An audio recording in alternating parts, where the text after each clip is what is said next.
and the 6th TYAN International Thematic Workshop. This is day 2 of the symposium. We had a nice time yesterday, especially at the workshop, the interactive workshop. Those of us who are here this morning, I want to implore us all to be there in the evening. It was a very, very exciting event for us yesterday. This morning, we are starting the symposium, as we can see in the program, with the SDG session, and Dr. Max Paholi will be speaking to us this morning. Dr. Max is the program coordinator of the World Academy of Sciences to us. He has been there in the past 3 years, and he has been in charge of overlooking the activities of the Academy, such as PhD, postdoctoral fellowships, research grants, exchanges, prizes, and so on. He has delivered several lectures and presentations related to sustainable development. And he's actually interested in various issues related to the use of science and scientific education for sustainable development. So please, I welcome you to listen to Dr. Max Paholi. Welcome, Doc. Olanle, thank you so much. I'm really, really grateful that I'm here with you and that you considered to include this particular topic in your program. I'm trying to turn my video on, but it appears that I can't.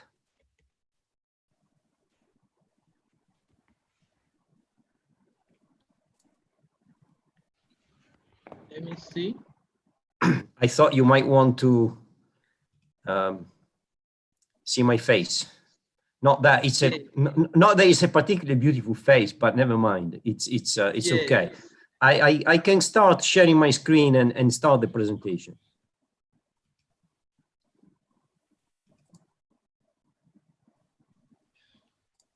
I don't know what actually went wrong, but I would.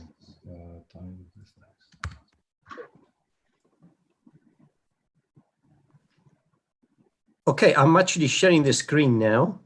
So you will see just the screen. I don't think you'll see my face, but that's fine.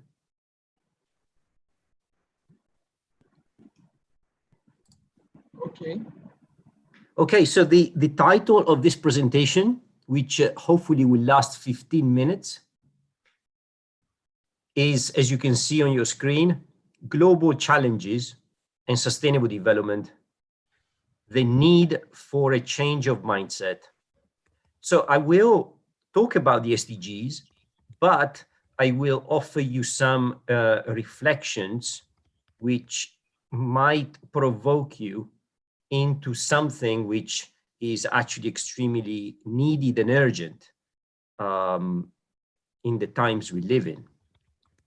So there will be two major reflections that I will offer to you. But before the reflections, I would like to define sustainable development.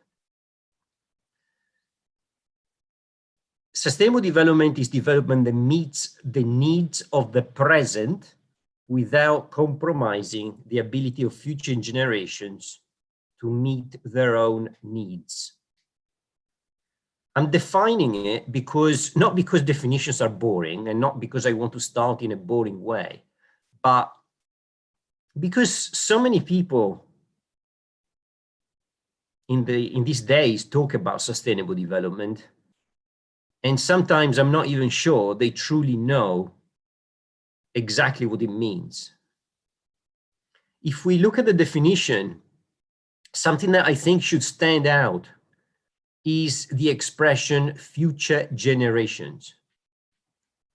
And that should immediately put us into the right frame of mind, because far too often we're concerned with problems and challenges that are in the short term.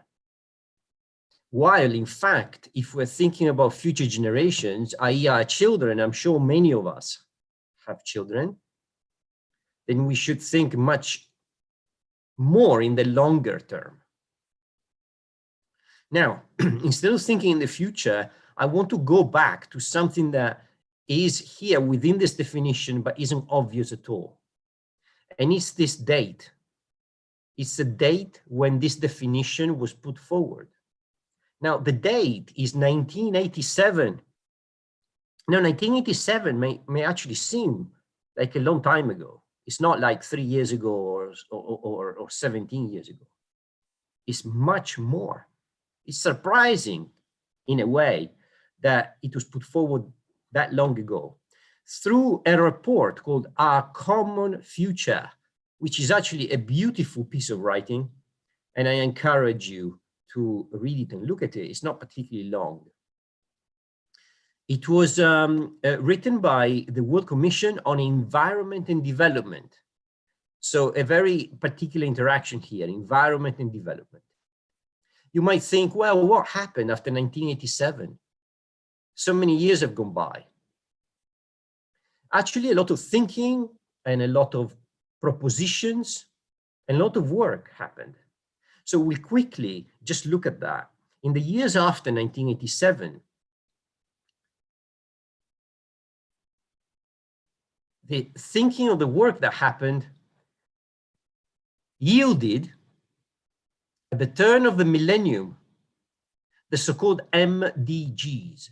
MDGs. There were 8 goals, as you can see here. They were criticized in the following years for being a little bit anthropocentric, so very much centered on human societies. Why? Because only one was focusing on the planet, on the environment.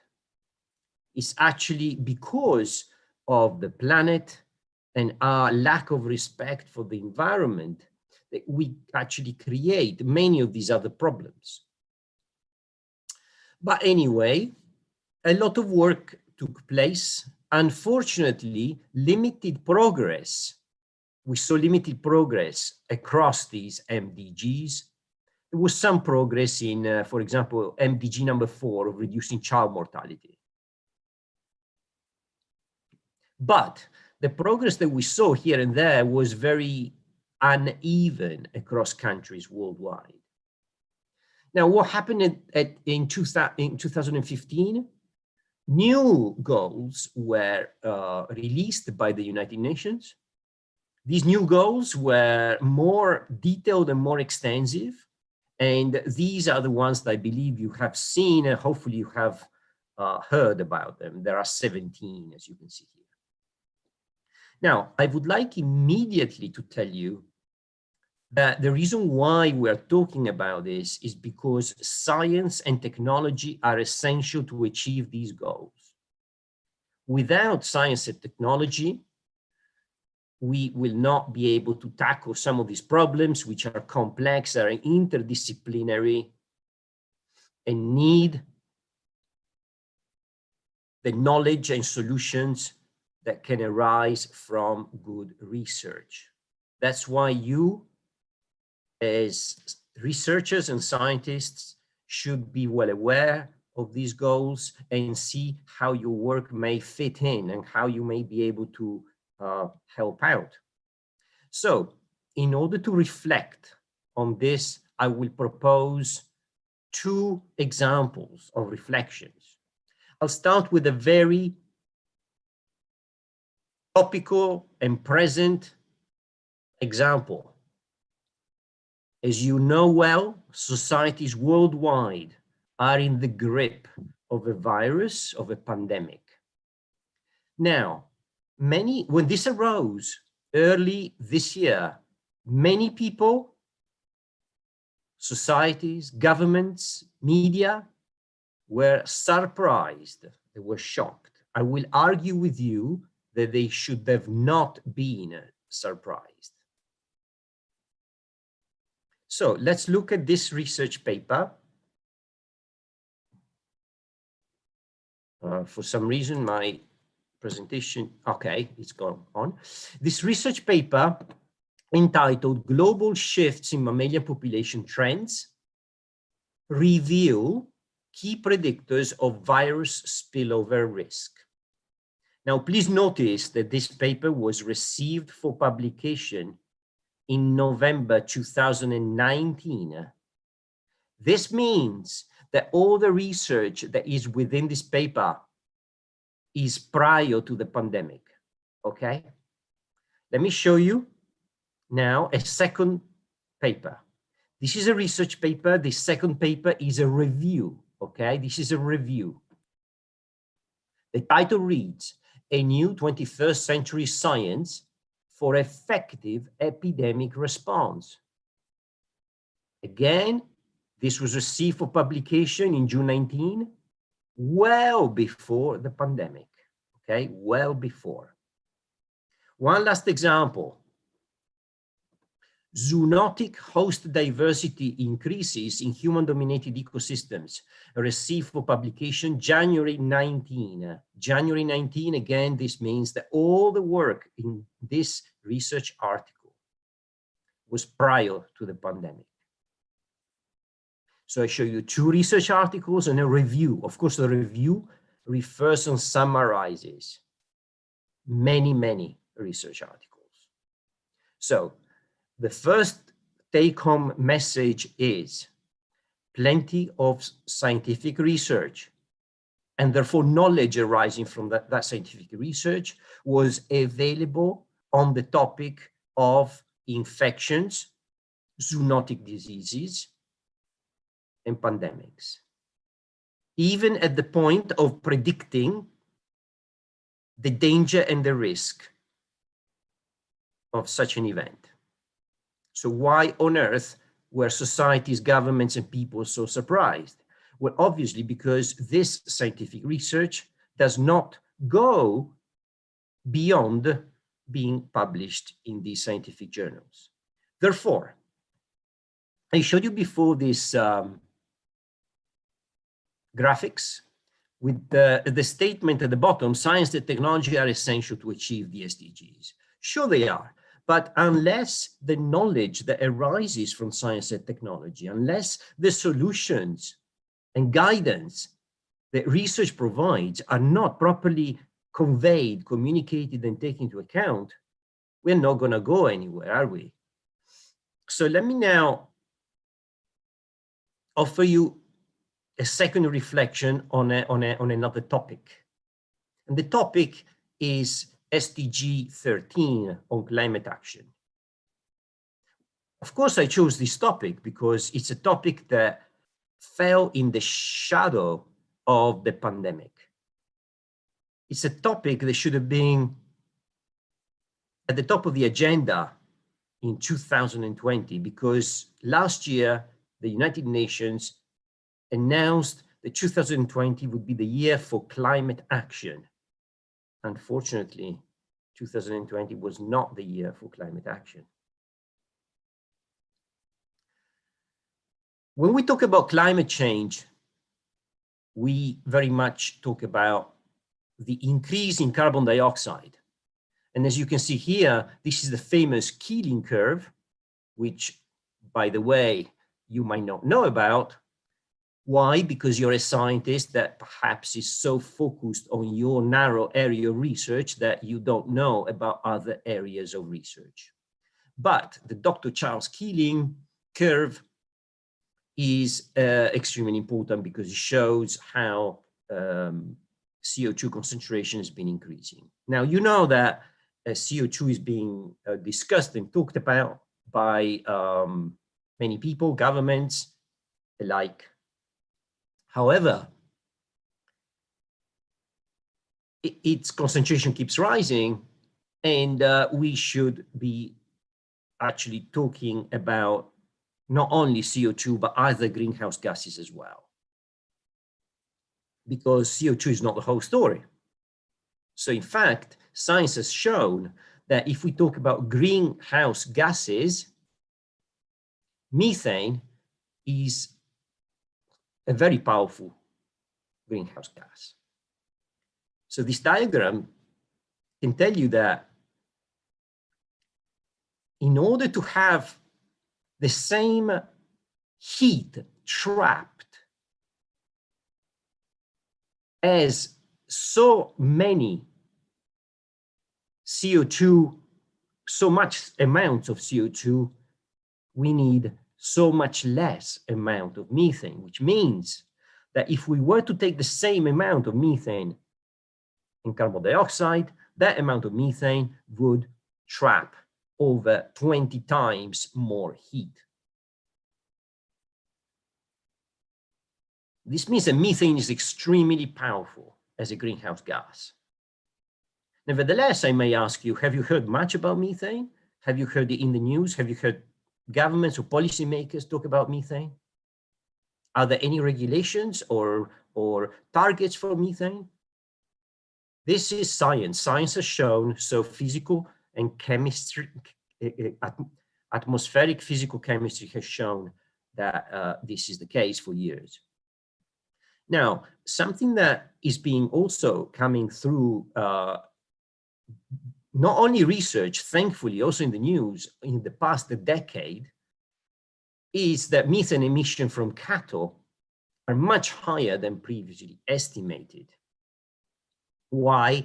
Well, because in the rumen of cattle, the grass material, the fibers, the cellulose, is effectively digested by anaerobic bacteria called methanogens, which produce a very large amount, much larger, much more than we imagined previously. Only when scientists measured it, we were able to understand how much methane is actually produced. Now, if you think about how many cows actually there are, again, this is another interesting article that made its way in the news. Avoiding meat and dairy is the single biggest way to reduce your impact on Earth. And it's not, obviously now we know it's not just because of the CO2 associated with the cattle farming activities, but it's also because of the methane. Now, some good news. The beautiful thing is that for once, the scientific information has made its way through to some high-level entity which might actually affect policy making. So as you can see in this Nature news feature in August 2019, the title reads, "Eat Less Meat. UN Climate Change Report Calls for a Change to Human Diet." Even more recently, a few days ago, on the 6th of November 2020, this paper was published in Science. Global food system emissions could preclude achieving the 1.5 and 2 degree centigrade climate change targets. Global food system emissions. So I would like to use these two examples that I gave you, the one of COVID and the one of methane for climate change, reading to you this statement from the United Nations Competencies for Sustainable Development. In order to halt the current model of unsustainable development, societies must work on a change of mind behavior. Why? Because the two examples I gave you are just two examples. If we have time, we could have talked about many other areas of our lives, societies, and impact on the planet. This UNESCO graphics is really nice. I like it. It's about changing minds, not the climate. Okay, so we should be changing minds. Now, where to start? Well, I suggest we start with ourselves. The Nobel Prize winner and writer George Bernard Shaw wrote, "Progress is impossible without change. And those who cannot change their mind cannot change anything." That's why I wanted to reflect with you and provoke you to start with yourselves. There are massive online open courses. There are always topics that spring out from the SDGs, be it about energy or about climate or about biodiversity or about many other topics that you could decide to learn a little bit more on. Why? Because you've got the potential of affecting your students, your sons and daughters, your friends, your colleagues. If you do not look beyond these colorful icons, you will not contribute to any decent work towards these goals. You must look beyond these colorful icons because there are targets, specific targets. Each of these icons or numbers behind it has targets that have been thought through very carefully.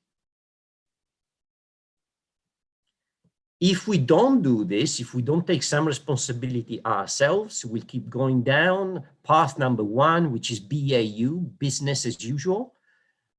Instead, we should try to push towards a different path, which will improve lives, not just for ourselves, but for our children, because it's the future generations we should be thinking about. So thank you for your attention. I went slightly over 15 minutes, I'm afraid. So I apologize if that's the case. Thank you, Bolanli, again for letting this topic into your program.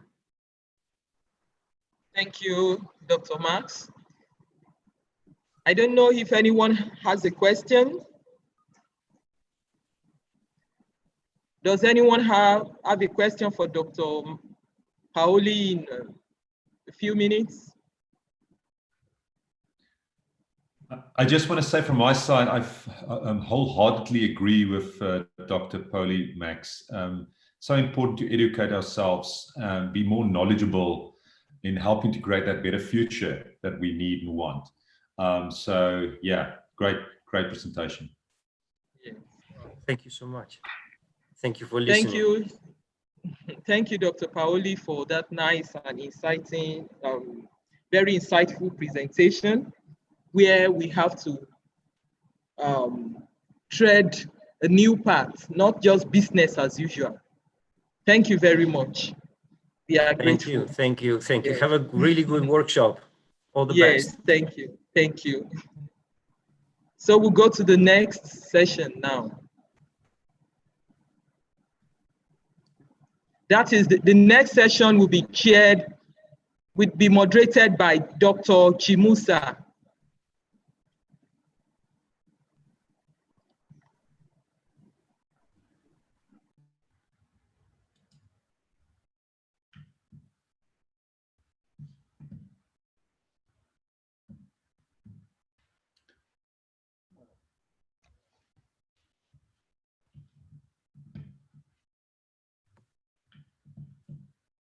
Hi, everybody.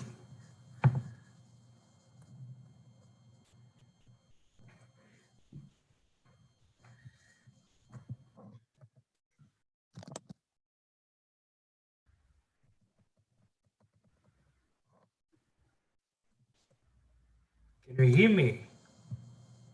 Yes, we can. So it's my pleasure to welcome all of you for this session. Let me get my screen right.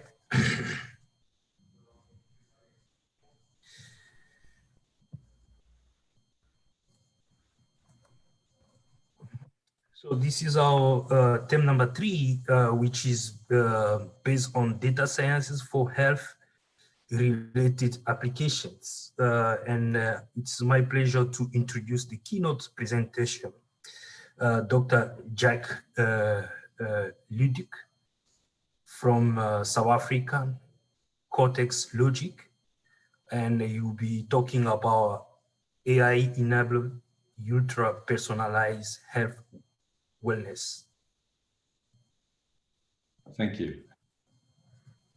Thank you very much. Can I start? Please. Okay. Thank you very much for the introduction. I'm just gonna make that smaller. Can you see my screen? Yes, perfectly. Okay, fantastic. If there's time permitting, I'll do a little demo as well, just to show you what this Journey Health Wellness platform looked like.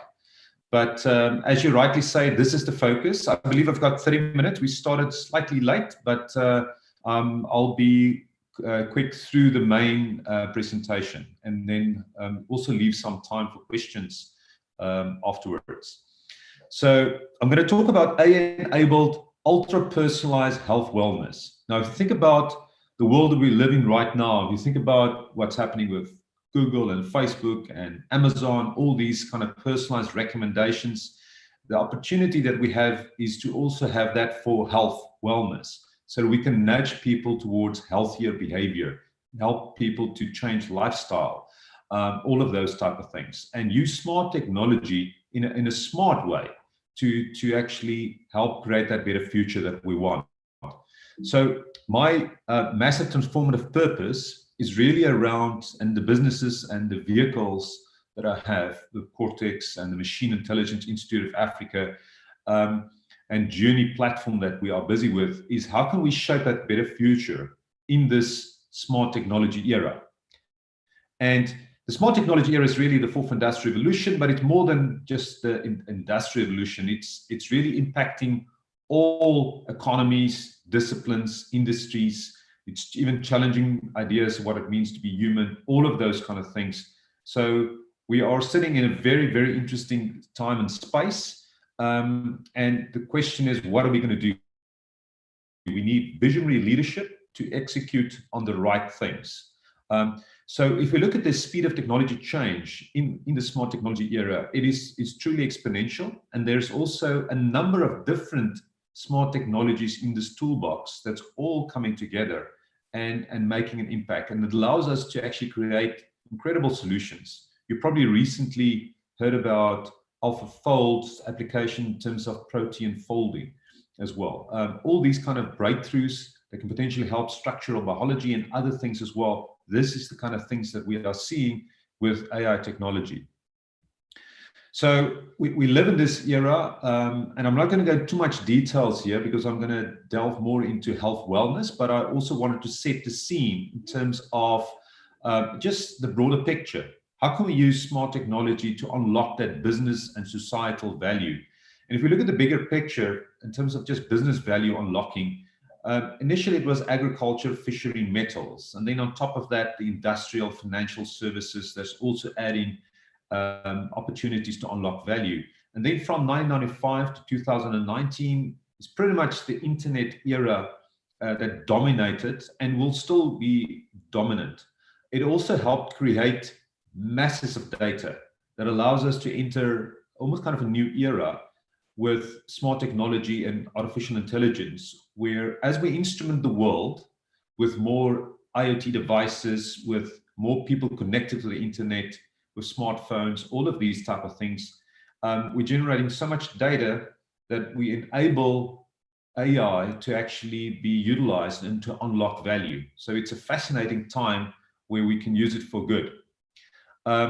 Now, very specific to us, so what we do with Cortex Logic, we've created a world-class AI engine for business, but we've taken this stuff and we've utilized this in a scalable wellness platform. And I'm going to talk more about this. The rest of the presentation is about that. But I wanted to just set the scene in terms of real-world applications of AI. And the way we've looked at things is, if you think about AI, you do get this kind of consumer-facing world on the one hand, and then the industrial world. On the consumer-facing side, it's all about how can we utilize data to create that personalized, on-demand service delivery, that engagement. And that is now possible with natural language processing, with lots of AI capabilities that's being added to the mix.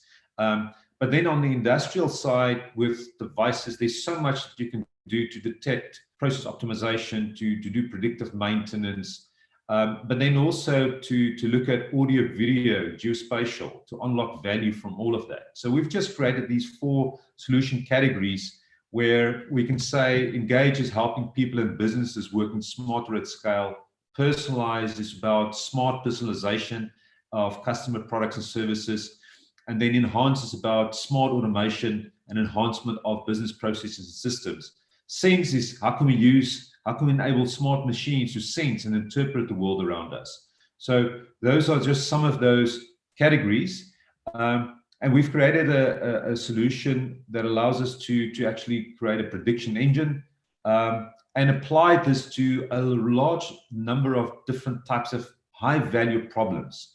And I'm just going to quickly talk about that, and then we're going to delve into health wellness. So some of the applications that I'm highlighting here, and you can see I'm starting here with smart personalization or personalized recommendations for retail customers. This is where we actually use, similar to Amazon, we've created for retail customers, in this case it was 8 million loyalty scheme members, personalized recommendations. So this is possible utilizing AI data-driven approaches. Another application is where this is more for financial services sector, where we create dynamic pricing, individualized pricing for people and predicting what is optimal for home loans. So that was another example. What we also created is, and this is now part of the health wellness platform, is using AI to actually create a personalized wellness intelligent virtual assistant that can improve the wellness of medical scheme members, of employees, and that is a very nice building block of the wellness platform that I will be talking about. There's also other applications you can see, like churn prediction, or just if you think about AI understanding the content in emails, at least the intent. So that allows us to do intelligent customer communication automation, email processing. We can alleviate fraud, waste, and abuse. One application was also around risk scoring for hospital benefit management. And you can then reduce fraud, waste, and abuse by predicting the length of stay and the cost for people that's being authorized, or say before they're authorized to go into hospital. So those are some of the applications. And then we also had some applications in the minerals, metals, mining industry. But this is just giving you a sense. What you would see here is a keyword is like the personalization that's possible. And it provides kind of that building block to take it further. So this leads me to the wellness platform. So what we've done is we've actually utilized the Cortex AI engine, which is a world-class AI and smart technology platform, to create and build opportunities to engage with users to help change behavior. And that results in improved wellness and, very important, ultra-personalized, but also privacy and choice. We got to make sure that when we deal with healthcare data or people's data, that they give consent and that there is that it's being utilized in a proper way, not being exploited, but help them to use the data for their benefit. So that's very much part of what we do here. So if you look at the broader picture here, in terms of a journey health wellness platform, so again, it starts with data. So what you see on the left-hand side is specifically the types of data that we are getting access to and that we are also creating by using this intelligent virtual assistant and app and smart platform. So every user interaction with the wellness platform, with the wellness app, allows us to understand a little bit better what people's requirements are, what their needs are, what their wellness state is, etc. We've also digitized health risk assessments, weekly checkups, wellness checkups, mental health. All of these kind of things are being digitized. So it's very easy for people to just provide that kind of information, and in real time, we do things with that. I will talk more about that. But also these days with wearables, and I'm wearing a smart watch here as well, there's incredible opportunity to get more real-time information. So it's like instrumenting people with you getting more information that's complementing the user interaction, the health risk assessment data, etc. And that gives you ideas about fitness, sleeping patterns, all of those type of things. And then we can also bring in third-party data. But then as we provide value to medical schemes, and we are engaging with medical schemes, we're also getting access to medical claims data. As we're engaging with employers and corporates, we're also getting access to employee data. So all of this data allows us to actually provide tremendous value add where you can really drive that better health wellness for the individual user. It's really all about the user. But at the same time, as you get more healthy people, you are also reducing costs and everything around from a medical scheme perspective, and exactly the same for the employer. So that's what the Journey platform, AI-enabled Journey platform allows. And so what I'm going to just quickly talk about what we do. So if you think about just the business case around this, you would see that currently there's an upward trend in terms of absenteeism. If you think about people getting sicker, there's issues, people not that productive. As a matter of fact, productivity is going lower. We see a constant increase of healthcare. So how can we disrupt this? How can we make it more cost effective for more people, healthcare in general? We also see a decrease in engagement. And this is again where smart technology can make a big impact. And we see literally a decrease in health and wellness. So basically what we want to do is just use smart technology to actually reverse this trend and say, let's increase the health and wellness, the productivity, the engagement. Let's reduce absenteeism. Let's reduce the cost of healthcare. So that is really what we're driving towards. And if you think about the major problems, if you think about what we have here, there's actually, well, there's probably more than this, but there are 8 high-level risk and behaviors identified that's driving 15 of the chronic conditions. And that's accounting for 80% of the total costs for all chronic illnesses worldwide. So how can we use technology to make a difference here, to nudge people to create healthier lives? So what we do is we assist members, so this is from a medical scheme perspective, to live healthier lives. We want to change those negative lifestyle behaviors. So we've digitized, so how do we do it? We've digitized screening, so the assessment, we made it simple and easy. The moment you've done it in real time, you've got an assessment of your health risk. There's also intelligent virtual assistant that talks to you about the whole spectrum of health, mental health, fitness, diet, exercise, all of those type of things in a holistic way. So we impact lifestyle. There's also rewards associated with that, and it's all about the results. And we also have a very modular approach around that as well. So to integrate that with existing wellness programs, third-party providers, disease management programs, all of those type of things. So I'm not going to go into too much further detail here because I want to actually show you what it looks like. Do also a quick demo. So the case for medical schemes, I think we do have a major problem here. We do have an aging profile. There's increased claims. 74% of healthcare costs related to 4 preventable diseases. So it's about the financial sustainability of these medical schemes. But also, if you think about what's happening right now, screenings is pretty low still. The uptake is low. There's no changes of behavior. So the disease programs are underutilized. So how can we actually create managed care or preventative managed care programs that's making an impact?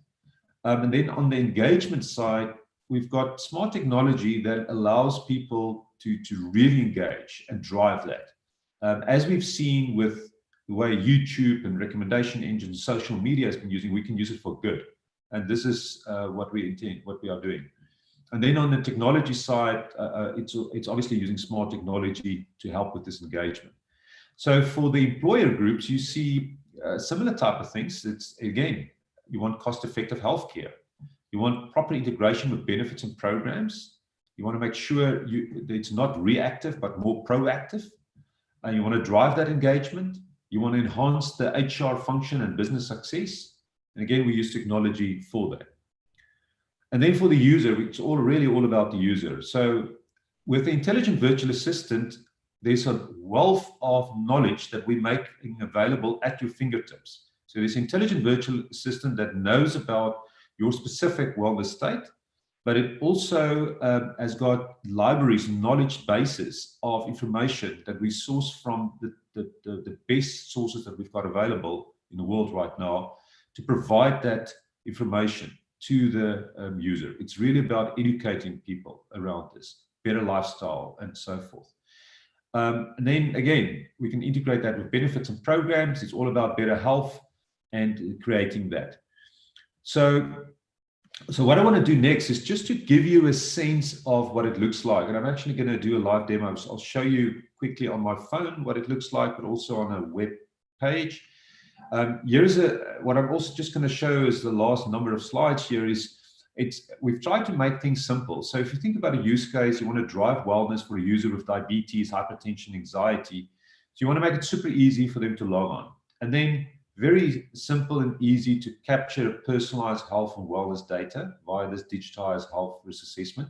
And the moment you fill it in, you've seeded the system and there's immediate analysis. And I will show you what it looks like. It gives you a real-time dashboard of your wellness and health risk. Then there's the opportunity to interact with the coach, the health wellness coach. And there's also very specific advice and coaching and guidance, push notifications. There's an advice dashboard providing you with very specific advice, like be careful, your blood pressure results are elevated, or if you feel stressed, whatever, feel more relaxed, do this, da, da, da. So it provides you with those type of things as well. And then anonymized, we provide medical schemes and employee groups with holistic analysis, so you can see if people are in general, if members are in general getting healthier. You can do this overall health risk assessment, and that's obviously helping to reduce costs and have a better understanding of what's happening with medical scheme members, what's happening with employees, etc. And what we also have is these kind of modules that's more focused on specific chronic lifestyle diseases like diabetic care plan, mental health, HIV, all these type of things. So there's a whole thing around diabetic care plan. And I'm not going to show, I'm actually going to show a little bit, I'll just quickly go through this and then I'll show the platform as well. So it's a Journey Wellness platform, which was recently launched. We're rolling this out with some medical schemes now. It is available by going to the Journey Wellness.co.za website, but there's also an Android and iOS mobile app that you can install from the Google Play Store and Apple Play Store. So it's just really search for Journey Wellness and you get access to the app. So that's the iOS. And then you just go through a registration process where you log in. And the first thing you do, as I've mentioned, is to actually, the HRA is the health risk assessment. And there's a number of assessments that we have, but when you click Start Survey, it will immediately pop up a health risk assessment that you can quickly fill in. It takes a few minutes. This could also be facilitated by a nurse if you want to do clinical measurements or a doctor, or you can just go to a pharmacy and you can get some measurements. The rest of it is just quick questions that you answer. Simple as that. So it's very, very simple and quick. We also have these kind of weekly checkups to get more up-to-date information about your wellness state. So what we do, the moment you've done that, so I'm showing here, this is like the Apple and Android website. It comes up with a wellness score and shows the average wellness score, but this is based on 5 indices, and I'm going to show a bit more about the details around that. But immediately you get a view of your wellness state and assessments. And we're using some international standards around things like this, and I will talk more about that now. The dashboard also provides chronic conditions, lifestyle risk factors. You can also look at your wellness state over time, how it's improving or worsening, and what you need to do. There's also a dashboard where it's looking at rewards. So you can see a little bit more about how you're actually engaging with the system and how your wellness is actually improving. And then there's very specific advice. There's push notifications. So for instance, if there's cholesterol advice, consult your GP to get a full lipogram. So it gives more detail there. Meals per day, it tells you it's not ideal, or limiting salt intake, etc. And then there's the coach, where it's very personalized, and I'll show you a demo of how that works. So you can access that here as well. So it's all very easy to access, and really made it simple. And then there's also goals and preferences, where you can actually define your own goals, or you can specify your diet type, your eating goals, exercise goals, and mental health goals, and so forth. Okay, so there's a bunch of links, and what I will do now is to very quickly show you actually what it looks like on the phone as well as on the web. But there's also these kind of links that I will make that is available. It's obviously in the presentation, so one can access this as well. So this is what I wanted to do as a start.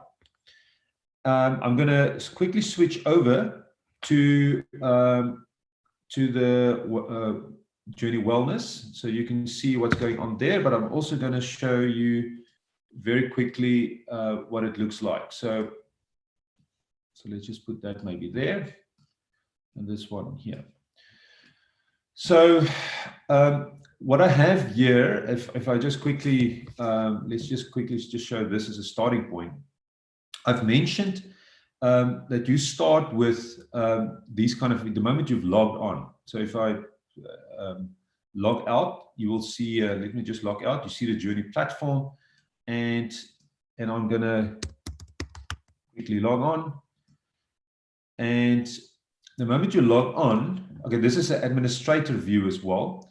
And what it does is actually also provide you with, you can actually look at very specific schemes or genders or age groups, and you can look at BMI, blood pressure for a group of people in an anonymized way. You can look at lifestyle risk factors and so forth. So this is just more kind of a administrative view, so you can get insights. There's user tools, there's healthcare tools, all sorts of stuff. But let's just focus on the user.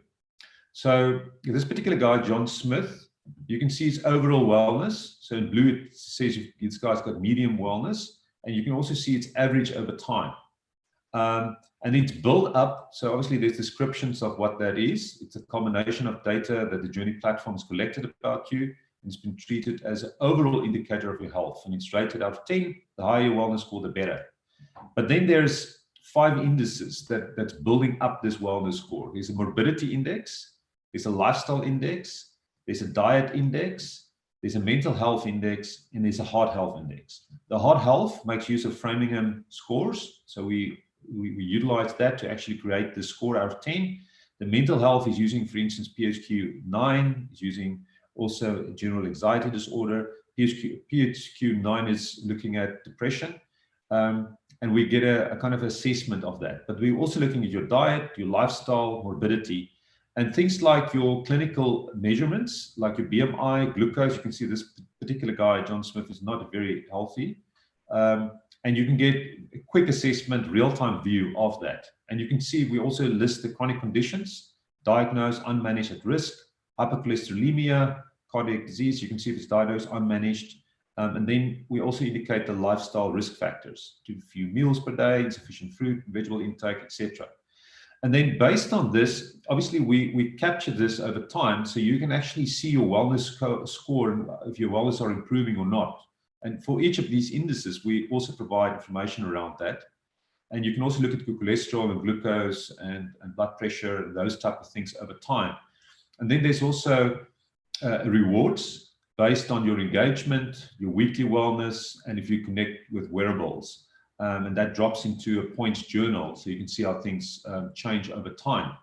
But what I want to show you also is the advice dashboard. So here you see a bunch of red ones, which is say you have to pay attention, your blood pressure is too high, the cholesterol is a problem for this particular guy, also glucose, and then it's getting some medium, also important advice, but it's giving you on BMI, meals per day, etc. And then if it's good, keep it up. So this particular guy is still sleeping fine, not smoking, etc. But what we do is there's actually push notifications coming through, like with WhatsApp, you actually see new advice popping through. But it all starts with these kind of surveys. So if you do a HRA, if I start, for instance, the HRA, a health risk assessment, what it does is to capture specific details about you. And this is the things that you fill in. The moment you fill that in, it provides you with that real-time analysis. You can do a weekly checkup, clinical measurement checkups. There's also provision for HIV, TB, if you do these kind of vaccines or you do tests. All of these type of things are catered for, so you can actually bring that into the mix. And you can look at your settings as well. So what your goals and preferences, if you want to change your preferences, if you want push notifications, you can do that. And then there's the coach. The coach is quite important because the coach is actually, you can see in this particular instance, it said, "Good morning, John. I think started early. I see you complete your HO recently. I've noticed your wellness index is on the low side. Your BMI puts you in the obese category and your glucose levels are elevated. I think we should chat about one of these topics." And then you can go into details here. Here I've asked, what is my BMI? It says, oh, your BMI is 30.9. So it knows about this. And it then talks about advice. And then you can go into various things. If I want to go into lifestyle exercise, I can type things here. I can speak to it. And it engages with me around these kind of things. And then it gives you information. Here it's tapping into the knowledge bases around these kind of things, and it can talk about various detailed things, chronic lifestyle diseases, etc. We also have this available. So just quickly showing what it looks like on the phone. So here again, this is my my overall view. You can see here the coach. So this is my personal one. So here I'm actually engaging. It says, "Good morning, Jog. Last time we talked about health, and now I can go into healthy eating or mental wellness, and one can talk about these various things." So it's giving me information around that. But I can also go to my dashboard, which looks slightly better than John Smith's one, but you can see well, much better actually. But again, you can see the various things here as well. Diet index, morbidity index, it gives information around that, the BMI, glucose, cholesterol, blood pressure, and I've got no chronic conditions or lifestyle risk factors. I can also look at over time, my wellness scores, and also measurements and so forth. Also go to rewards and see what's the status there. Again, with my advice. So actually it's giving me positive. I don't see any red or orange, and I'm getting all of that. So that is all good. Okay, so this is just I wanted to give you kind of an overview of what it looks like. And I think at this particular point in time, I would like to just go over to questions and answers. So thank you very much for your time.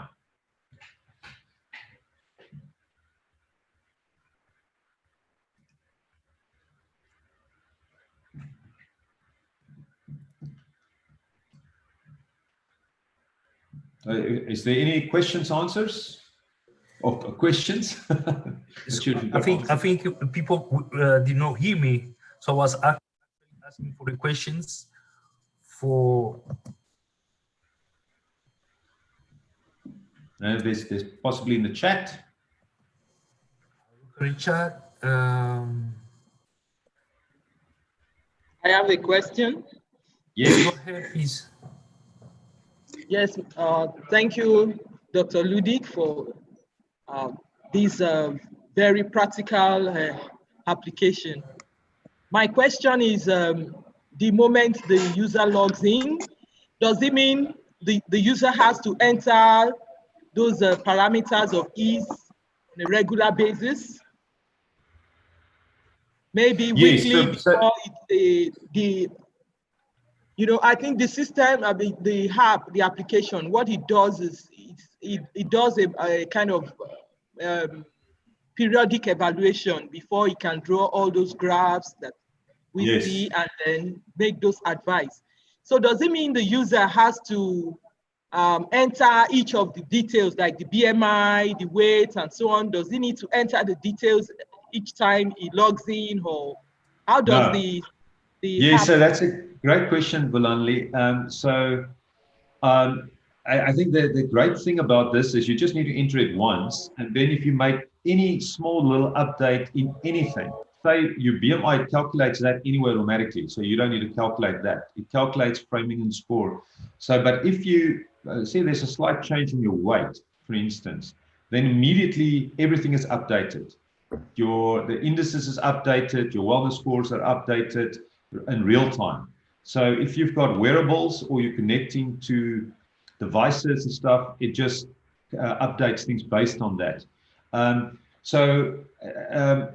and it's ongoing all the time. So it tries to keep a real-time view of your wellness, to total wellness state. And you don't need to enter anything again. So it's just updating all the time. It will actually nudge you. It will tell you, oh, you haven't done your weekly checkup, or you haven't, you're not engaging with the coach, or whatever, things like that.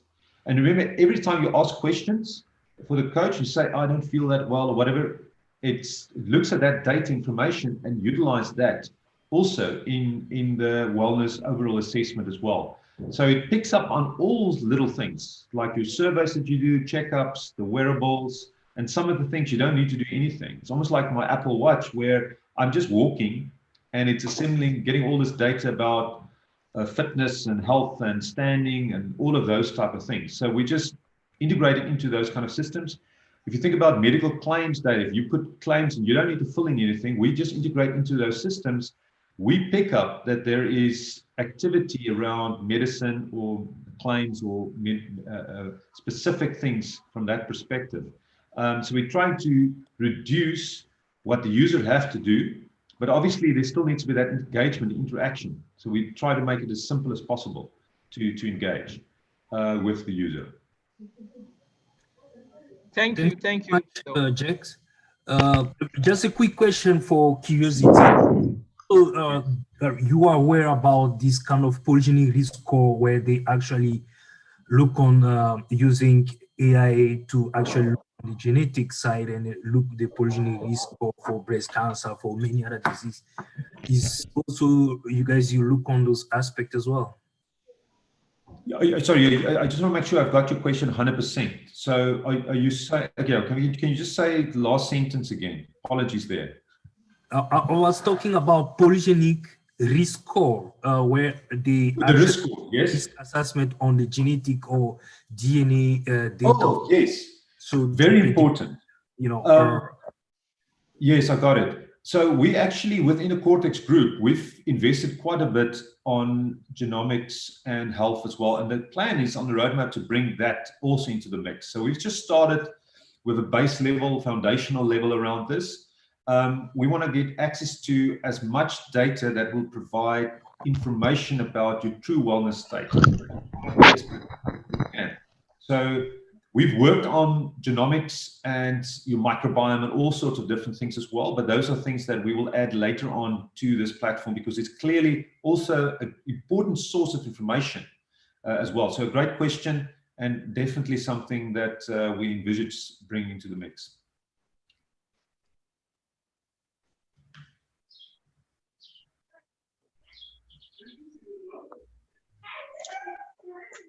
Dr. Jackie.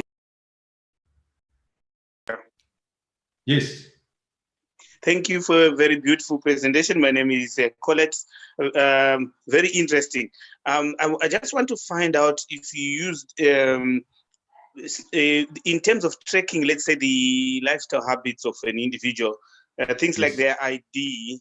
I'm going to the aspect of where someone uses their credit card or their bank card to buy food. How practical that will be if you compare in developed and developing countries. Whereas in the developing countries, if I have to buy food, I buy for more than 20 people using my card, but that is likely to reflect on my lifestyle. Whereas in the developed world, it's more accurate that you're actually buying for yourself. How do we then sort things like that? But very beautiful presentation that you're giving. Thank you. Okay, my pleasure. Yeah, so this is interesting. We obviously it's personalized. If you've got members in your family and other people, it's really focused on your ID, your specific details.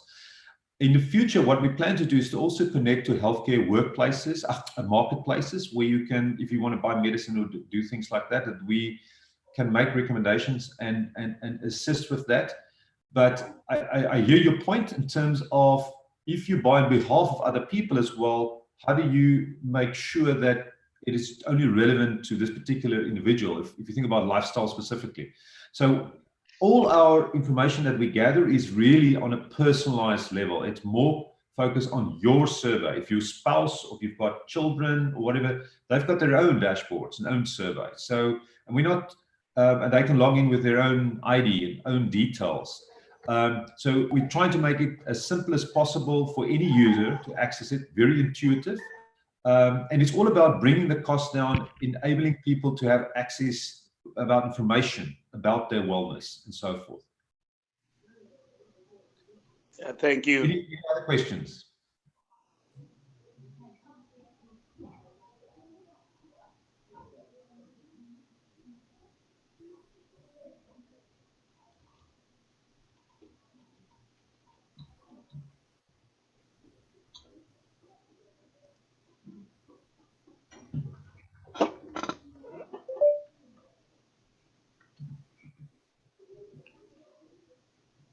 Well, what is the full? I see there's some questions here that was earlier on. What's the full meaning of journey? It is, I think it's just about your wellness state, and it's about your wellness journey that you're on. So it's really all about driving your, it's about your improved wellness. It's making sure that technology and data is being used to your benefit.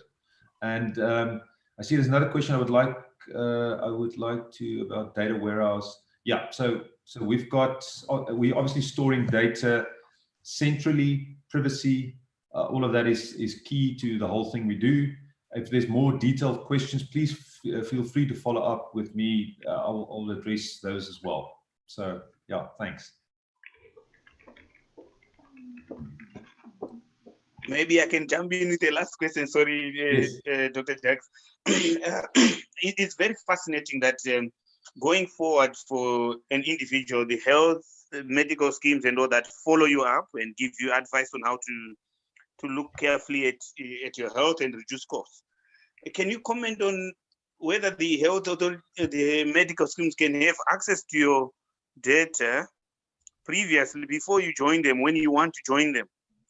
And because then that becomes an issue on their decision on how they are going to either price you or accept you on their scheme, depending on the data and what they are seeing. Please, can you comment on that? The ethics of that's an excellent question as well. So for my mission in terms of what I'm trying to do is we need to put the user in control. It's their data.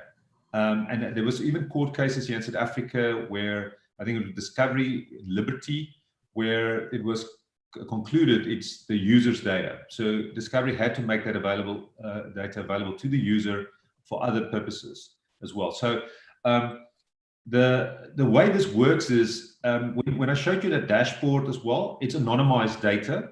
So they can't just go into individual, they can get an overall assessment. The whole thing is that's why we said ultra personalized privacy is important, so that you've got access and you can say which healthcare professionals should have access to the data. So you've got a nurse or you've got a GP or someone where this information is so useful.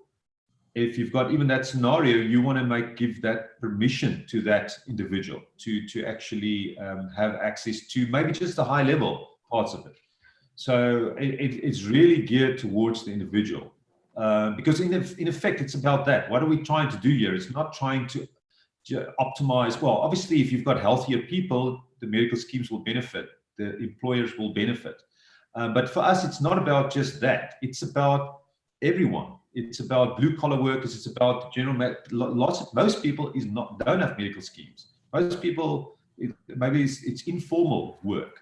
How do we disrupt this whole market where you actually empower people to improve their own wellness, provide them with the knowledge? So this is kind of a vehicle you can't do knowledge, but as well as your wellness, just your data and stuff. But it's one source where you can actually access the data. But great question.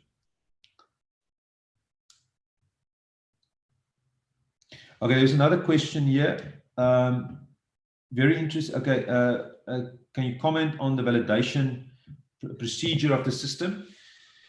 Yeah, so well, there's multiple levels here. So we've got, if you think about health risk assessment, so first of all, we are using international standards in terms of how scores are being, and it's just information provided. So we also say that we're not a doctor, there's managed care solutions that we also do, but then there's managed care licenses around that as well, if we offer those kind of things. But in terms of validating data, so we're obviously making sure that the data makes sense. We can validate if you give, if say for instance, you are providing information about your BMI, cholesterol, whatever, and your wearable information is not saying a different story, we will try to find out what's the truth here, just for your own benefit. So there's validation on that kind of level that's happening as well. We can also pick up, I've mentioned also the risk assessments as well. So that's based on national standards, like say depression. If we provide something about mental health, just in terms of those specific questions that we've asked, there's some validation in terms of that, making sure that the scores and the advice that's coming with that is linked to what is being prescribed as well. So exactly the same for Framingham, the heart health.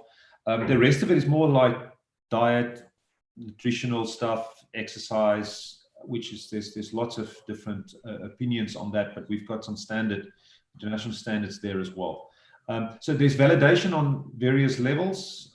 We try to make it simple and keep it simple as well. Yes, I can make the slides available.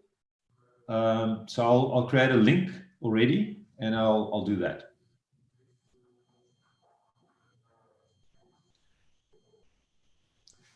Okay. Any more questions? Thank you very much. So I just can you guys hear me, please? Yes, we can. So I was saying that we are running out of the time. Can we please consider taking the next presenter, and I think Dr. Jack can respond to some question by on the chat. Actually, it was a great presentations. Thank you. Thank you very much. Thanks very much, Doctor. Pleasure. So we're calling up on Dr. Mustafa, who actually gonna talk about diagnosing scaphoid fractures on direct radiography with deep learning. Dr. Mustafa, the stage is yours. Thank you very much. Can you hear me? I hope there is nothing. You can see your slide. You can hear me as well? I can hear you. Okay, thank you. In this talk, I will talk about using some deep learning techniques to classify radiographs for deciding whether there is a fracture or not inside the radiograph. I am from the Institute of Technology, Department of Computer Engineering. This is actually joint work with some 3 doctors from the Department of Emergency Medicine, a doctor practicing orthopedic surgery, and a radiologist. So it was, as a computer engineer, it was really interesting and astonishing to work with the doctors themselves. And this talk is actually based on our joint research published in the European Journal of Trauma and Emergency Surgery. So I want to introduce some medical context first. These are the things that I also learned during the study with the doctors. Our study basically targets the emergency room setup. Like almost one third of the injuries in the emergency room are actually hand and wrist injuries, and more than 2/5 of these injuries are fractures. And the fracture diagnosis is mostly based on radiographs, like in the slide, because these are actually simple, inexpensive. The equipment is available in many parts of the country and many hospitals. So basically the emergency room personnel, the emergency department physicians, or sometimes less experienced orthopedists look at these radiographs to come up with an initial diagnosis, also during the night and so on. The issue is that these people are general practitioners mostly, so they are not experts in hand injuries. It is actually possible to improve diagnosis rates by using more expensive and more detailed imaging equipment like computed tomography or magnetic resonance imaging. However, there is the issue of availability and cost, and also CT involves radiation exposure, so they want to basically avoid that. So just to use the radiographs and increase the accuracy of their predictions. So the aim of our study was to test whether we can build an automated decision system that can decide whether a radiograph contains a fractured scaphoid bone or not, to be used as an assistive technology in the emergency room, because I think this is somehow the lower hanging fruit for medical applications of deep learning, where the emergency room, the expertise available in especially specific illnesses is less than when you have time to consult the specialist.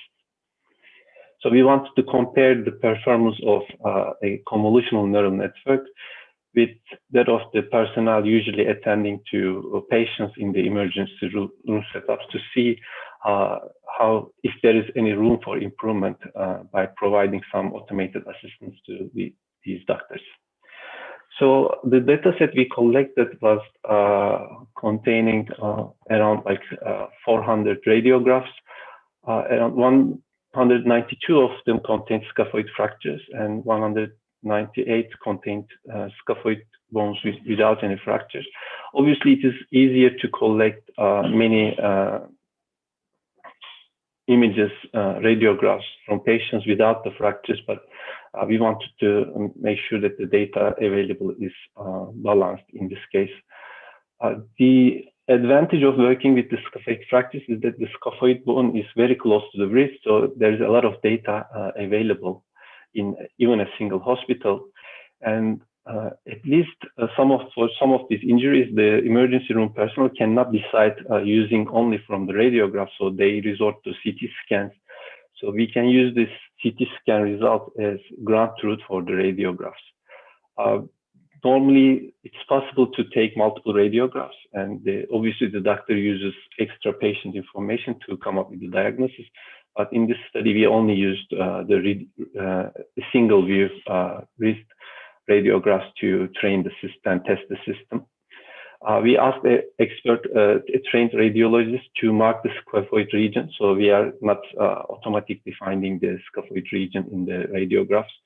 We take it as an input to the system. And this region of interest is tightly bounding the scaphoid bone. So we did some processing to crop the images, also taking into account some surrounding region. This is usually done so that you can do some artificial translations. So even if the marking of the scaphoid is not exact, or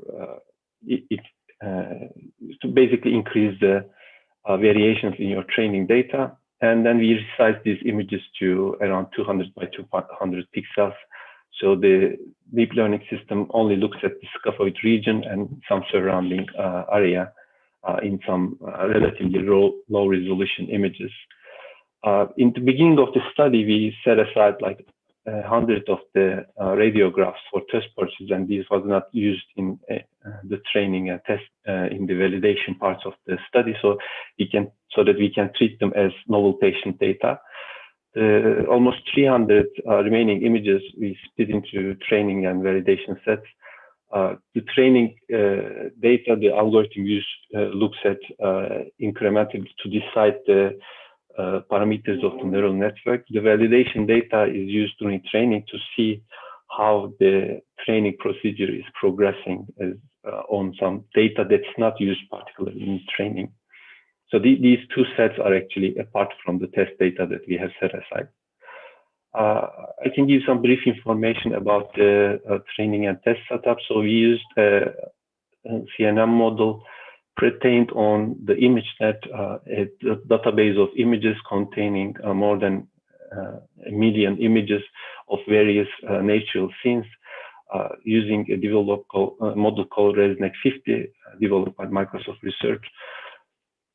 The reason we use a pre-trained model on natural images is that the amount of images we have is quite small, only 300 for training. So it's standard practice to use pre-trained networks and tune these pre-trained networks for your problem. So we did that as well. And then we selected the best performing model on the validation set, which yielded like around 90% validation accuracy. In the test, we took the 100 novel radiographs we set aside at the beginning, and then we compared the performance of the CNN model.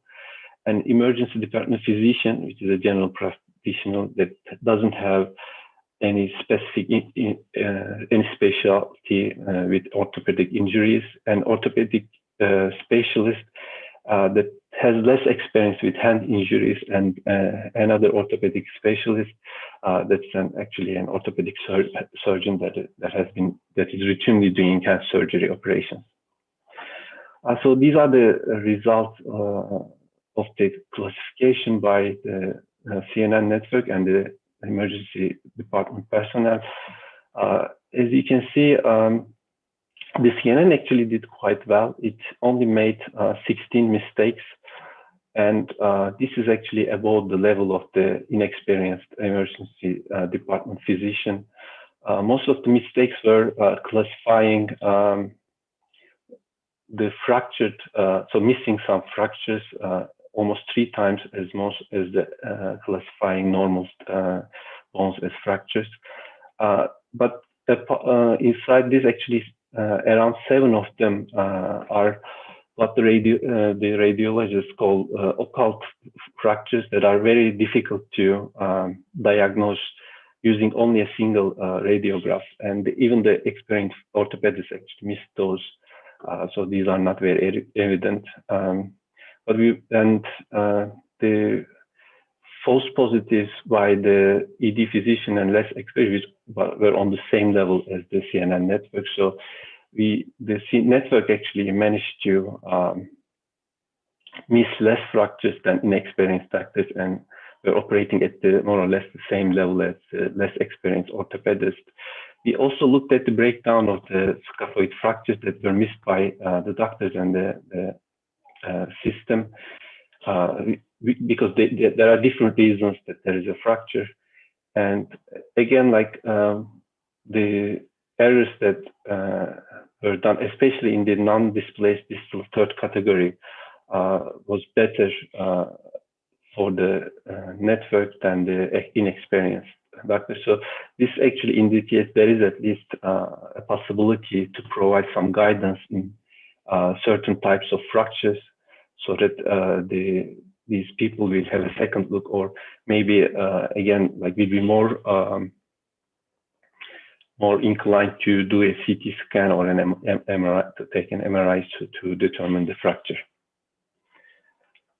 So if we look at the results, I would say that we have shown some preliminary results that are promising, like a sanity check, that it is possible actually, even with a limited amount of data and some state-of-the-art but basic networks, to train and help the non-specialists, especially in the emergency room setup. Obviously, this is a small-scale study, and we need some larger-scale studies to validate the findings more. The most important issue is probably the patient data. We were kind of lucky because scaphoid fractures are quite common. So even with a single hospital, you have around 400 data points, which you can at least set aside some for testing purposes. So that was really good. But to train larger models and different architectures, obviously we need some more patient data. I guess another issue is the number of doctors that you can actually interact with in such studies. It is not so easy to also to make evaluations using comparisons of human performance. We probably need also experts working in such areas, and work with more emergency department personnel to see what the relation between the errors being done in the emergency room. I want to just highlight some challenges that we have recognized while doing this study. Basically, a single hospital does not provide enough patient data, and personnel to do large-scale studies. So there has to be, I think, a push for coordination at regional or national levels, either by government bodies or some private organizations. So there is the issue of like whether such studies more easy to do in government hospitals or private hospitals. So there is this coordination. I think I would say that the university departments don't have that, especially like computer departments don't have the required connections and the coordination. There's a need for help from the government bodies and private institutions to coordinate for more data collection and working with more doctors.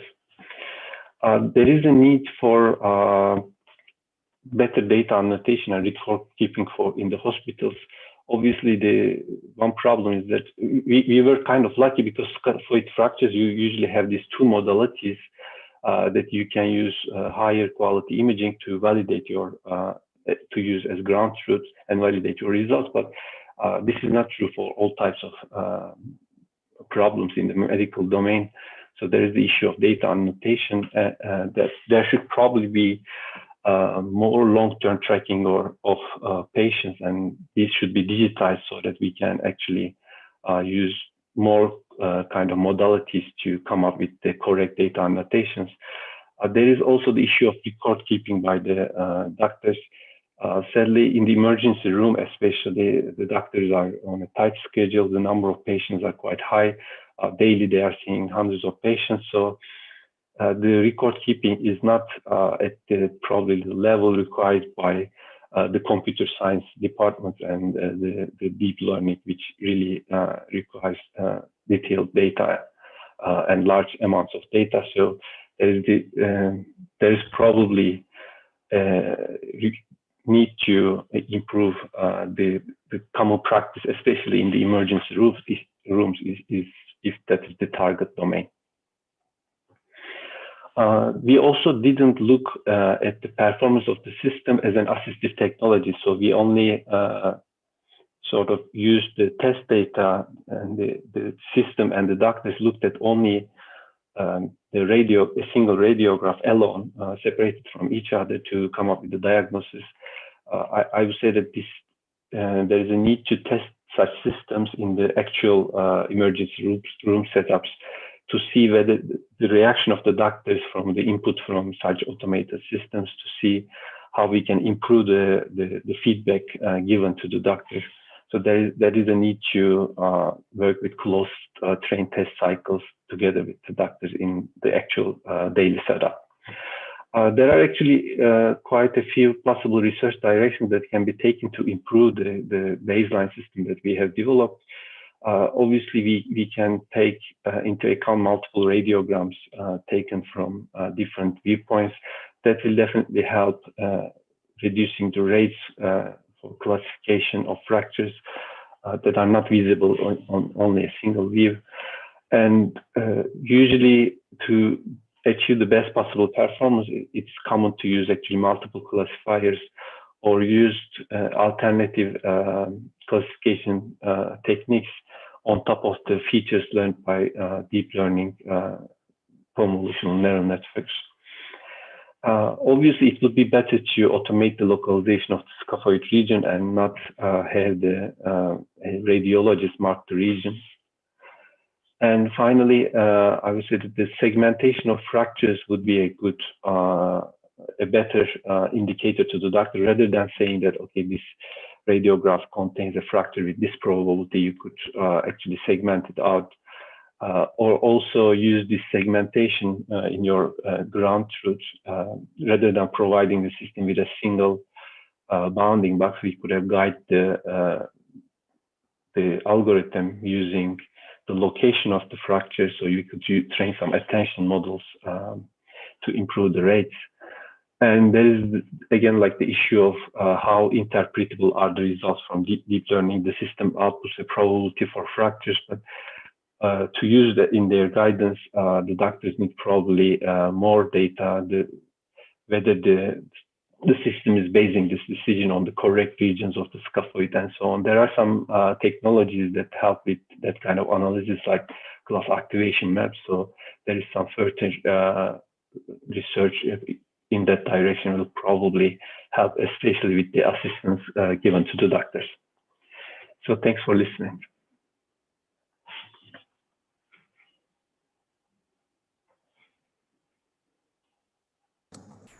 Thanks very much, Dr. Mustafa. Maybe we can have a kind of questions. Any question for?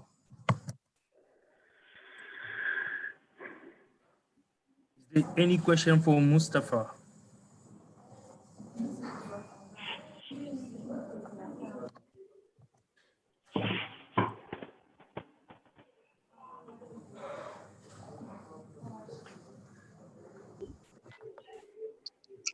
Hello?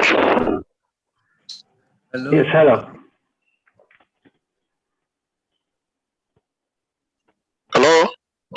Yes, we can hear you. I can hear Yes, you. can you hear me?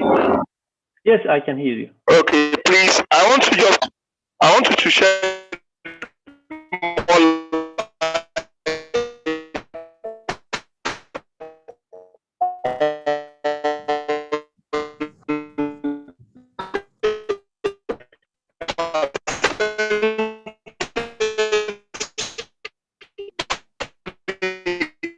to use for your training data that are used to the improvement of the accuracy of. I'm sorry, I couldn't understand the question.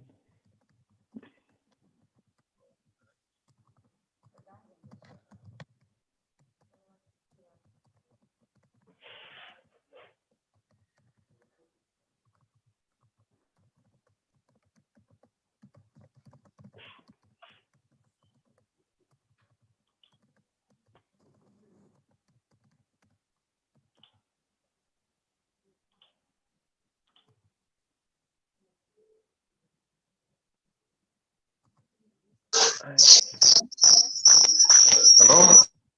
Hello. Yeah, now I can hear you better, I think. Okay, you're hearing me better now. So I said, could you please shed more light on the train test splits used for training your data, your model that leads to the improvement of your classification? So I think you are asking about the training and testing data for the study? Yes. Yes. Your percentage split that you use. Thank you. So basically, we had like around 400 radiographs to work with, but we set aside almost 25% for test purposes. This is important to make sure that you are really testing with novel data that you shouldn't use in any kind of training, whether to tune the parameters or decide when to stop training and so on. So we use the remaining radiographs, the remaining almost 300 for training and validation. So basically the system only looks at the test data only once.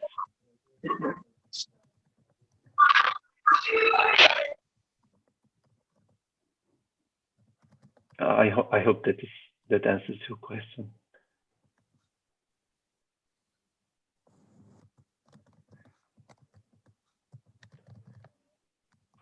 Basically, this kind of setup makes sure that for example, the training accuracy was actually 90%, but if you look at the test performance, you can see that it was around 84%.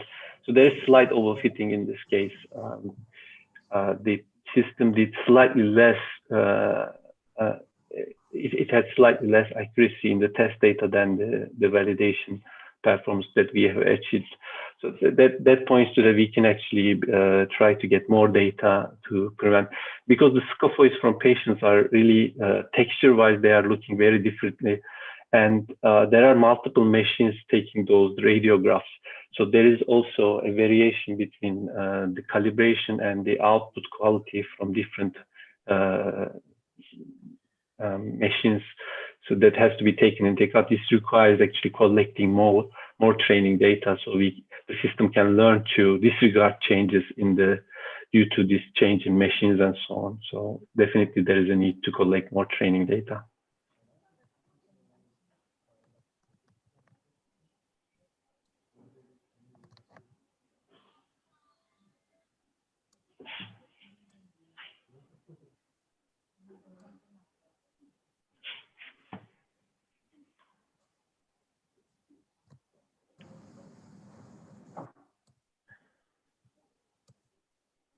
So I think there are no more questions, I guess.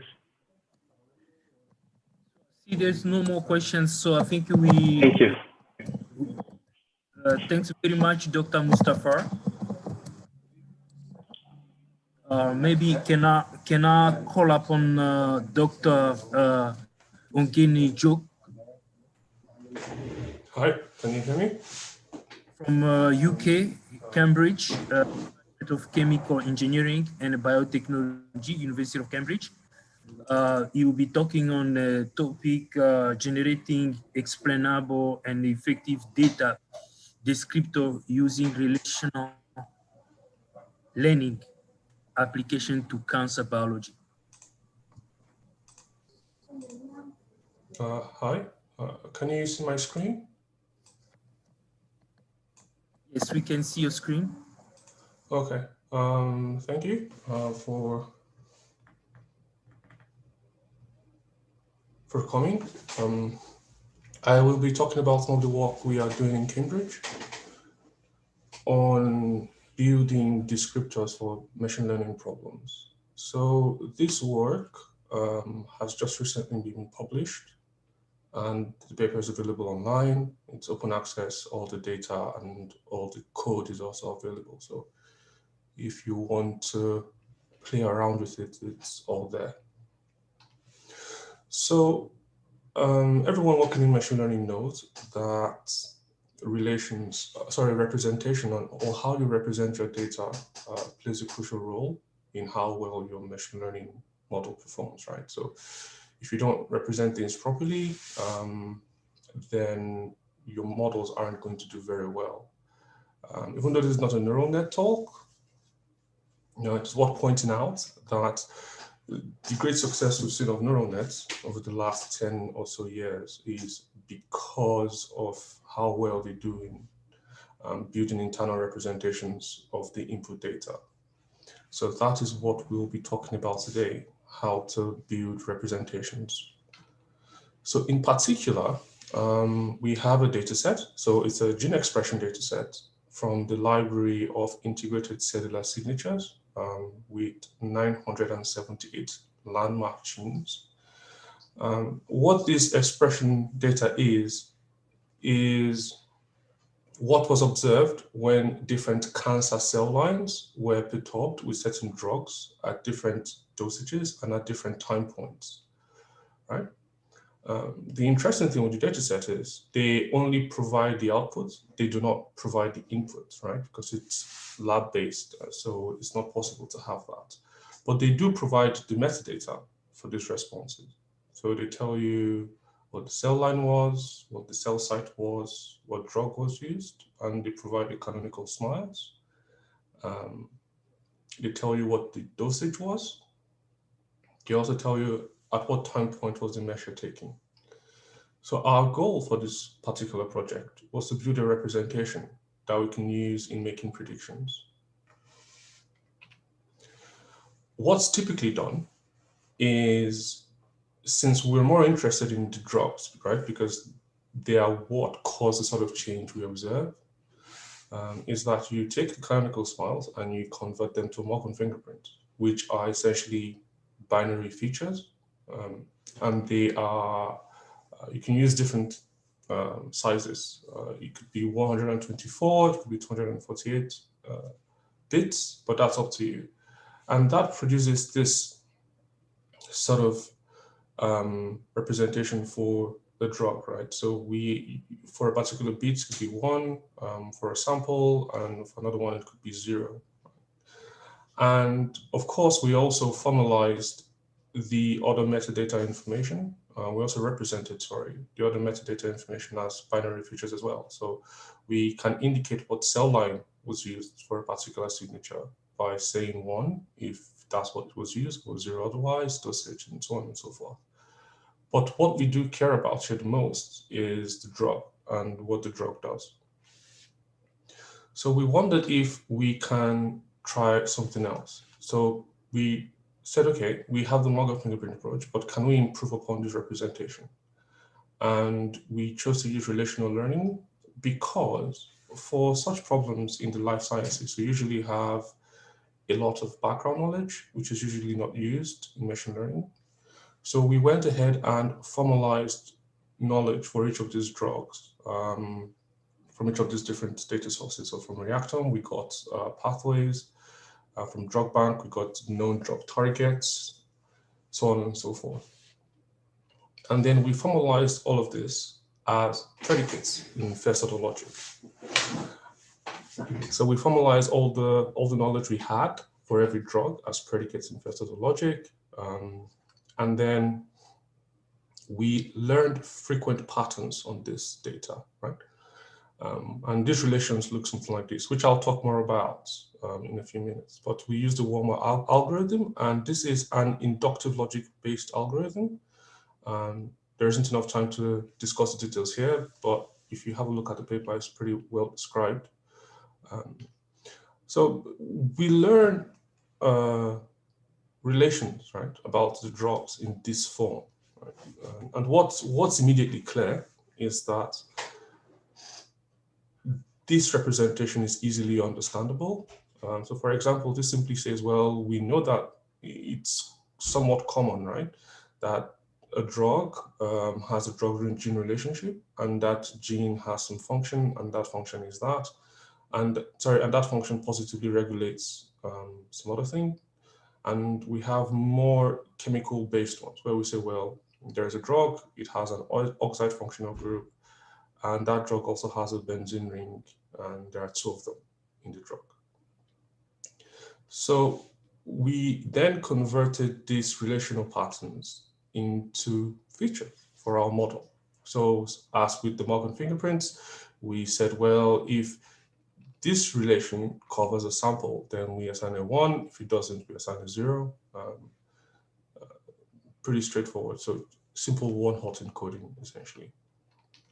So at the end of this, we had 2 input data sets. We had one that was based on Morgan fingerprints, and we had another one that was based on relational learning.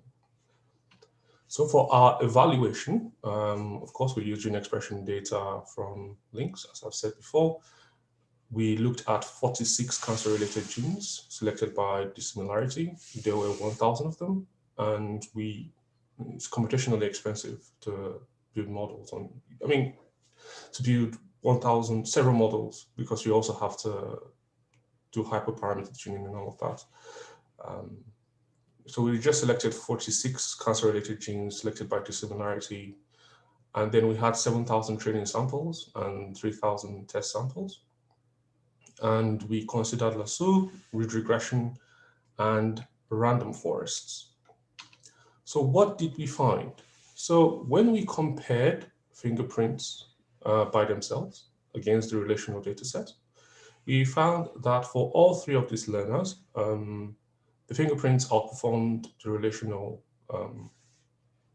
relational features. Right? So you can see for lasso, for ridge regression, and random forest, and this difference is indeed statistically significant using paired t-tests. And then we compared a case where we concatenated, right, the fingerprints and the relation. So we built this massive data set where we joined the fingerprints and the relations together. And then we compared that to just the relational data set. And we see that, yes, concatenating the fingerprints and relations together does outperform the relational input data set by itself. And then we compared the fingerprints and relations against just the fingerprints. And again, here we found that for all 3 of these learners, the fingerprints outperformed simply concatenating the fingerprint and the relational data sets for all three learners.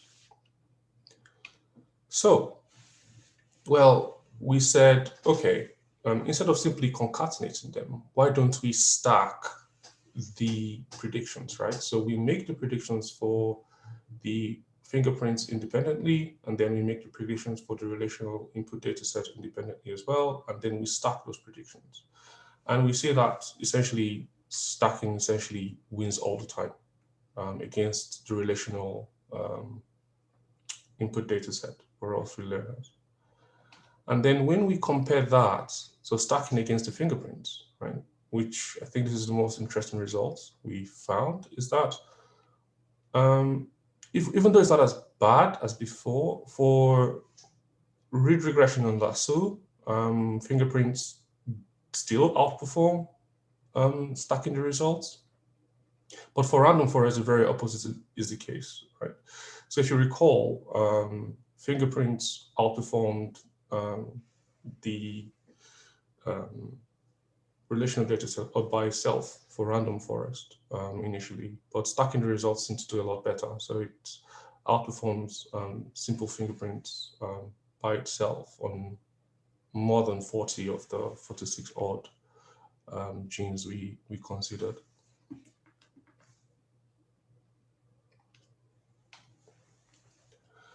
And then if we compare stacking to fingerprints and relations, same thing here. We find that for read regression and lasso, combining the fingerprints and relations outperforms stacking. But for random forest, stacking still outperforms combining, so simply concatenating the fingerprints and the relational data set. So, I mean, at the end of that, we want to reach a conclusion. So it's what representation should one use? And the answer is it depends. It's not really straightforward, because as our results show, it depends on the choice of learning algorithm. So what input data set works best is going to depend on the underlying learning algorithm you use. And then how the predictions are used also matter, right? So if you simply concatenate the data set, as we've seen, it doesn't work very well for some learners. But if you stack the predictions of the different input data sets, then you can do a lot better, as we've seen with random forest. So in summary, we can learn effective data descriptors using relational learning. The learned descriptors are understandable. The choice of learning algorithm and how the predictions are integrated impacts predictive performance, as you've seen. And then something I should note is that even though the descriptors themselves might be understandable, at least a lot better than standard descriptors that you usually get in QSAR-related problems, is that if you then chop those features into a hard-to-understand model, it's not really going to help you much in terms of how well your final model does, in terms of understanding your final model, sorry. So for example, if you put it in something like a decision tree, yeah, it makes sense. But if you put it in a deep neural net or an attention neural net or CogNet or whatever, you're going to lose all of that understandability, even though there are efforts to make that more understandable. So in terms of current and future work, we are currently extending the relational learning algorithm to deal with very large knowledge bases. So we provide the knowledge base we use for this project. It's all online. It has something on the order of a few million facts. But the learning of the relational features was limited because the algorithm or the underlying substrates which we use to learn these features cannot deal with such large databases. And you can only constrain it to a really small portion of the knowledge. And we're also adding additional background knowledge for compounds. So for example, their 3D molecular structure, chirality, etc., etc. And with that, thank you.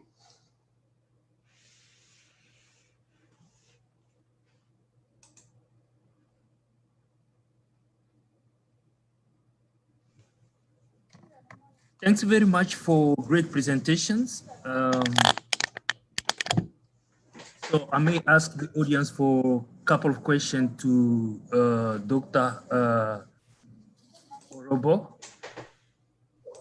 I hope I spelled well your name, right? Yeah, it's fine. Any question here for Dr. Orobo?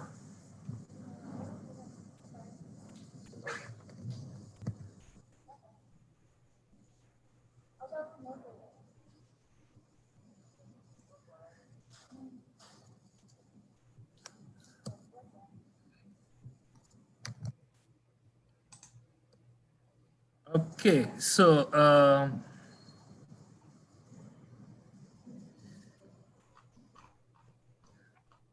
then I think I'll call for the next presenter, which is myself. Thank you very much, Dr. Orobo.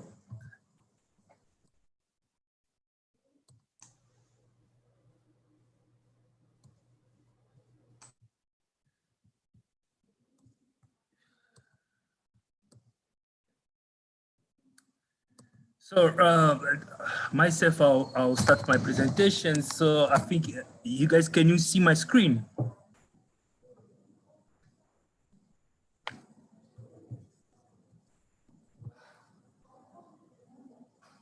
Hello, audience, can you hear me?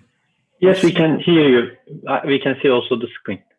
So I'll be talking about tantalizing dilemma in disease scoring statistics. In fact, disease scoring statistics is a statistic model of prediction of disease that will be actually talking what is going on there and where we are actually. And the term of disease scoring, which is actually used a statistic in a genomic era to actually understand all this genetic disorder and actually to localize a region in the DNA that's cause disease, and that have a lot of applications that I'll refer a few of them here. And also disease scoring statistics allow you actually to understand genetic variation that I'll also be talking a little bit in this talk here. So briefly, I'll give you an overview of what genetic variation is, where it's come from, what are the factors, and how actually we can use machine learning and data sciences to capture genetic variations. And also I'll be talking about those disease scoring statistics, which is kind of machine learning and artificial intelligence within data sciences approach to actually understand genetic variations. A little bit, I'll touch a little bit of bioinformatics analysis, which is actually a era where actually data science is also being applied in bioinformatics. So this is a little bit of our African young people in my lab here, and my lab is computation, population genetics and genetic epidemiology, which is actually based here South Africa in Cape Town, University of Cape Town, in the Department of Pathology and Division of Human Genetics. So what is variations? You know, as we can see in this picture here, and you look around you, you see we completely different. And even within our family, we looks different. Different skin color, different type of hair, short and tall. And then we may ask the question, what caused these variations? What actually caused this variation? And those variations can be in terms of disease, allergy. You know, we have a different allergy, we have a different disease. We observe people have the same disease, but they follow the same treatment, and someone, one get healed quickly, another one not. And we ask, what is variation? And yet we are still the same species as a human. And we see also this variation in recent COVID, you know, and what this variation is. Other people get progress, and other people, they stay asymptomatic. What actually underlines this variation within our species as a human being? So we know the story of migration out of Africa, where a small group of people actually within African continent decide to move from the continent to go elsewhere. Elsewhere, they be actually facing different environments, diets, and after a while, because they are small group, they need to survive, they start to interbreed between themselves. And by interbreeding between themselves, they create the kind of genetic similarity in their DNA, and what we call population bottleneck, and what we call also genetic isolations. And that's what we can see today, there's a population undergone population bottleneck, like a population in China, Europeans, we a population in South Africa as well, by the Khoisan, who actually undergone genocide. Those are kind of population undergo bottleneck. They become themselves genetically similar. Sorry about these disruptions where I am. Wow. Sorry about these disruptions. And actually with a kind of mutation that occur every time in our life, and also selection that actually they change due to the adaptation to the new environment based on the movement of the populations. Those are the factors that actually shape our DNA and make our DNA to be different, and definitely our phenotype, the way our appearance and looks now make us to be different. So what I want to actually pinpoint about genetic variation here is actually the DNA actually is responsible to what we observe, and what we observe we call the trait and the phenotype. And what's happening to our DNA and what cause variation and what cause those variation is different change that's happened to our DNA. And as I refer here, is kind of mutation that occur often and every time, and is random, and also selection that may due to actually adaptation to lifestyle or to a new environment or to climate change that can affect change. And also, if a populations actually are being separated and genetically isolated for a long time ago, and then they came back again, one of those population came back and interbreed, and they call the so-called admixture. So the example of that is when the European population came back, and we call migration back in Africa, they mix with the remaining African, they create the mixed ancestry. And we have an example of mixed ancestry in American, in most of East Africa, North Africa, in South Africa as well. So those are the variations. But now, we observe those variations. How can we use data sciences? Once we have the DNA, we collect those data, how we can use data science to understand those variations, in terms of maybe drug response, treatment response, and phenotype or disease response differences. So this is an example of where machine learning has been used. It's a kind of a principal component analysis, which is a deep learning approach, where actually we have the data, the DNA data of worldwide populations here. I break it down on different 20 worldwide ethnics, and plus some two countries of sickle cell, Tanzania and Cameroon, we can see here. And I try to compare how those individuals within ethnics or country are genetically related based on their DNA. As you know, the DNA is also very big data, very big data of the DNA. And once we have the DNA for populations, we have to put all those populations together and use unsupervised models, a learning model, to do a classifications. As you can see here in a different color, those are different ethnic groups, the way those individuals within the group, they are clustering together. And on the right side here, you can also see a kind of a Bayesian models of phylogeny that actually can tell you the tree generation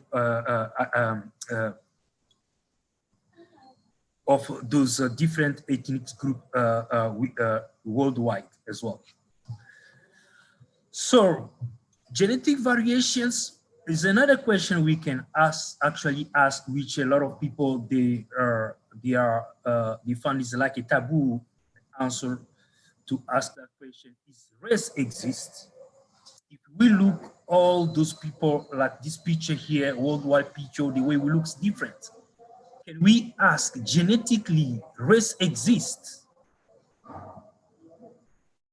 This will be a debatable questions. Other people will say, yes, it exists. We have a white, we have a black, and so on. But genetically, is race exists? So if, for example, you have never seen and have any information about Michael Jackson, and just Michael Jackson happened into our audience right now, and then they ask, I have to ask you questions to say, is this gentleman is a Caucasian or is a black?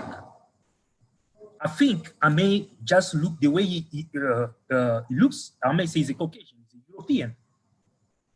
Then I may be wrong to say so.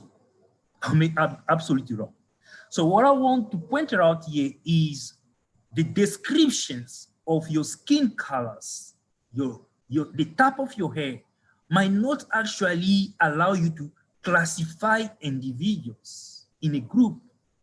But what's actually can be a good classifier here is your DNA, the data that can be used with a kind of machine learning, kind of deep learning, as I show you in this picture here, to classify individual based on the data, based on the DNA material. If I did have Michael Jackson DNA, I could have said that these persons have maybe, this person have 80% of European or 20% of Africans, or maybe is 100% Africans, you know? So the data can actually allow you to well classify individual, then your appearances and stuff. So now the question is how actually we can capture the genetic variations, SPC. How we can capture genetic variations.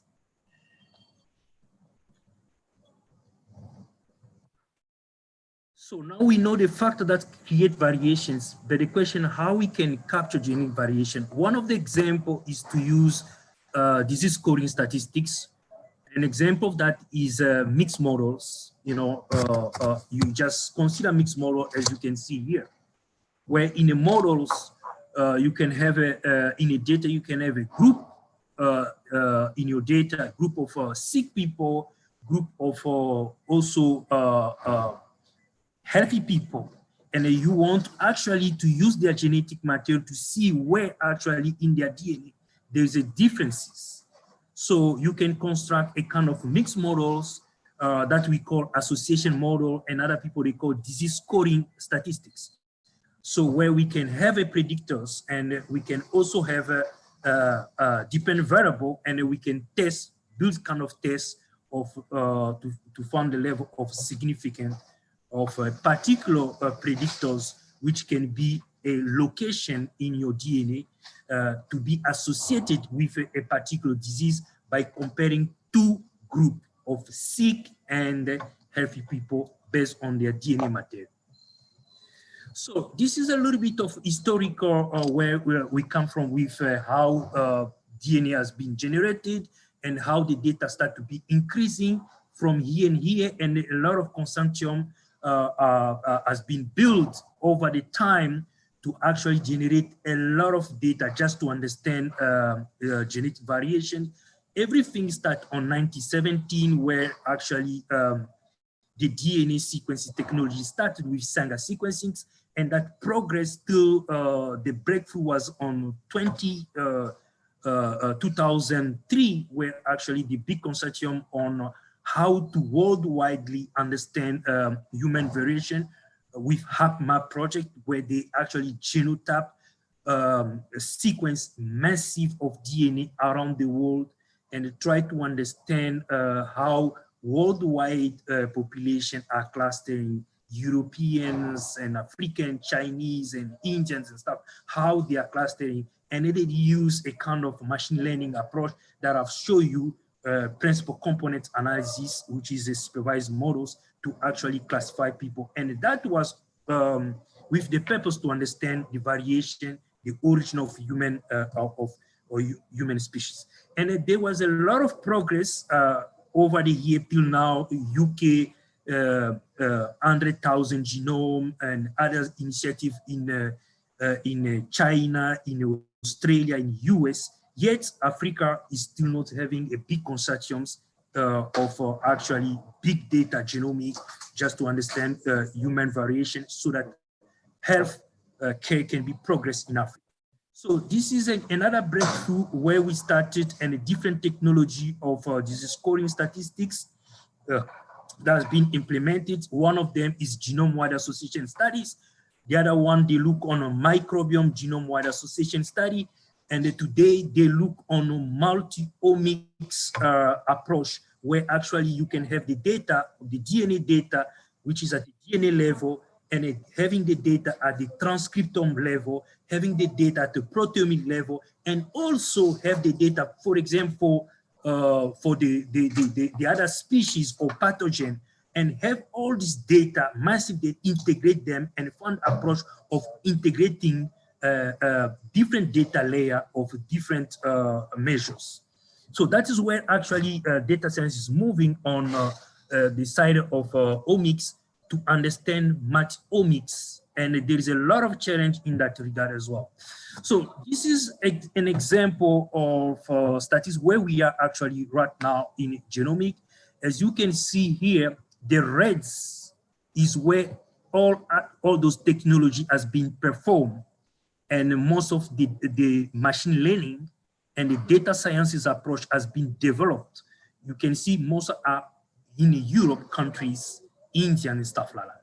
So you can see African is blue is only 3%. So that means we are very far away to catch up with the worldwide and understanding human variation and getting into the level of technology and into the level of development of new or novel approach for machine learning and data sciences approaches in the era of omics, genomics, and bioinformatics.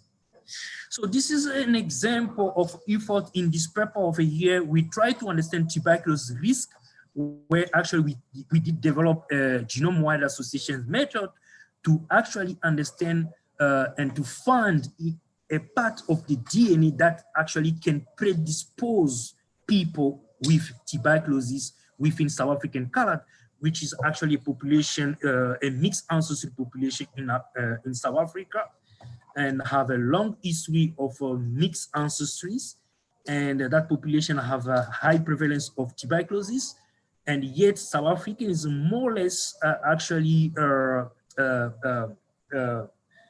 clean, or I can say not clean, but compared to other countries where the infection is low.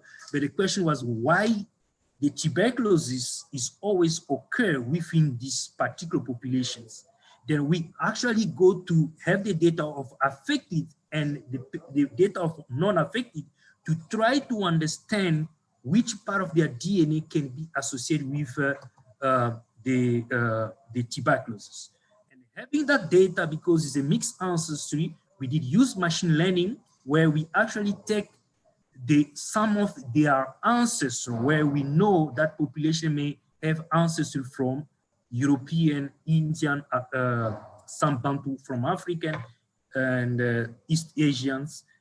And within the South African colored data together, we put together when we try to learn from the data to understand. And this box plot here show you in the middle here, you see those are actually mixed ancestry individual and show the different colors that represent ancestry contribution in that particular mixed ancestry individuals.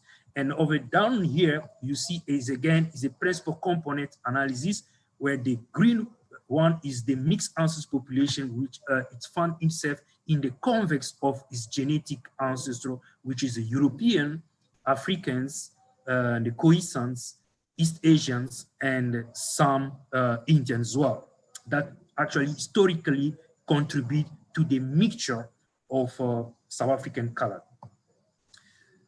So now to pinpoint the loci or the regions in that population, South African color, that is associated to tuberculosis, that's how we can plot. We do kind of machine learning, and then we could find a particular regions in the genome that is associated with tuberculosis, and that we can plot this kind of plot, Manhattan plots. And also in the data sciences, visualizations of results or of the data is also a big issue. And this plot here, it looks simplistic, it's very simple, but we are plotting the data of each chromosomes, and chromosome contain a lot of locations, millions of locations, and we did test all those millions of locations independently, and then we have to repeat to present the data in a plot where actually there is a level of significance in our result. And of course, there is a lot of issue in data science-based approach or machine learning-based approach when you do the kind of association studies. There is a issue of false positive result. There's an issue of a sample size problems. There's other issue like asymptotic bias on mixed models that need to actually be addressed. And also the model may not actually have sufficient parameters as well that can be taken into account. For example, the disease model cannot only be that the disease associated to the genetic, there might be environmental interactions.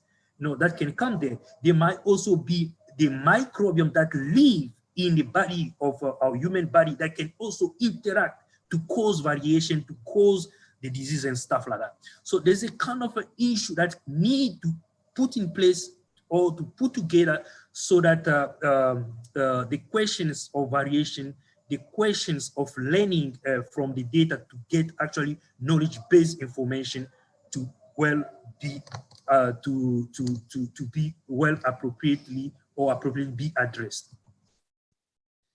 So this is where we go. All these kind of things in the area of genomics is addressed on a single locus, but the test can be done on the regions. We can consider the interactions, you know, or we can also, because the data become more and more big, there's a need to consider the way we need to store those data, the way we need to process it.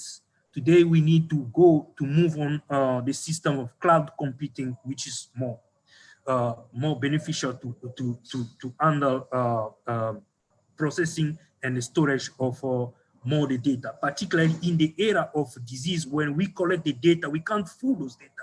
The more you accumulate the data, the more the model can be more efficient. The more the data you have more data, and you learn from more data, the more your prediction get much better. So this is actually, again, another breakthrough of different aspects where we can look on the interaction at the DNA as a network. And we can learn from the network and create a kind of machine learning where actually the test of risk prediction can be run on a network of each location of the genes in a gene, and that increase again the complexity of modeling, statistical modeling or machine learning modeling. This is an example of that where we have a genes, and the gene, we know the gene, a single gene cannot confer a particular trait. They interact. But till now, as we are, a gene can have a lot of location, but we are testing on a single location. Not even in the entire genes, yet the genes also interact. So what can be a machine learning can consider to test a risk of a particular disease or to identify a regions within a genome that can cause the disease within all genes. And also to consider that the gene can interact with others. So it's become more complex. So, and also here I want to show that in our body, the risk that we undergo is also based on lifestyle. And the lifestyle that we are having stress out our microbiome. And then again, our microbiome interact with the host. And all these aspects have a different data. You have it from the microbiome that live, million of them live in our body. You can extract the metagenomic, proteomic, epigenomic from the hosts. As a human, we can have also genomic, proteomic, transcriptomic, and we can also deal with the nitrogenomic as well. So now the question is how we can integrate all those data just for the sake to understand the risk and to better improve healthcare. And that is actually how machine learning and the data sciences will play a role.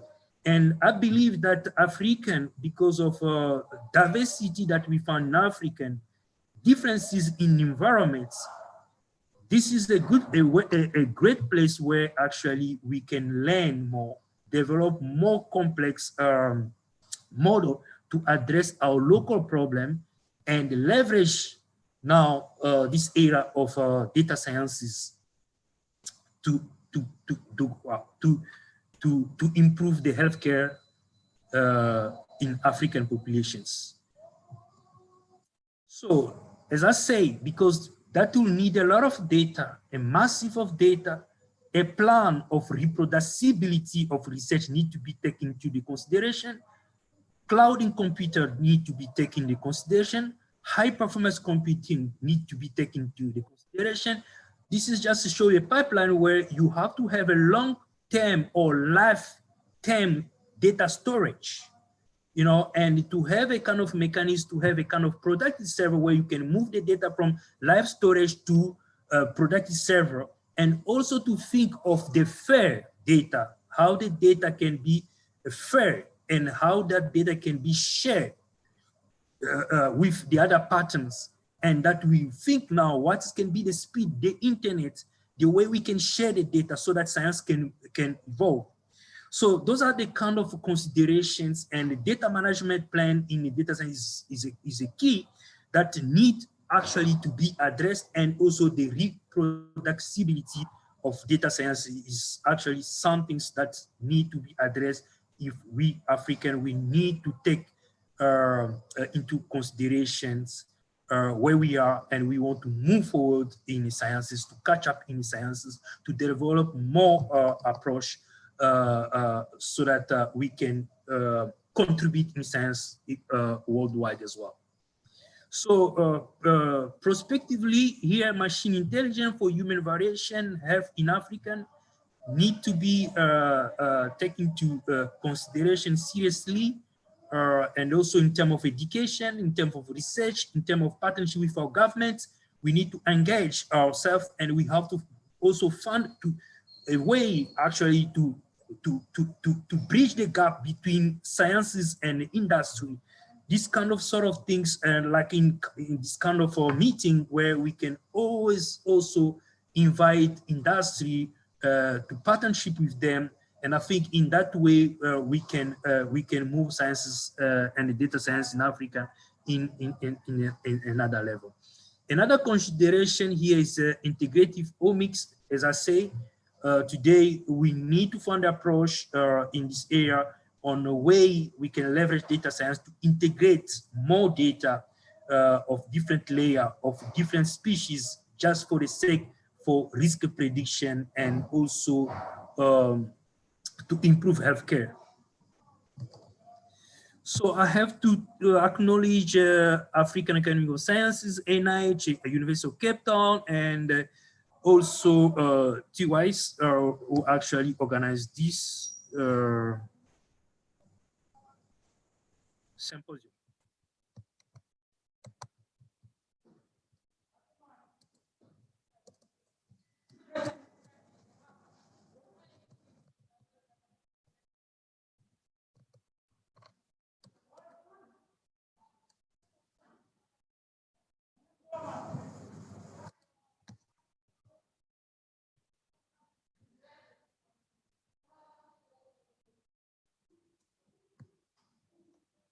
Hi, audience, can you hear me?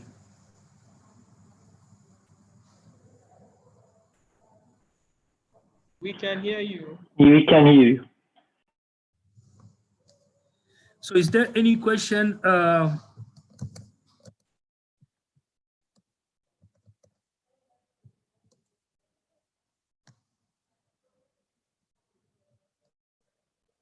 So if there's no question, I think it's a time we'll actually have a general question and answer for all the presenters. So for this session, for this part of sessions.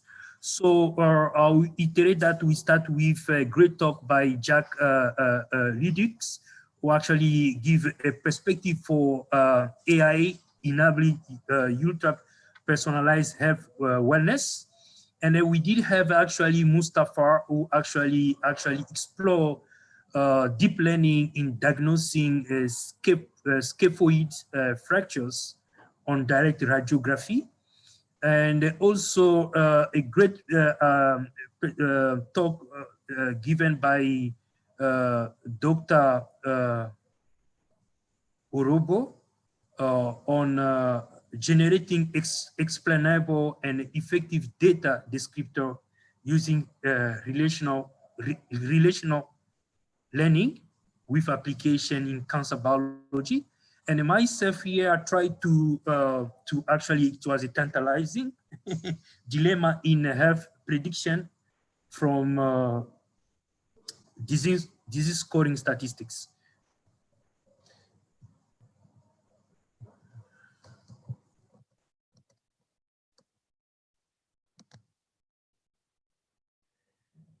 So I think I'll open discussion for 5 minutes so that we can engage with the speakers for 5 minutes. And if the audience can react to any of those speakers, and if you did not have chance to ask to engage with one of those speakers, and this is now the opportunity you can grab, or whether to ask questions, comments in those different talks.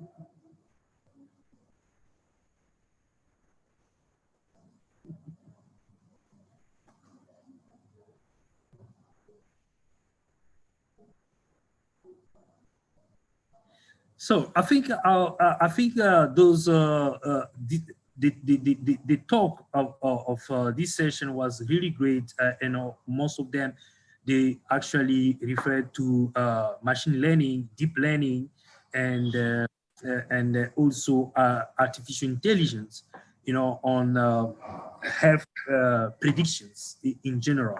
So. And I think we know African continents have a serious burden of diseases and stuff like that. And as we, as a scientists, and as we are gathering here, and I think that should actually take more in us to actually bring ideas on how, as African scientists, we see the future of how we can actually use data sciences to actually deal with the different health issue in Africa, and also how we can actually find a way we can educate to improve the education in the area of data sciences related to health.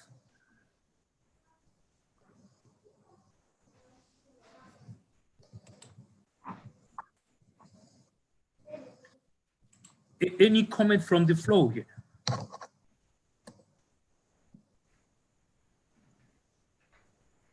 Hello. Yes.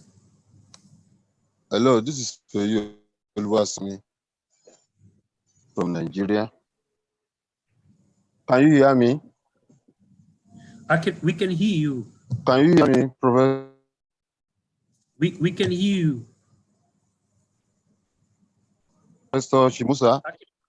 Okay. Now, I want to thank the various presenters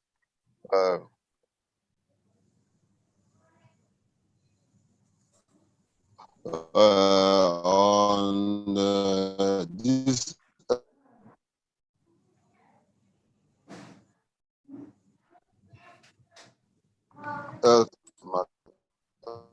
okay.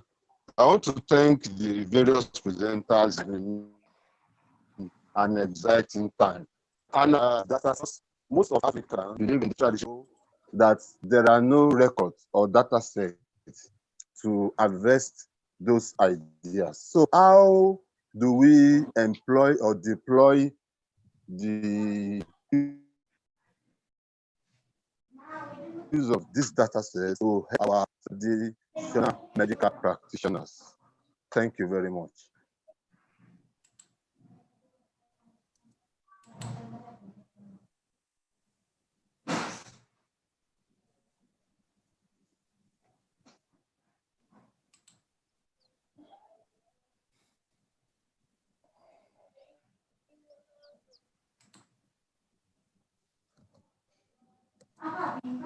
A question for me or for everybody?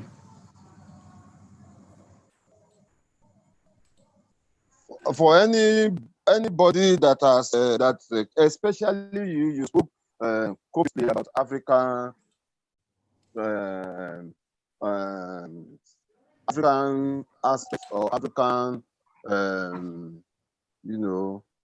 values to the health sector. So I would like you to take that, or any other person or doctor or user if it's there.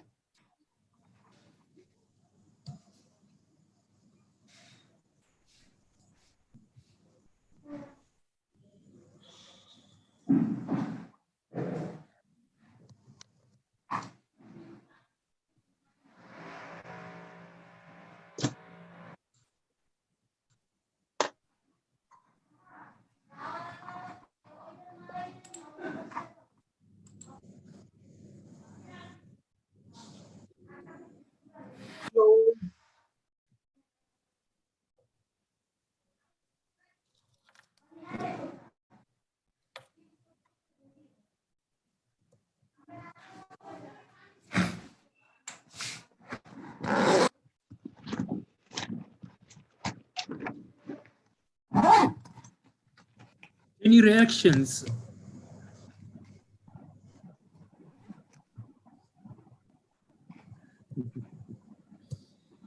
Professor Emil, you can answer his question. So what do you suggest, or what can we say about his question? So I think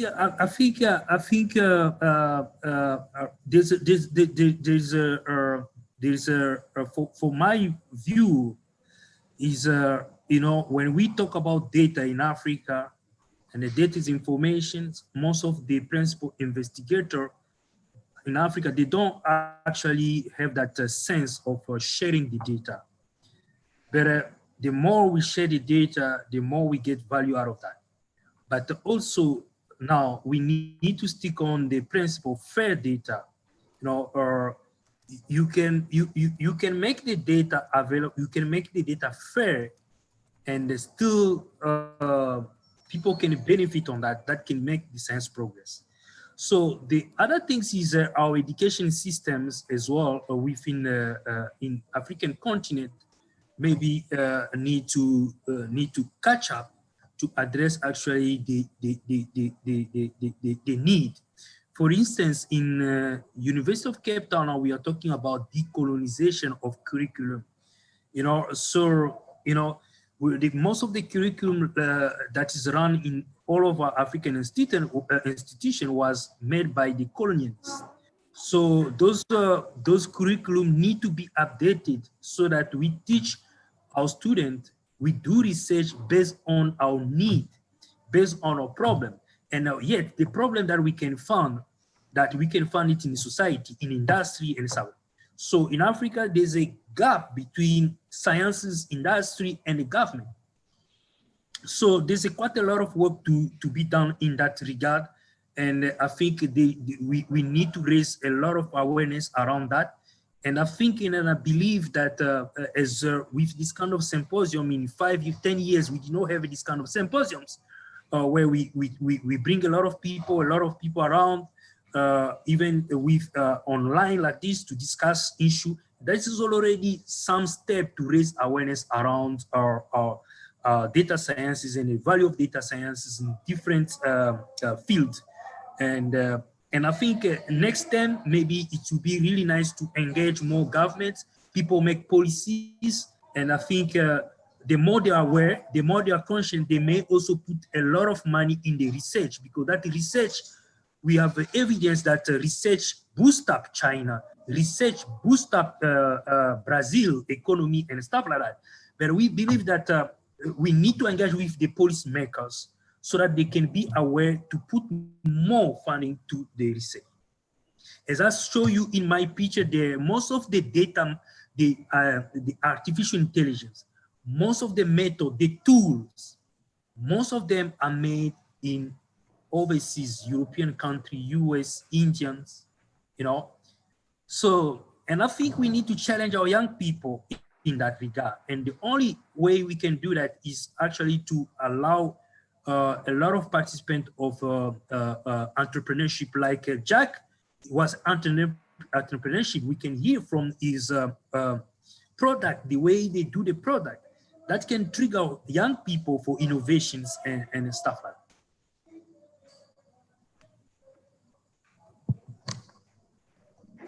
I'm not really sure if I did actually precisely answer your questions, but I tried my best. Yes, yes. It was technical questions. Maybe Hello. I the last part. Hello. Yes, Prof. Bolan Ojoko. Yes, I said it's well said, and I think the change begins with us. So we don't wait. I don't think we need to wait for the government in everything. So we want to share data. Let's start sharing in our own little way. Then the world, the situation begins to expand and it goes round. So the change begins with us, I think. If we can see it in that dimension, then I think things will be better.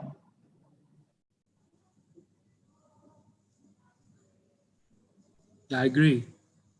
I agree. But the question is how you change African scientists.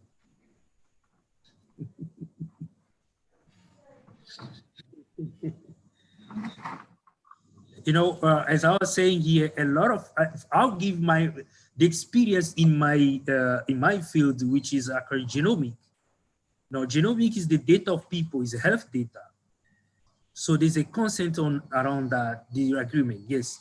But there is people that they think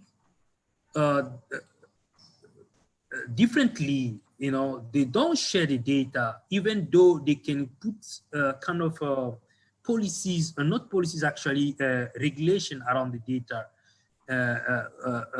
for accessing the data, you know, rule on how to access the data and how to do that. So I think that is the problem. You know, people keep their own data and they can't develop more approach around the data, but they keep the data with them. And that is the problem with Africans. You know, sharing the data is a problem. And also people are not very much aware on how actually the data can be shared and how you can put actually agreement on how to share the data as well. Maybe sometime we may also consider kind of workshop on how to make data fair and how actually to put agreement on the data so that you are covering yourself and also the participants in your study so that the research can go on and reproducibility in the research can take place. particularly within African countries, within African data and African research.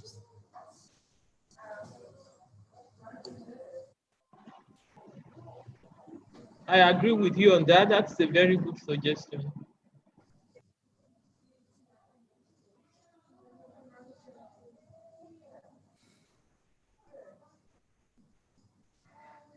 So there's a suggestion here on the chat. They say we can initiate a data science repository.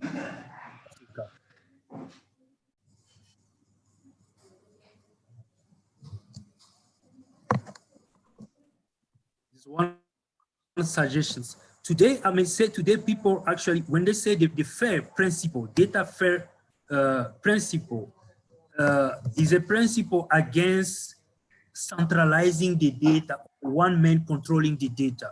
No, you can still keep your data with you, but you make it fair. And the people can still access it at certain level.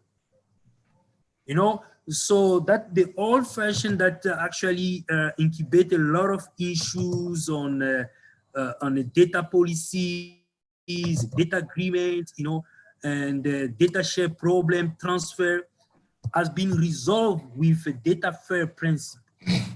So you generate your own data, but there is a SOP that is shared with everybody that you need to make the data fair. And you can share certain level of data. People today, they are talking about summary statistic. You know, you generate data, you know, but you may decide to share the full summary statistics. There is a machine learning method that I can use just the summary statistics of your data to generate other data that can be much similar to your original data. So I can have a data, I have a p-value of all your data, effect size and the standard error and stuff like that. I can do simulation out of that to mimic actually to regenerate the data, particularly that is in our field. You know, if I have the DNA data and I did the test at each location of the DNA and I can share the summary statistics of all those. Then if I have the information, the population, blah, blah, blah, the genetic background, the disease and stuff like that, I can use all those information to do simulation, data science simulation to generate a new data similar to the original one based on the summary statistics. So there's a different way based on the agreement, original agreement on the participant in the study that generate the data, that you might share the data at certain level or completely share the data. But the people need to be aware on the benefit of sharing the data, making the data publicly available. It might also increase your citation, increase your visibility as a researcher. And also you can also say, okay, I put my data, I share the data with a kind of agreement of collaborations. So there's a many way you can actually decide to share your data so that that data allow the sciences progress and your science progress and your visibility as a research to progress. Because definitely people use your data, they will search you. Okay, Professor Emile, can we continue, please? Can we move ahead? We are already behind the schedule, please. Yes, thanks very much for keeping me on toes. So I think this is a break for the moment. That's I did not actually yeah, I think there is no break, oral session. I'm sorry that I didn't look my calendar, the timetable wrong. I was thinking it would be a break. Sorry about this. And then I think we'll get the next presenter, which is Mr. Jogbo Oyondele from Nigeria, Ekiti State University. You'll be talking about diabetes mellitus prediction using information gain and logistic. Mr. Oyondele.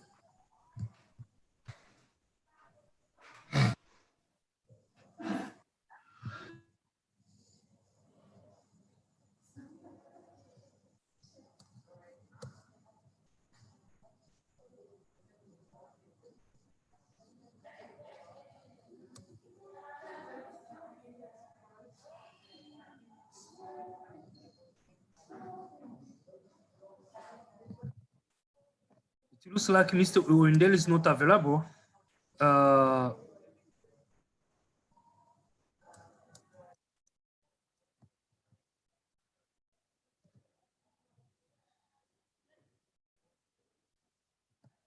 So then, may I call upon Akim Sikiru, Department of Animal Production, Federal University of Technology, Mina.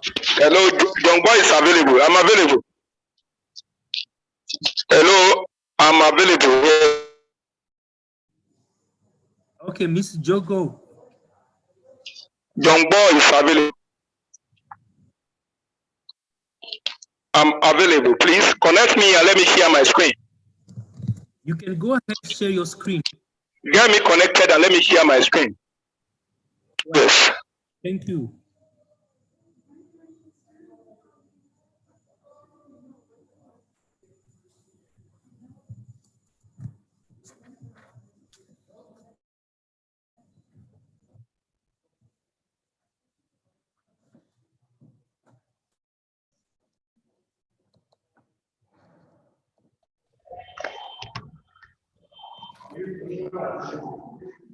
Hello, give me access to share my screen. Yeah, please, can you share your screen? There should be an icon with up green. You can click there and grab your presentations.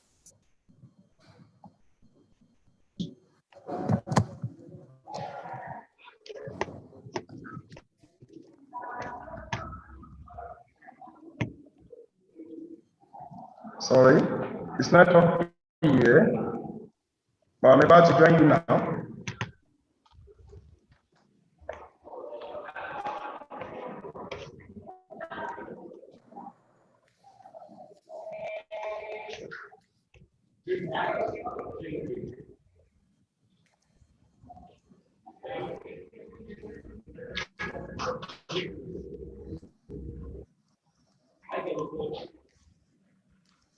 Hello.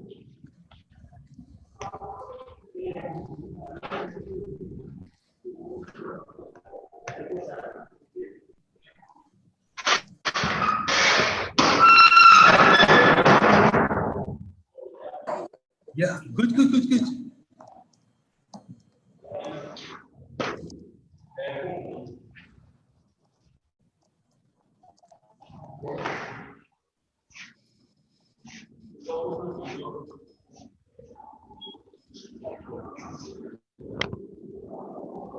Hello, other participants are sharing. You didn't allow me to share the screen.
Miss Oyendele.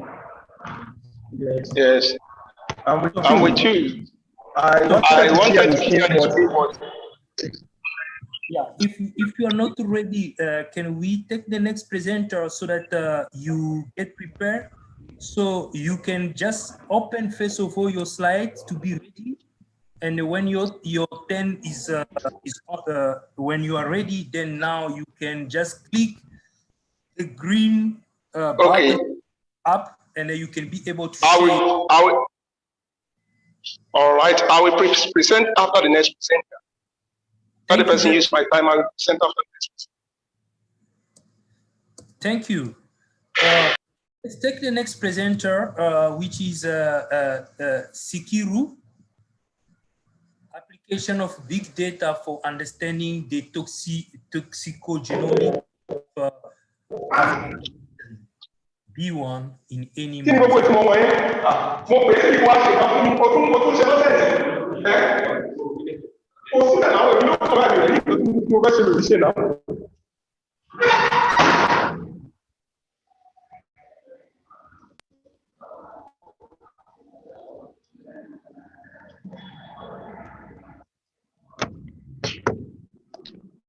That's nonsense.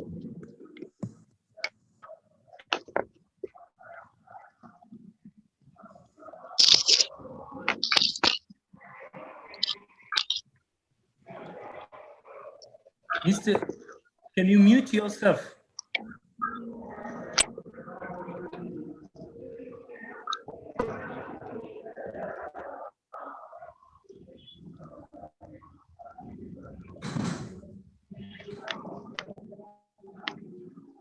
Hello? Amen. Please, can Mr.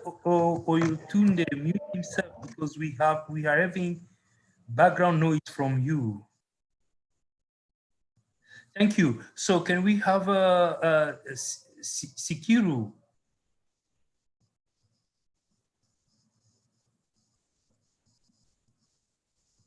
Is Akim here?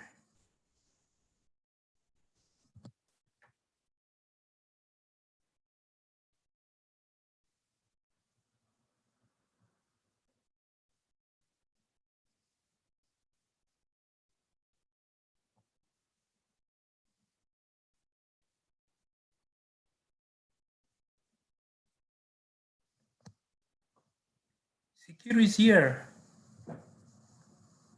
So next, can we take Samson?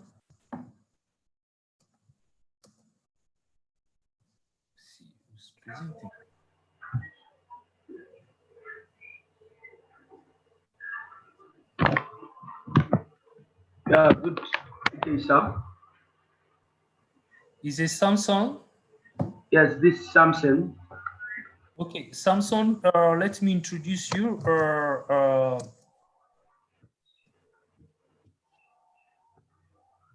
So Samson will be talking about a fraud computing-based healthcare delivery system for hemorrhagic stroke patients.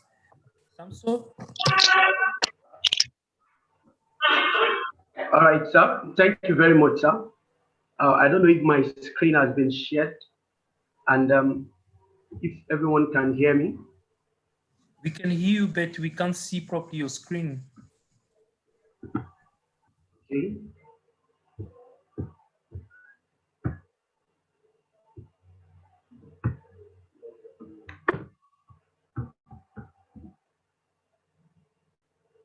Can you see my screen now, sir?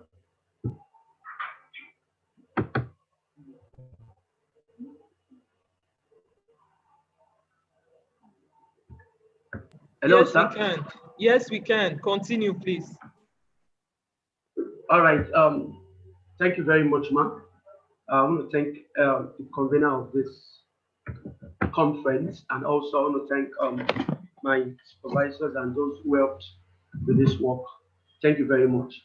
All right, I'll be speaking on a fog computing healthcare delivery system for hemorrhagic stroke patients.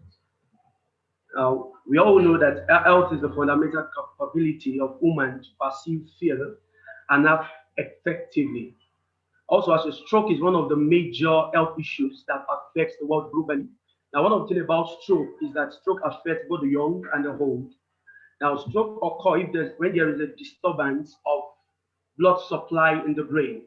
And we can see that there are different types of strokes that are different. We have the ischemic stroke, the hemorrhagic stroke, while the transient ischemic also. But we'll be looking at hemorrhagic stroke. Now, hemorrhagic stroke occurs when blood clots in the brain tissue, and this is caused by chronic high blood pressure if not well monitored. And we also have the heartbeat problem. We have the age problem. Now, one thing about hemorrhagic stroke also is that hemorrhagic stroke ranges from age 16 to 50 years and above. That's one of the reasons why it is one of the places where we must give proper attention to, because by in a growing world whereby many things are affecting the younger generation, many of the time when we think about stroke, we just think about stroke for the older generation, those in their late 70s, in their late 80s. But actually, stroke is already getting back to the younger generation. Also, one other thing about emerging stroke patient is that it is hereditary. It's hereditary. According to Logan Fernandez et al., in 2019, it reported that the European Union actually spent over 45 billion euros on stroke. Now, this figure one actually shows the trend of challenges of stroke in developed and developing countries. Now, we see from here actually that the stroke has an higher percent. When you check the diagram, it has an higher percent, and it shows that stroke is one of the things that affect both developed and developing countries. Okay, from here, we are showing the brain of an hemorrhagic stroke patient. All right, now, healthcare improvement and delivery system has been considered in taking care of monitoring stroke patients. And one of the things we have learned over time is the electronic health. It helps in preventing healthcare, proactive monitoring, follow-up, and the like. Now, from what we see here, we see that the wearable in the hand of this patient is gathering data, and also the phone has an algorithm installed on it that helps to collect the data, process the data, and take certain meaningful information to give healthcare deliveries. Now, there are new technologies developed with Internet of Things, wireless sensors, but we must look at also cloud computing has helped over time to help in data mining, data gathering, data storage. But actually, why is for computing services brought to life or brought to cloud computing is because we need our data to be more closer to our user. We need high reliability for end users. Now, many of the time when these data are gathered from the wearable, they are sent almost directly to the cloud, or they are sent directly to somewhere where the data is not closer to the user. That now, for the data to be closer to the user, you have to talk about the data retention.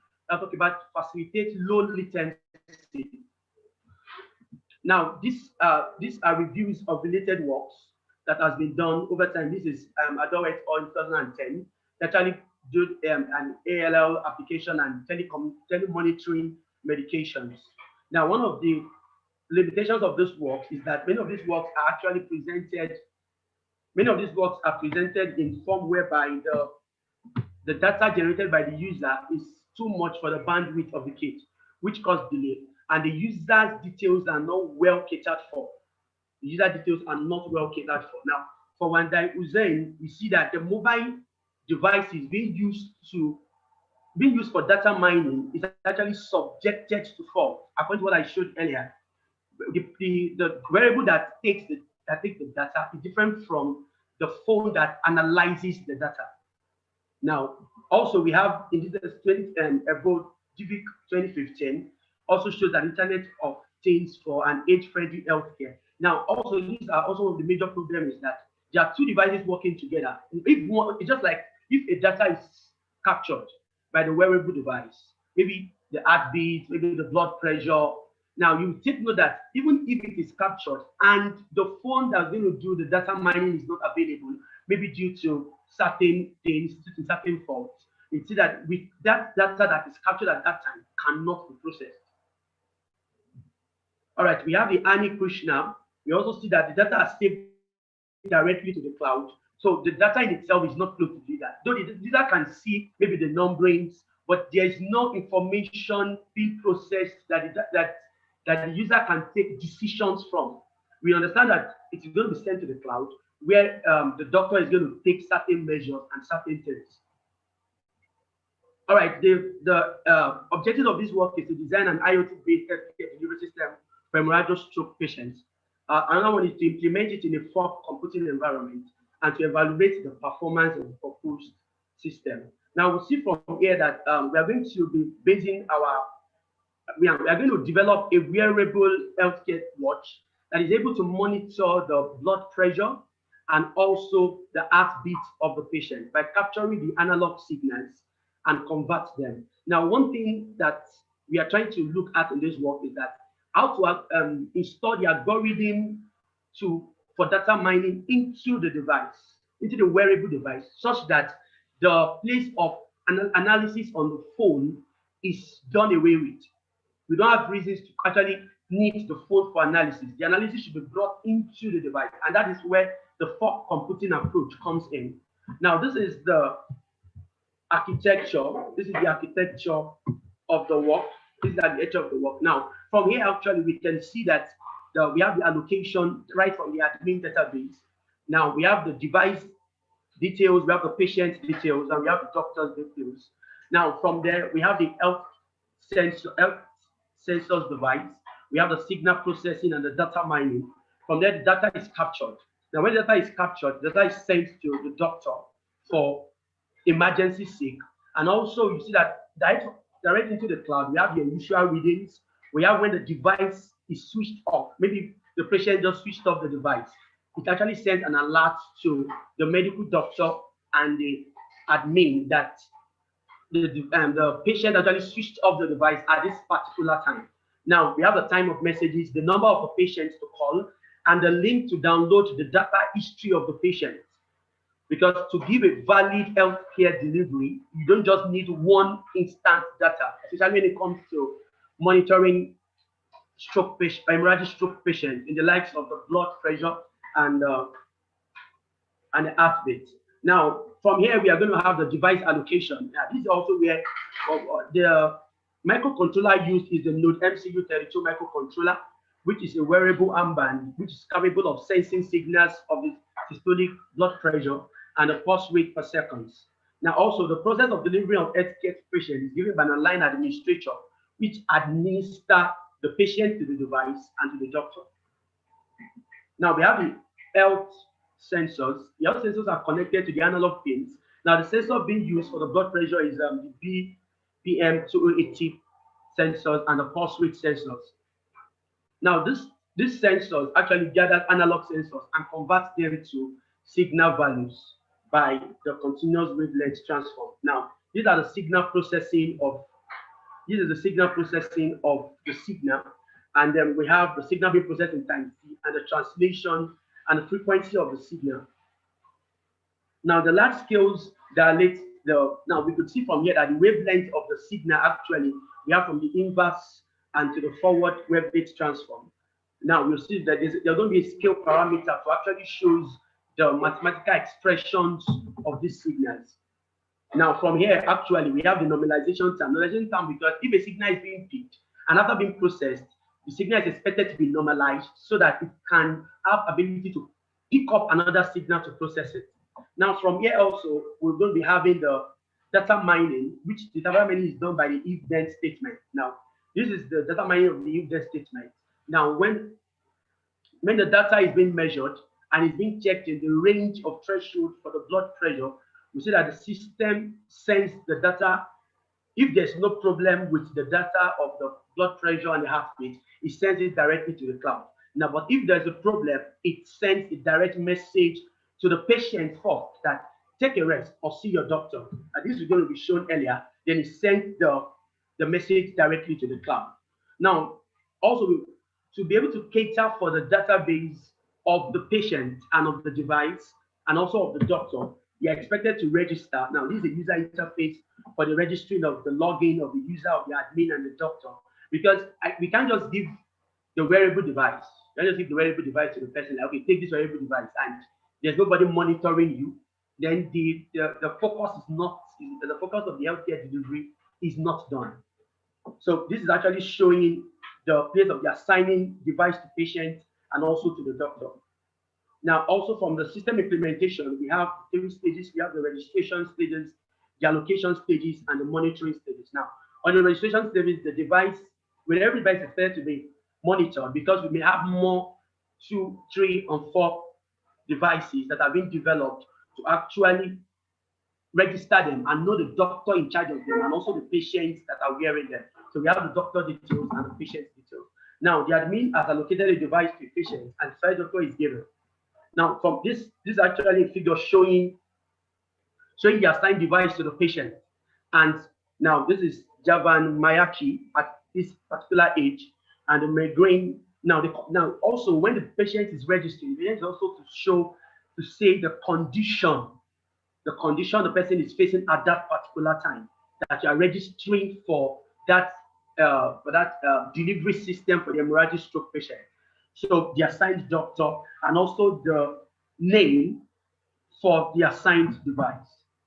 Also, the patient is expected to put on the wearable, and the sextor begins to pick up directly the signal. Please round up, please. Your time is up. Now this, all right, this is an unusual blood pressure being sent. Now this showing wait and rest, see the doctor. This is sample. Now also our system was able to be compared with a smartwatch. The smartwatch was able to compare with the pulse oximeter. The pulse oximeter actually shows that the variation between our walk and the use of the oximeter is of a close range. Also, for the blood pressure, we use the sigmometer to actually measure up people, to actually see the validity of the wearable device. Okay, in conclusion, and integrate a GPS sensor to the Arduino board in order to monitor the location of the patient. Also, we are looking at also to develop a natural diet recommender system to reduce the hazard of hemorrhagic stroke patients. Thank you very much. Thank you very much. Thank you for listening.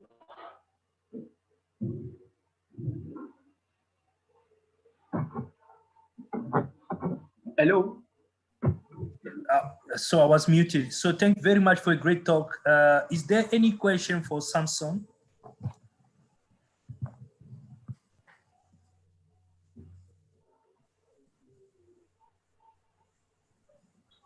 Samson, I have a question. Have you ever investigated the beneficial of wavelet transform for this kind of work on modeling?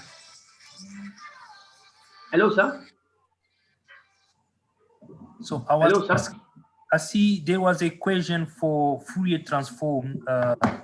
So the question was, have you ever explored wavelet transform to use wavelet transform to model the progressions, of your studies? Disease progressions.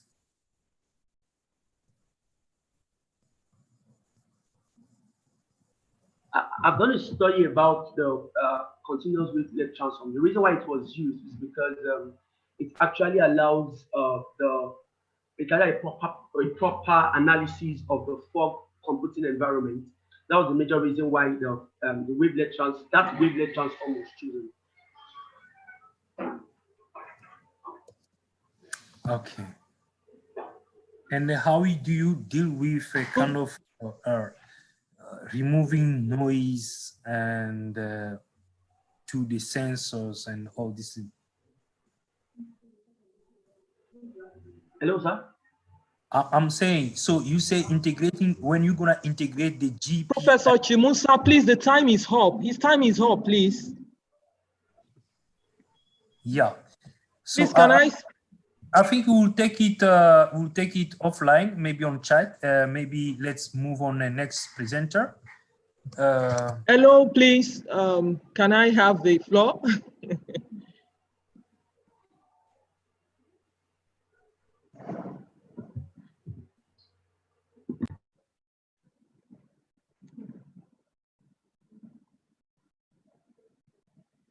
Good afternoon.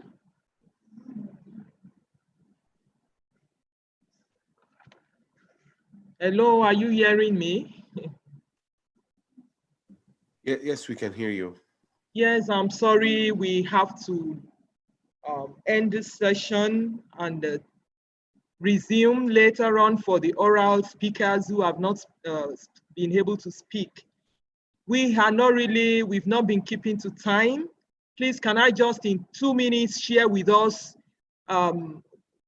the arrangement as was sent in the mail to all the participants and the moderators.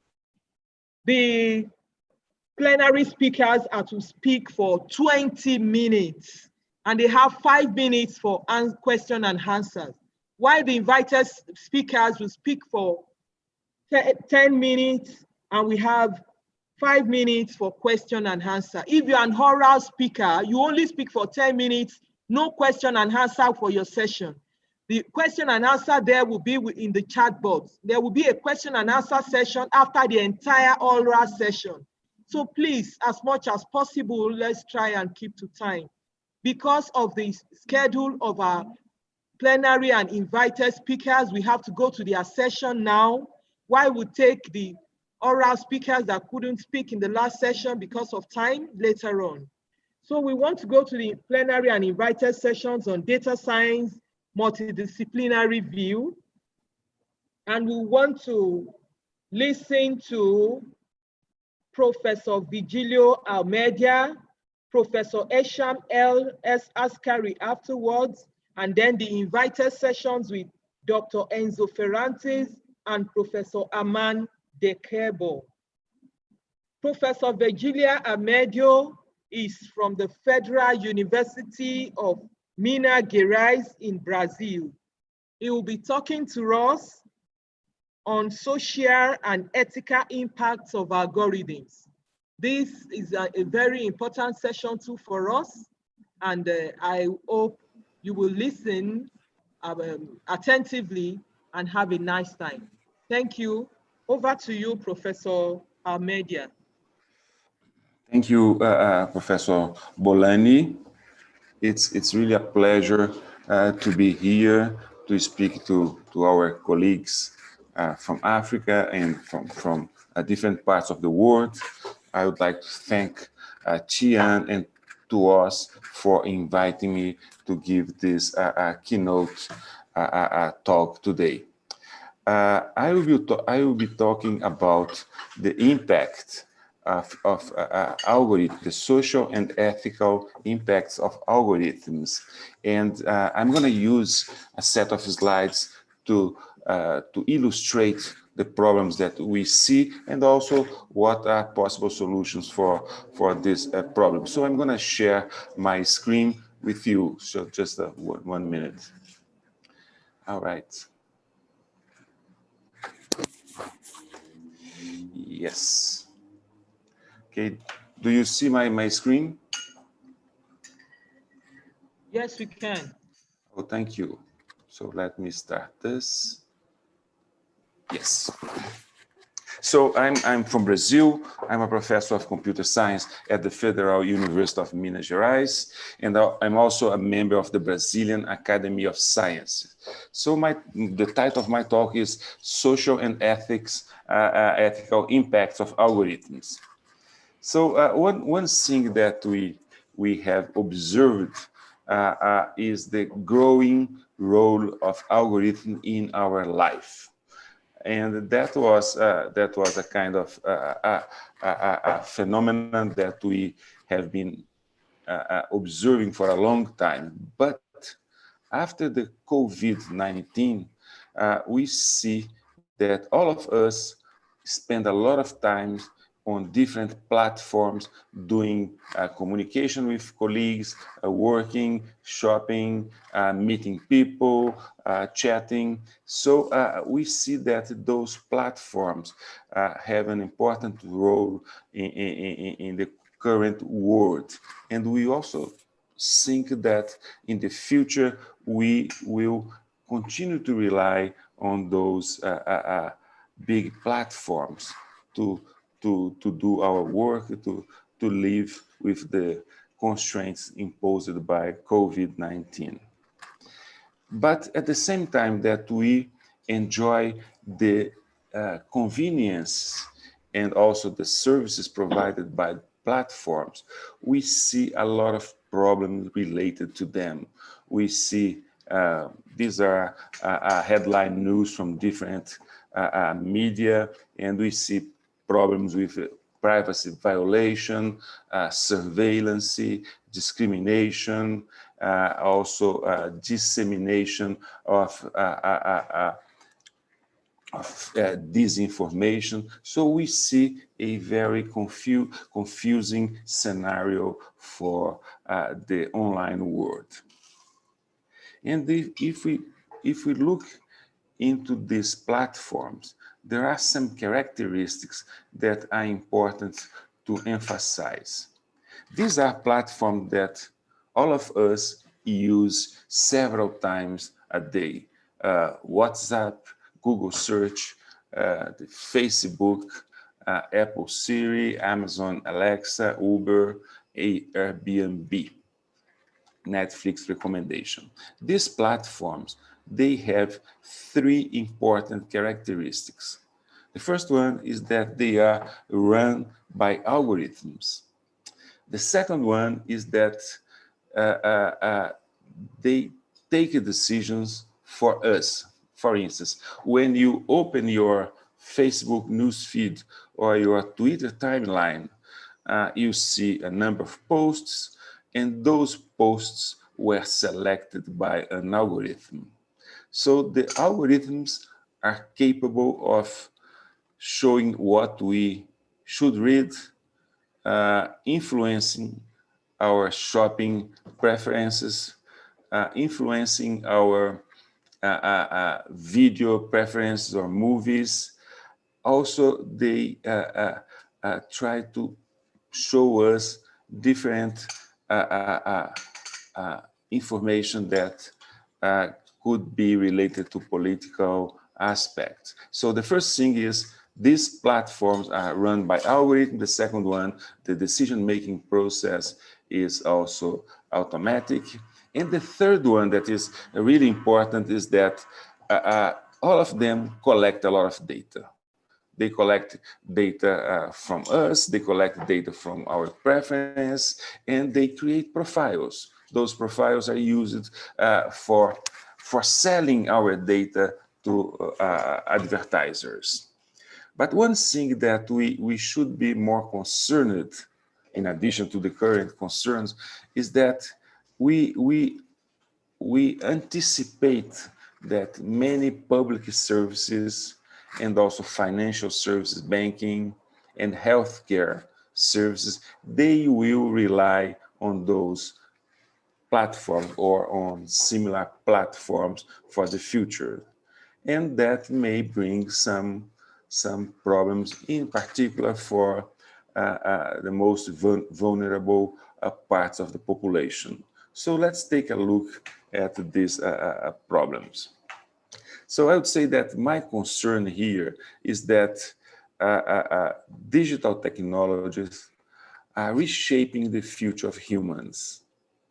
And we see that artificial intelligence algorithms that have enabled many convenience and advanced services, they quietly begin to drive humans away, taking a greater role on managing our economy, transportation, defense, healthcare, and personal life.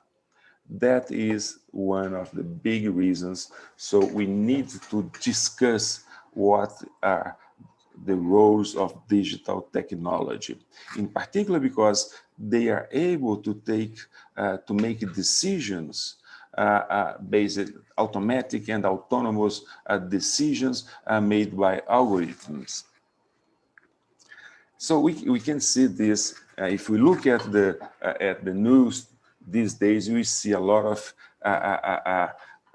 headlines showing the problems with algorithms. For instance, this is an article from The Guardian saying that Home Office to scrap racist algorithm for UK visa applicants. Another problem is that we are talking about very complex platforms. We call those platforms techno-social platforms. They are a kind of black box. We don't know how they take decisions, how they make decisions, and some decisions can harm parts of the society. Another example is this article that appeared in the New York Times. Is an algorithm less racist than a law officer. So these are concerns that people all over the world have and are observing. Another headline is social media giants support racial justice. Their products undermine it. We see this kind of problem recent in the political scenario in the US or in other countries. So I would like to show the evolution of AI algorithms and pinpoint some of the problems. We can start the evolution of the artificial intelligence algorithms looking at technology that made a rapid progress. For instance, content identification. An example is reverse image search. You can use an image to search the web or the internet. You can use a service called Shazam that identify the music that are being aired. We have a lot of success in speech-to-text platforms. Also, medical diagnosis from images have been used by doctors in many parts of the world. And facial recognition, which is working but has some ethical problems. So a clear sign of the progress of this technology, we can look at this visual error rate, and we see that algorithms were less accurate than humans 5 years ago. They presented almost 25% of errors compared to 5% for humans in identifying images, different images. But in 2015, the algorithms became more accurate than humans, and the error rate is around 4 or 3%. So we see that there are clear and concrete progress in the use of image recognition by AI algorithms.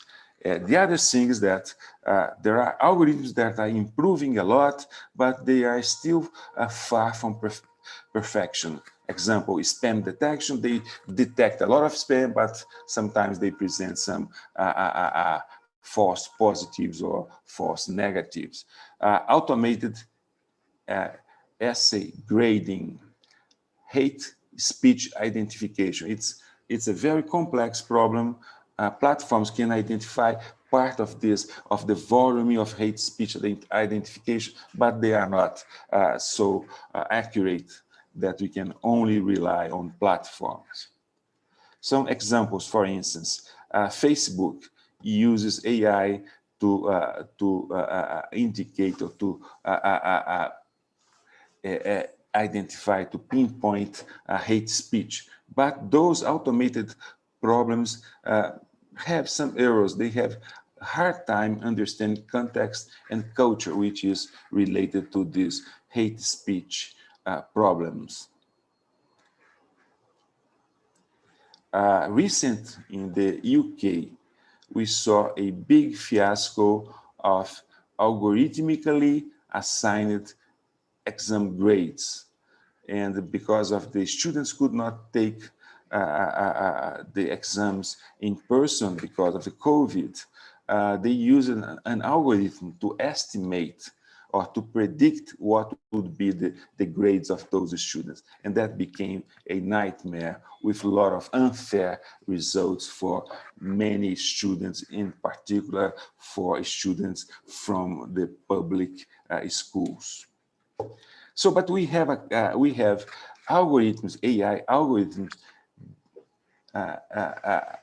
being used in social issues, and they are those that produce more questionable results, such as predicting criminal recidivism or predicting terrorism risk we see that those algorithms have, many studies have shown that those algorithms present a racial bias.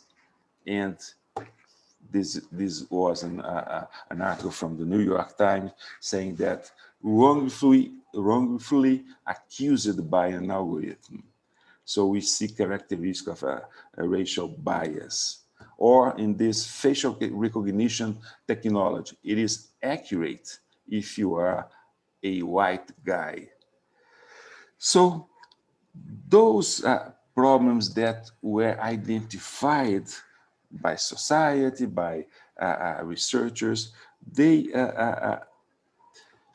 need to be understood. That was an article from Nature showing that AI can be sexist and racist, and we need computer scientists to study what is happening with those algorithms in order to avoid bias and other discrimination aspects. A recent study published by the Proceedings of the National Academy of Science show racial disparities in automated recognition systems. We can see here the error, the words error rates for converting speech into text, and black people, the system presents much more error than for white people. So we need to understand how those algorithms work, and most of them are protected by commercial or trade secrets.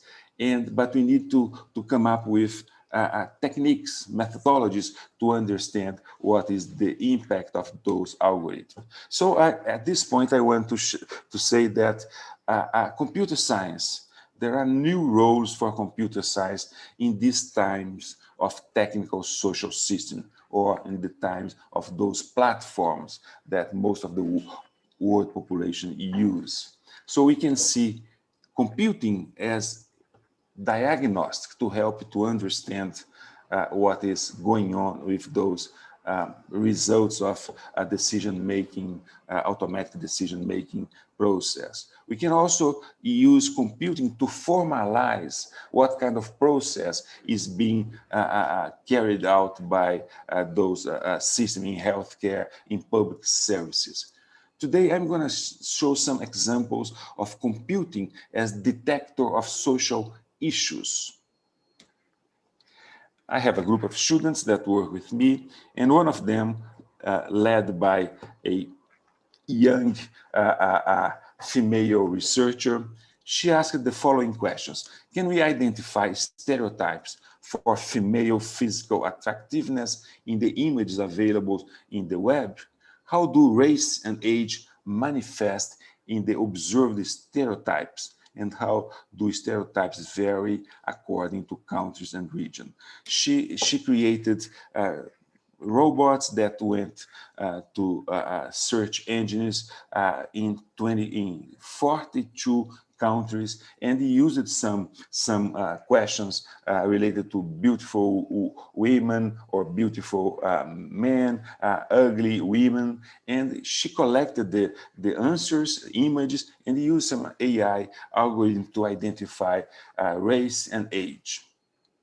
So this study had a lot of impact. It was published an article about it in the Washington Post, and the result that she found was image results for the Google search, ugly women are disproportionately black. And here are the data that are interesting.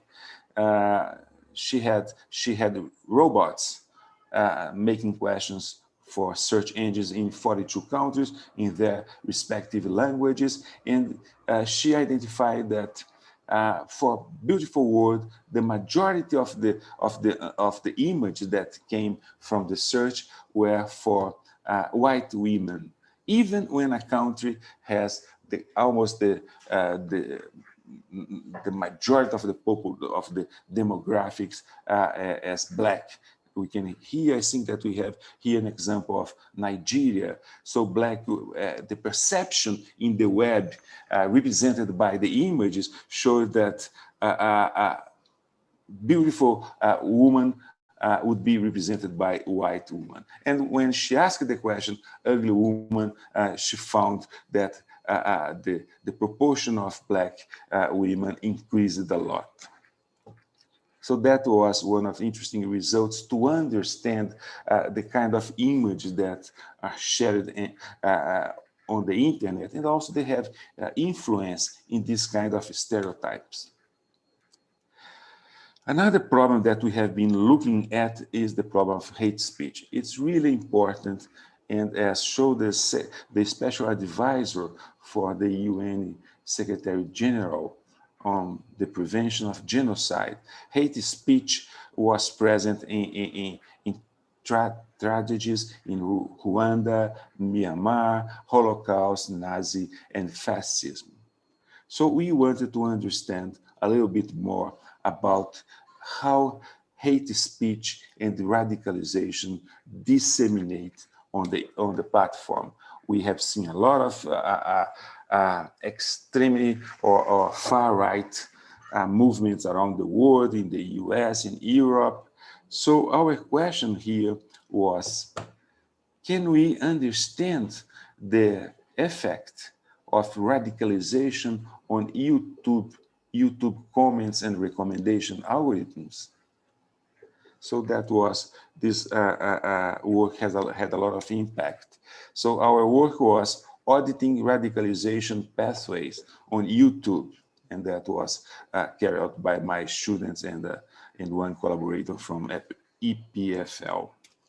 And my students examined 34 channels in YouTube, more than 300,000 videos, and more than 72 million comments, in order to identify how people move it from what called the light right, the intellectual dark web, or the alt-right, to more radical communities such as the alt-right, and we compared those with the media. And what we found is that there is a compelling evidence that many users undergo radicalization on YouTube. So we showed that the evolution of a big fraction of users on YouTube moving from light right to alt right, which is a more radical community. We did not find why this phenomenon happens, and on the platform we are studying that. So that's, I'm almost at the end of my talk, and we see that in order to understand the challenges of AI and the challenges of these big platforms that somehow drive our daily life, we need more transdisciplinary or multidisciplinary research. We need to bring social scientists, we need to bring people from humanities, we need to bring engineers and computer scientists to understand those problems. So the evolution of what we call the digital world, in the previous decades we saw a focus on infrastructure. On the last decade, we saw a lot of technical innovations in platform, in recommendation algorithms. In this path to digital transformation, this decade will be marked by policies, regulation, and governance in order to create a more sustainable and fair environment. So this is the message that I want to bring to this important workshop, seminar promoted by TYAN, TWAS, and many other organizations. We need, societies need to work on policy, regulation, and governance of the digital world. Actually, we recently launched had a new book that is now out, is Governance for the Digital World, where I try to combine, we combine knowledge from social science and computer science in order to show some new ideas for governance of the digital world. So thank you for your time. Thanks for the organizers, and I'm ready to answer one or two questions. Thank you, Prof, for the very insightful talk. Does anyone have any question? We have been told about new roles in techno-social systems, and that in this decade, we should focus more on policy regulation and observance. Any question for Professor Almeida?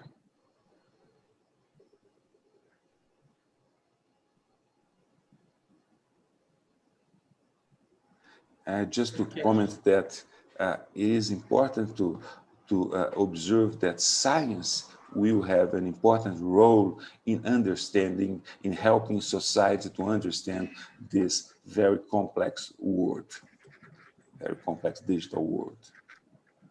Yes.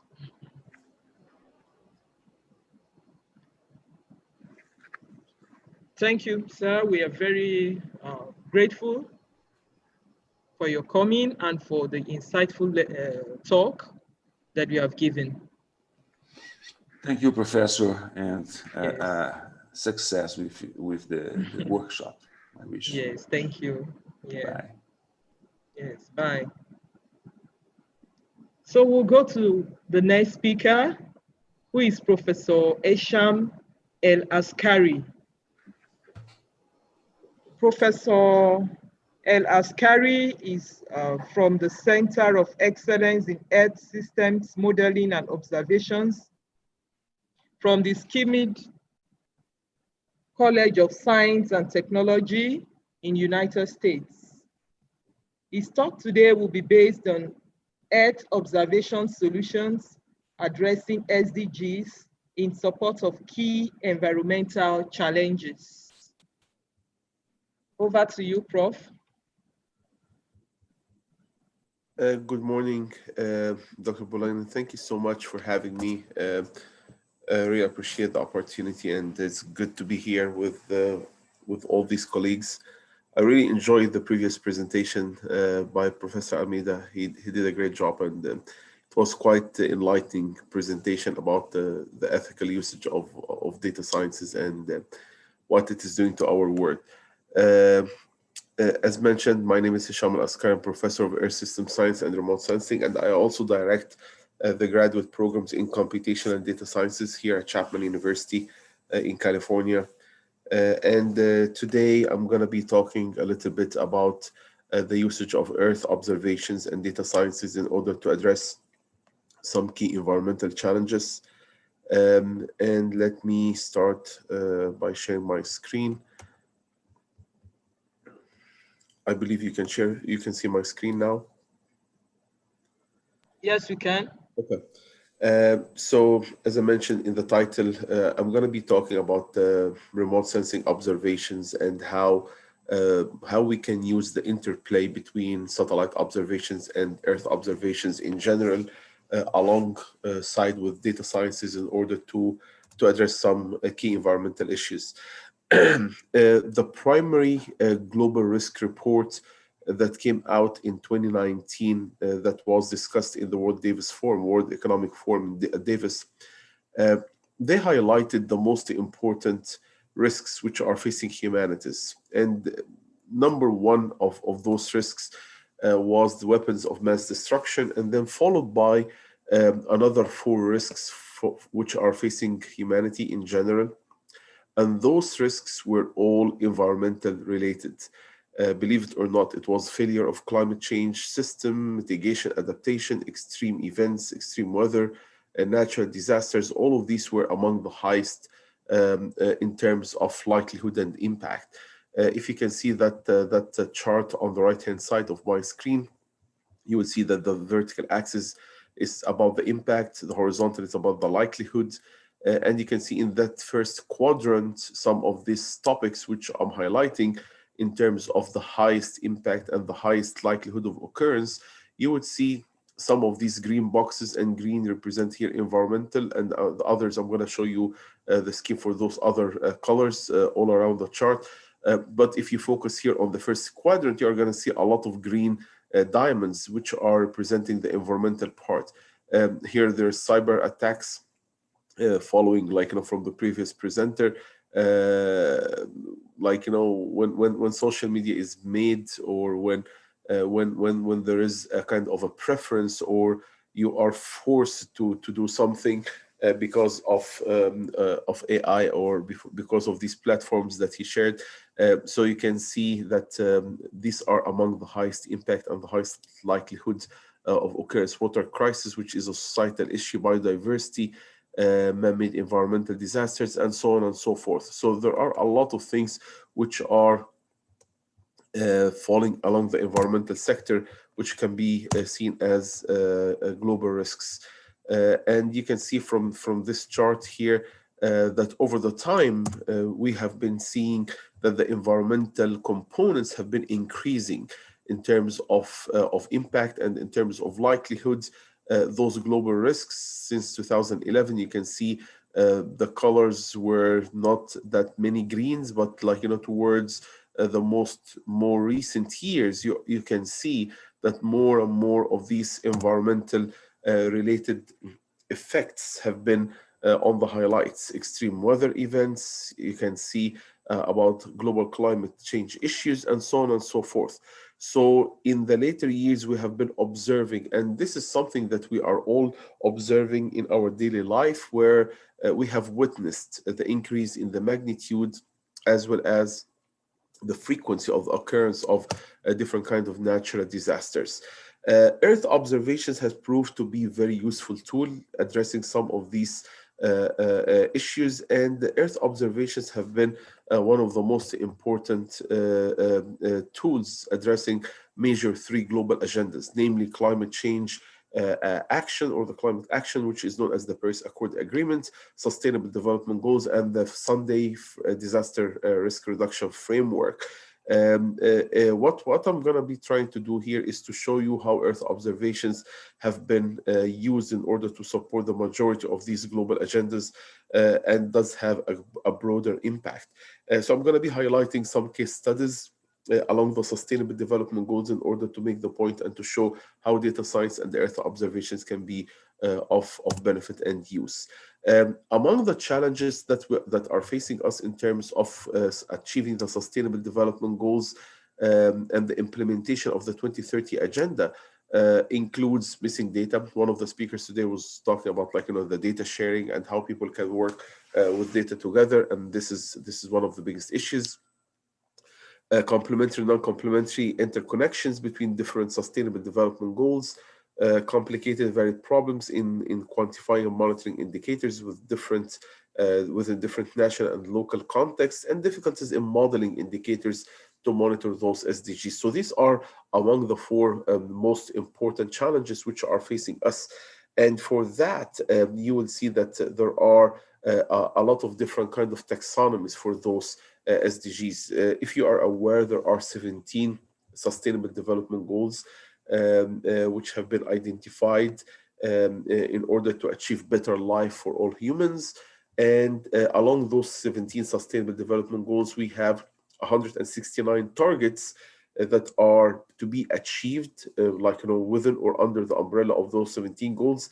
And in order to see how much we are approaching or how much we are achieving those targets, there are 232 global indicators in order to see and to review the progress of our work towards achieving those targets and overall achieving the 17 Sustainable Development Goals by 2030. And for that, those goals have been identified in different tiers. So there are tier 1, tier 2, tier 3, and each of these tiers have different kind of classification along the lines of the data and the methodology storage.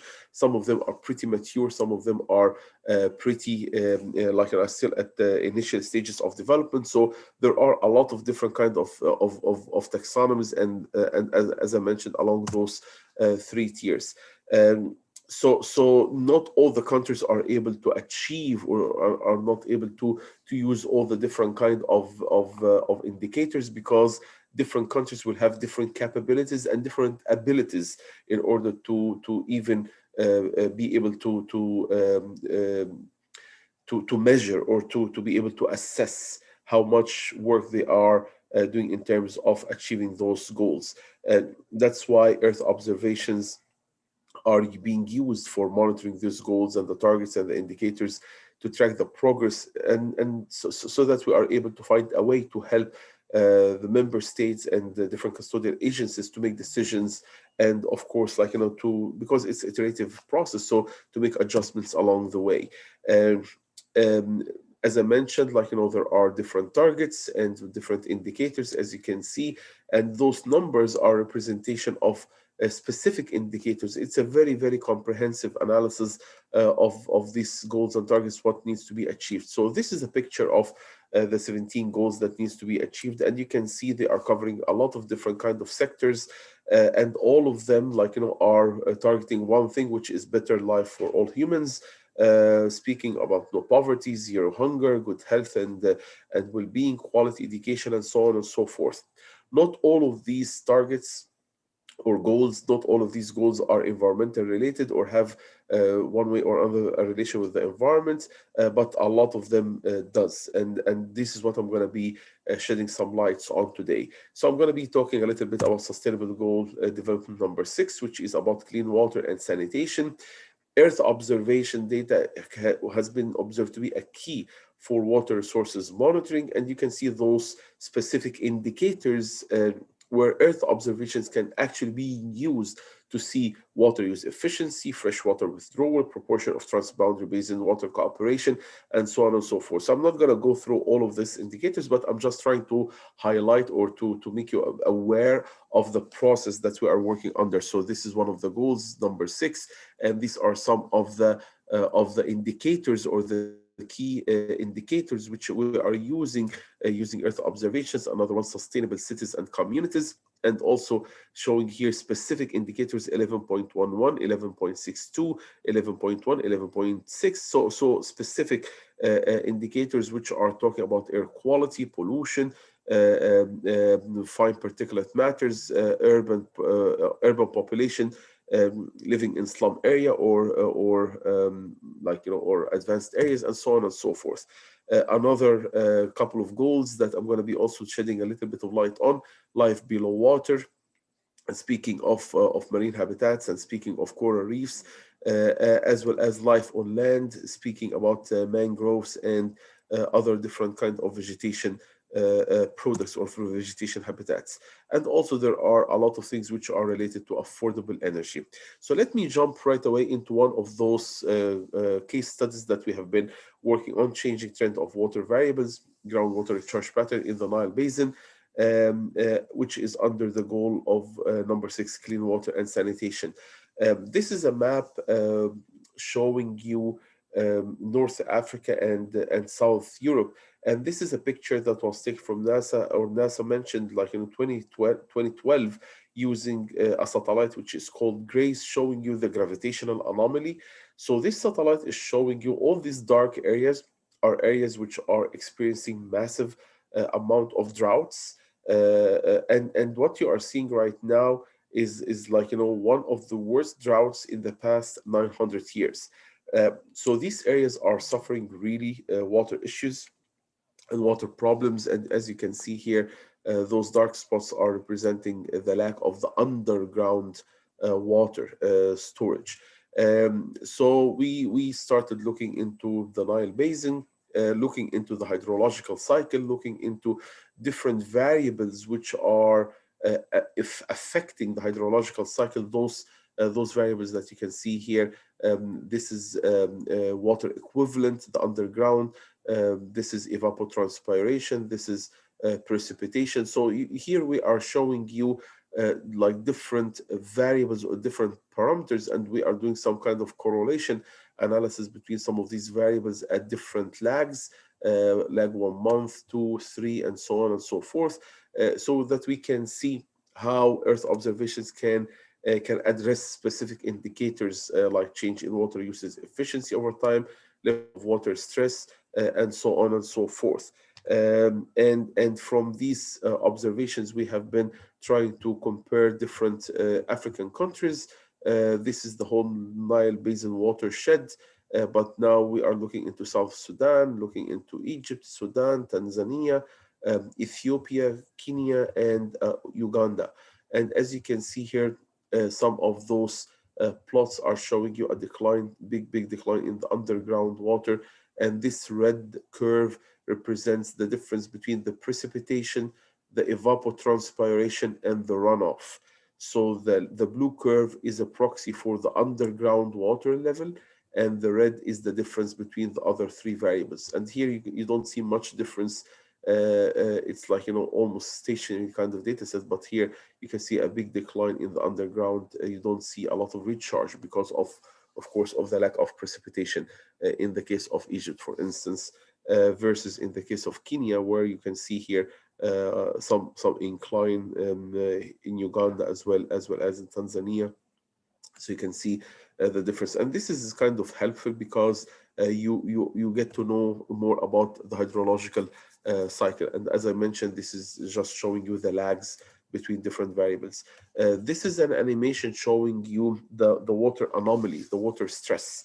So all of these red spots that you can see is the representation of the underground water stress, which is telling you, that we are living on a water planet, and unfortunately our population is increasing dramatically, but the terrestrial water storage anomaly is on the decline. And this is a case here for Saudi Arabia, and you can see how the terrestrial water storage anomaly is really declining, and this is not very good. And of course, this is not something that people living in these areas are going to be appreciating. So we always have to be looking into different ways of acquiring water and overcome this kind of water stress. Speaking of artificial intelligence and data mining, we used some of these technologies in order to study drought cycles, which are present at a global level.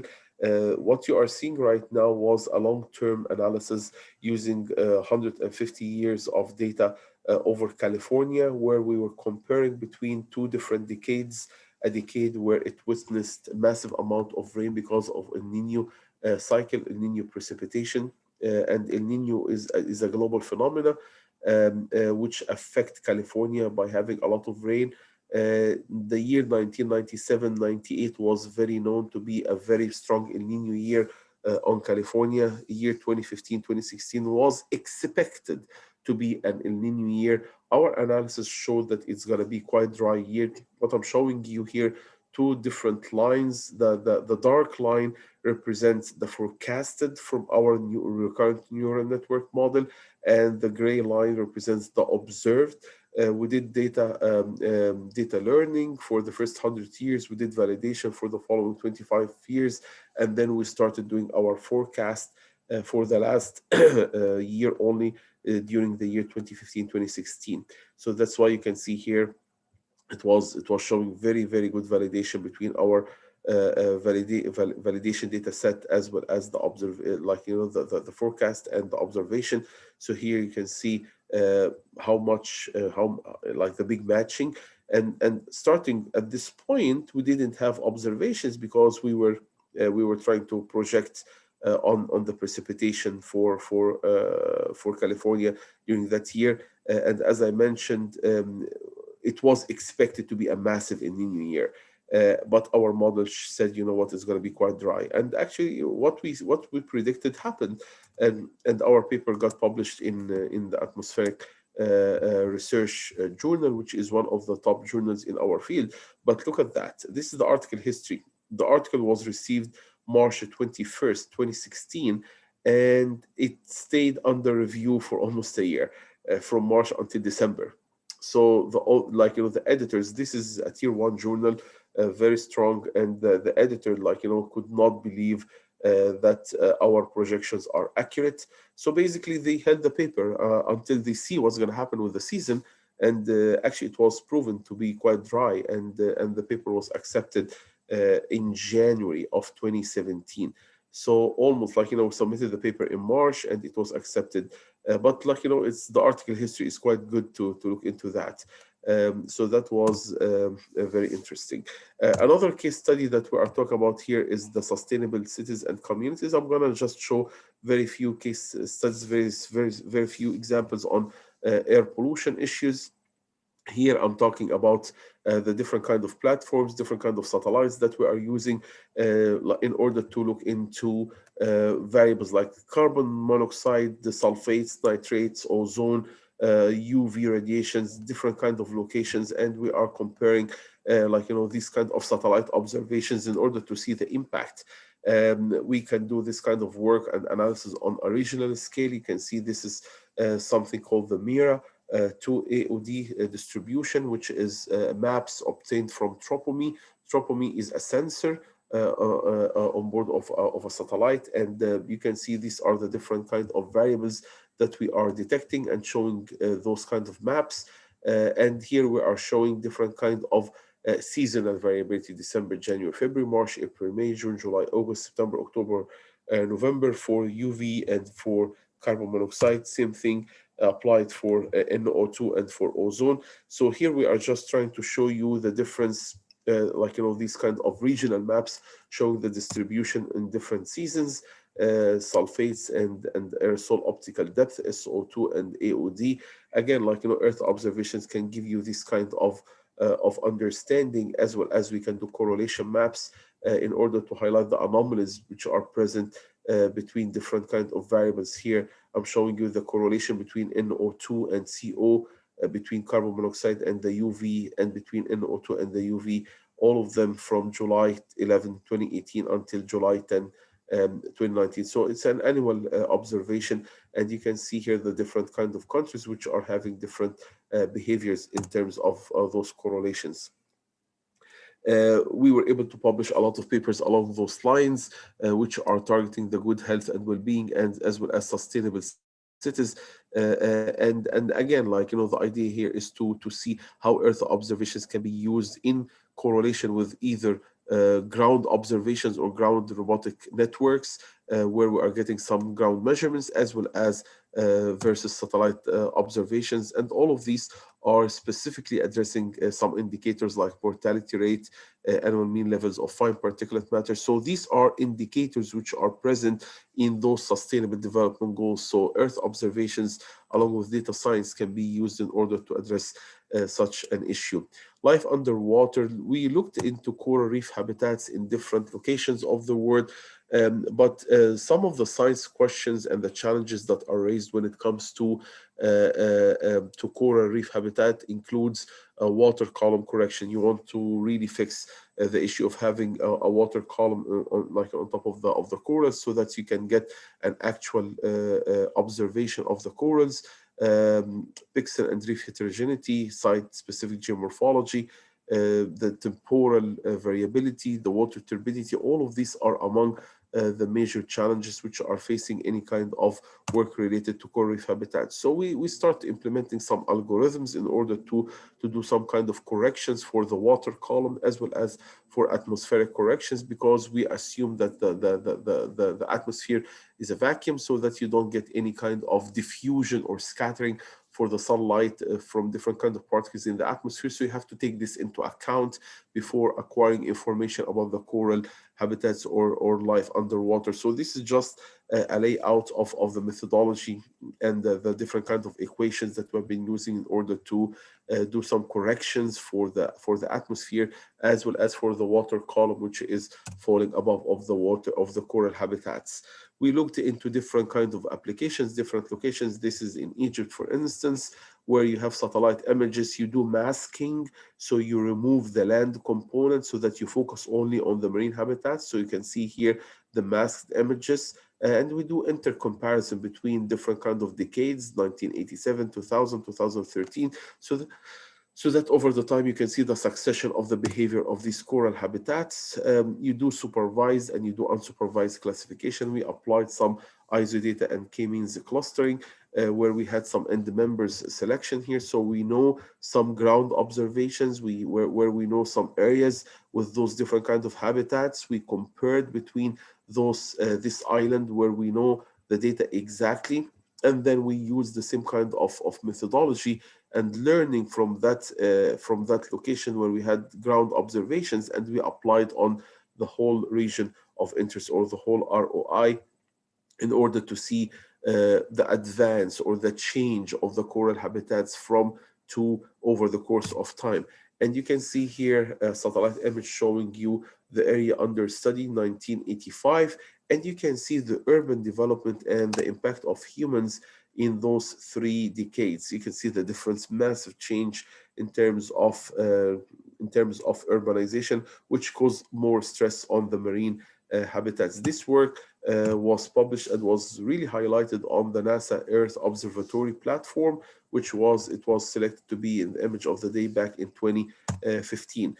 We started working on different islands present in the Pacific in order to look into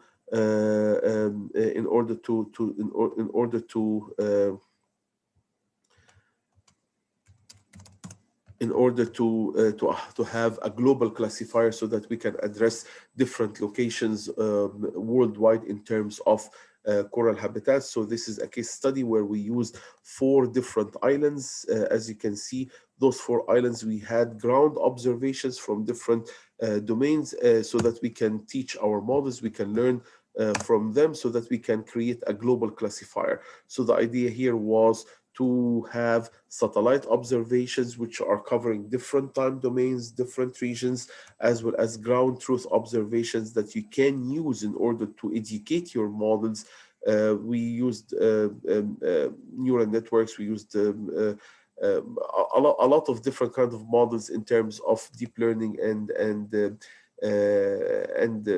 random forest and things of that sort. So a lot of these models were used in order to be trained so that we can have a better classification and probability maps, as you can see for these islands. So the assumption of the pixels where corals are present, and then see the accuracy of the model. So we had 4 islands that we learned from, and this is the area under the curve. This is the accuracy. As you can see, and this is here the correlation between, or the performance summary, if you will, in terms of accuracy between what was estimated and what was actually present. And then we used that, and actually, by the way, this also was published and was highlighted on the Landsat science domain with NASA as well.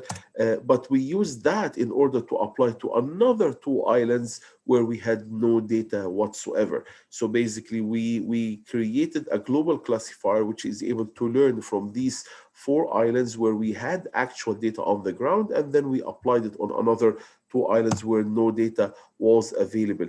And we were able to see very good outputs and results in terms of looking into the decrease in the coral cover by kilometers or by percentage. And you can see here, based on the change detection analysis that we did, we saw that there was a big decline in the coral habitats in these areas. What I'm trying to show here, what I try to show over the past few minutes, to show you some kind of products which are driven by science, things which can really address the 2 phases of sustainability that I'd like to call, where you have an idea, you have a business plan, but you come up with marketable products, observations that we can use in order to, participate in having better life for humans, and how we can commercialize that, how we can expand that. Along this process of understanding, there are a lot of processing tools, data being used, incubation, funding, and acceleration. And this is what we see as a value chain where you have the interplay, or where you have the relationship between academia, industry, and the government, so that you can have a better life for humans. And I'm going to leave you with those concluding points for you to read. Thank you so much for your time, and I hope you find this beneficial. Thank you so much.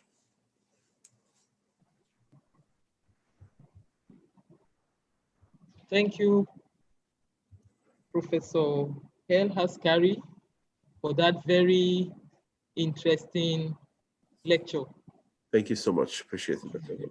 Yes, you pointed out some interesting things about how we can address SDGs that some of the challenges we have is missing data, and then interconnecting these SDGs, one goal to the other, and then addressing the issues with the local and the national, within the local and national context. Correct. You also mentioned some classification algorithms that you use to make some deductions in the Earth observation domain. Yeah, so it's really interesting, and I know people would have gained one thing or the other from the discussion. So does anyone have any question? Someone is asking that, can you have your website? Sure. You know what? If you just go to Google and just type my name, you are gonna find me easy. Okay. Yeah, Hisham. I think that's the major question. Yeah. Yeah. So just a very simple Google search. You'll be able to find my contact and everything. All right. Very nice presentation. Appreciate it. We are very glad to have you speak to pleasure. us. Yeah. Thank you very much. Have a great day and wish you all the best with the workshop. Yes, thank you. Thank you. Thank you, Prof. Yes. So we'll be going to the next session, and that is the invited session. We have two speakers there. The first is Dr. Enzo Ferrantes from the Research Institute for Signal Systems and Computational Intelligence, CONICET. He's also from the Universidad Nacional del Litoral Ciudad Universitaria Piso, Argentina. These are big Portuguese names. So he will be talking on fairness in AI for healthcare, gender imbalance in medical imaging data sets, produces biased classifiers for computer-aided diagnosis. Over to you, Dr. Ferrantes. Well, thank you very much for the invitation, Bolanle. I'm really happy to be here. Can you see my presentation there? Yes, I can. Great. So thank you to the organizers. Well, I'll try to present in these 15 minutes some of the work we have been doing, which is actually related to what Professor Almeida was talking before. So I'm really happy that he paved the way for this presentation, actually. So before starting, for those of you who are not familiar with Argentinian geography, we are there in the south of Latin America, in the city of Santa Fe, in the middle of the country. And yeah, I'm associated to this university. It's a pretty green city, actually. So if you come visit here, you will find this nice green area. And this is the group of people with whom I'm working. And actually the work I'm presenting today was made in collaboration with some of them, with Diego Minone, Agostino Larrazabal, Nicolas Nieto, and Victoria Peterson. So in our group, in the group that I'm working, we work on machine learning for biomedical image computing. So basically, how can we construct algorithms that, looking at data, can help doctors to perform different tasks? And the talk I'm going to give today relates this idea of medical image computing with bias and fairness in medical imaging in AI. And this part, fairness and bias, was nicely introduced by Professor Almeida, actually, who showed this article, which was the first article I read about this topic a couple of years ago. And when I saw this article, look at the title of this article, right? It says, AI can be sexist and racist. It's time to make it fair. And I was myself developing AI systems, and I wasn't aware of this. So this article kind of put a question in my mind, saying, okay, but can this happen with the algorithms I am currently developing for different applications in medical diagnosis? Can my algorithms be sexist and racist when I'm creating these tools for doctors? So this is the question actually that we will try to answer today. And as Professor Almeida was saying before, this is not only related to algorithms that process medical images, but you can find it in every aspect where you use AI. For example, when you translate texts, yes, when you go from Spanish to English, for example, the translation from some languages which are neutral in terms of gender can incorporate gender stereotypes in the translations. And when you go from a word that is written in a neutral language like English and says, and for example, here we can see an example where I'm translating from Spanish. Ella es una investigadora, también escribe libros. Well, this is in Spanish, it should be translated to she is a researcher, she also writes books. But here, when you put it in Google Translate, you find that it translates to he also writes books. Why? Because there is a stereotype telling you that only men write books. And this was incredible. This is a screenshot from my phone, actually, that I took. Nowadays, this was solved, and Google offers you different alternatives when you translate the text and allows you to choose both. But this was terrible. When I saw that, it impacted me a lot. And as Professor Almeida was saying, there are also examples with face recognition systems where you find that the best performance is always associated to white men. And why is it happening? Well, one of the reasons why this is happening is basically because the data sets that we are using to train our systems are biased. So they are constructed looking at a particular part of the world. If you look at ImageNet, for example, one of the biggest data sets used to train artificial intelligence model for image recognition, if you look at the proportion of data, the demographic distribution, you will see that most of it is coming from the North Hemisphere. And of course, this will represent a particular reality and not the reality of the South. And this is why, or at least one of the reasons why these articles are having these models are having this bias towards particular populations. So in this case, there was also another article that we read that was about not only demographic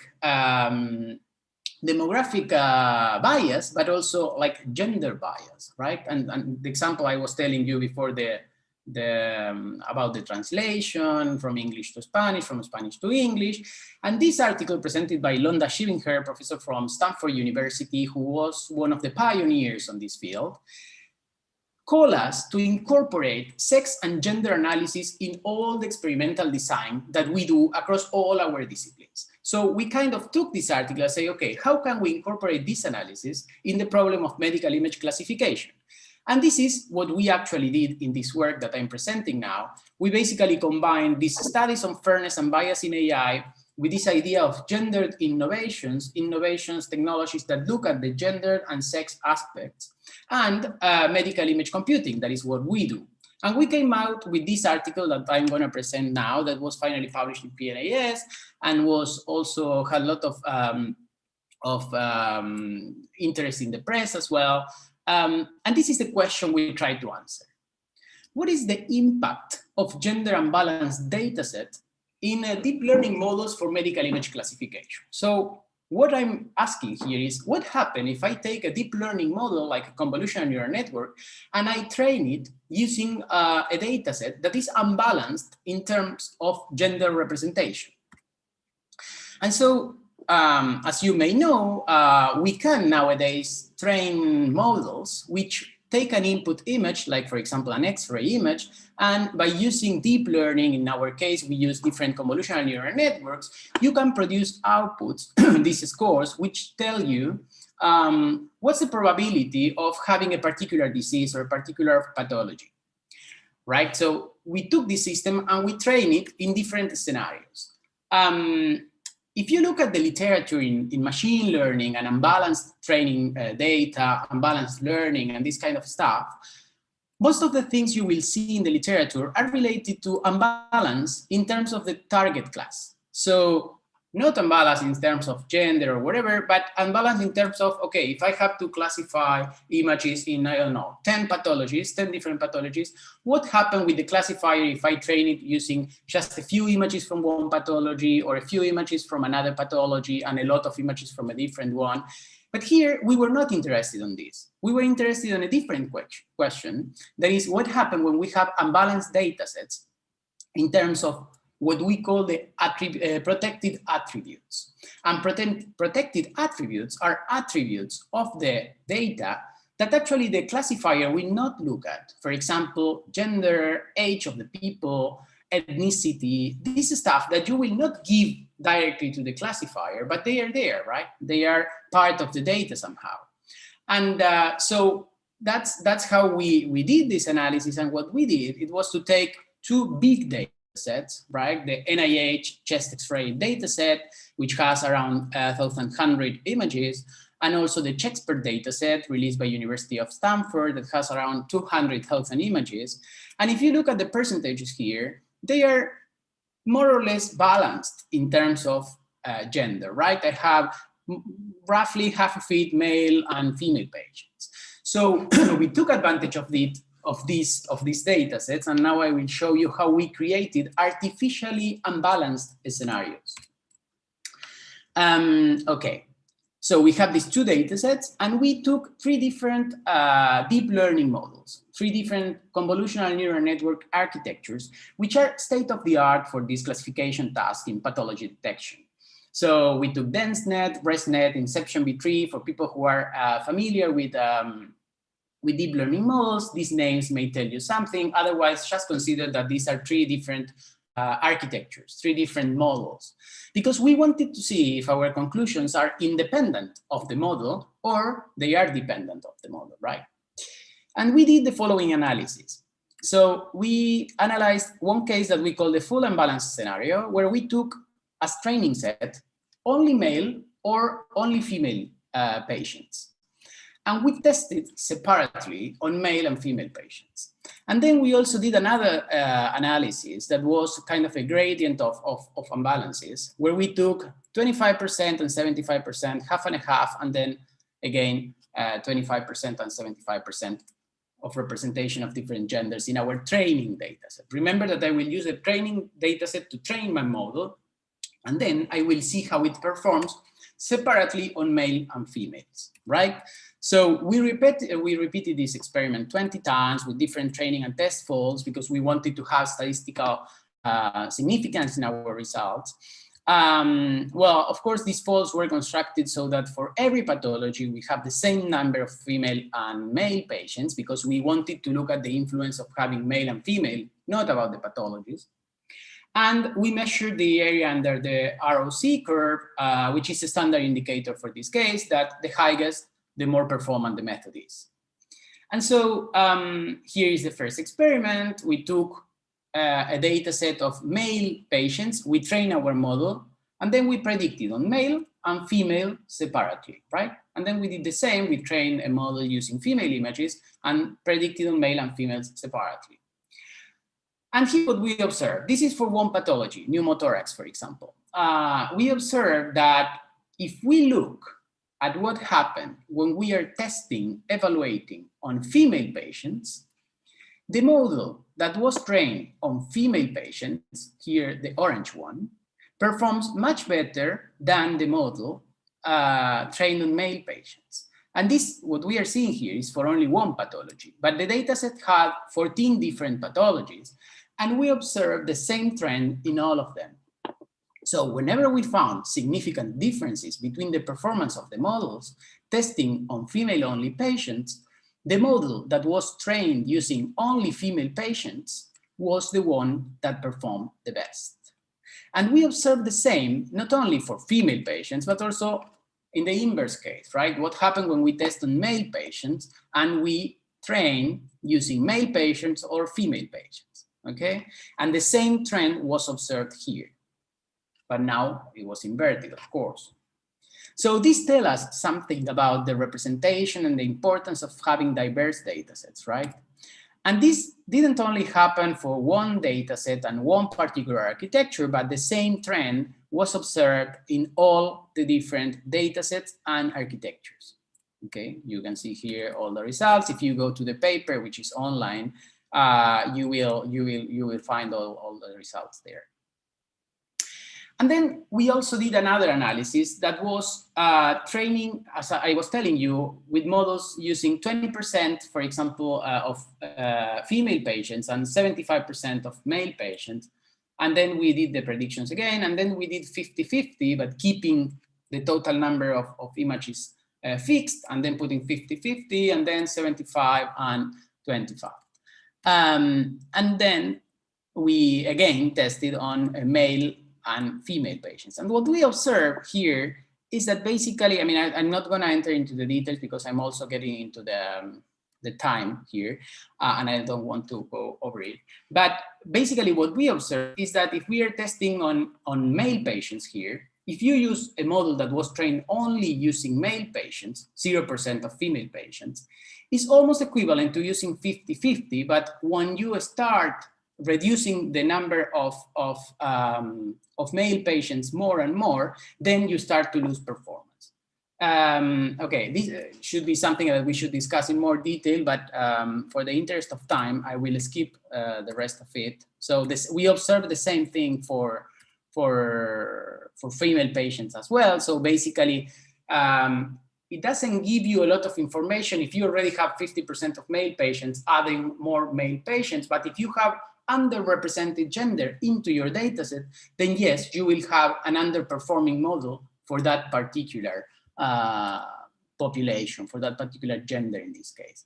But the same conclusions that we achieved here, so this I will skip all this to get to the takeaways.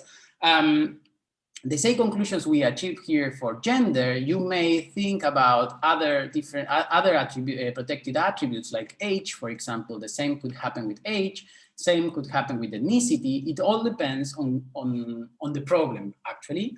But so as some takeaways, the performance of our CAD system, CAD is computed assisted diagnosis, right? This idea of helping the doctors with a computer system. So what we observe is that these systems should be audited at the group level, considering demographic attributes like gender, age, ethnicity. Why? Because you may having a system that is performing better for one particular group than the other. And actually, when you go to the hospital and use this system, this could be performing better for one particular group. So these models that we use, we observe that are prone to learn features useful for specific subgroups seen during training, but these features may not be useful and may lead to a decrease in performance when you have a population shift. And basically, so it's important that authors report demographic information with the databases, because otherwise we cannot do this disaggregated analysis. And so as a conclusion also, diversifying your dataset is important. Having a diverse dataset is important, but this is not the only important aspect of this. I recommend you to watch this presentation by Rachel Thomas that was given at Stanford University a couple of months ago, where she discusses about implications that go beyond the data set. For example, how you conceive your model, how the group of people that is developing these algorithms is formed. We need to have diverse groups of people because if a female person is part of this group, she may realize that these problems may appear. But if you have a group of people developing these algorithms that are only men and only white men, then they wouldn't think about what happened when this system is used in a Black population, when this is used for female patients, etc. And I close with this nice quote from Timnit Gebru, one researcher she does research about ethics and AI, and she says, a lot of time people are talking about bias in the sense of equalizing performance across groups, but they are not thinking about the underlying foundation, whether a task should exist in the first place, who creates it, who will deploy it, on which population, who owns the data, and how it is used. I think all these questions are really important. If you want more resources about this topic, I recommend you the nice symposium, which is online on YouTube, that had place a couple of months ago at Stanford University. So muchas gracias, thank you very much, and I open for questions. Thanks. Thank you very much, Dr. Enzo, for that very interesting presentation, telling us that it's very important to consider gender bias when we want to apply fairness in AI and in the use of our data sets. So that demographic information is important for people who want to share data. They should put that into consideration, and gender is also important, and that might have some implication on the results that we generate, especially when we are talking about healthcare. We have been hearing that in some of the previous presentations that talked about diversity in terms of genetics, the races, and so on. It's an insightful presentation, I would say. Does anyone have a question? One question? There is none on the chat box. Okay, in the absence of questions, we want to appreciate you, Dr. Enzo, for coming. We are really grateful. Thank you. Thank you for the invitation. Thank you very much. I think it's a great workshop, and well, I hope it will continue like that. Yes, Thanks. I hope people will get in touch with you, personally, because this is a very interesting topic you have presented. Thanks. Thank you. So we'll go to the next presenter, and that is Professor Aman Dekebo from the Department of Applied Chemistry, Adama Science and Technology University, Ethiopia. Professor Dekebo will be speaking to us. This is a nice one because it's a bit, it's out of data science particularly, but he wants to talk to us on how probably we can find some people here who will be interested in collaborating with him. He's actually a chemist, and he wants to speak on establishment of natural product bank of bioactive compounds. Over to you, Professor Aman Dekebo. Okay, thank you very much. Do you see my slides? Not yet. Not yet. I said share.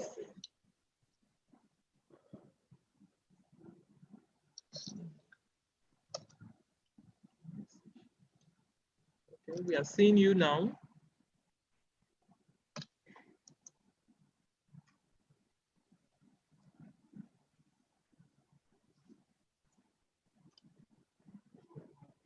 You share screen. Nothing yet.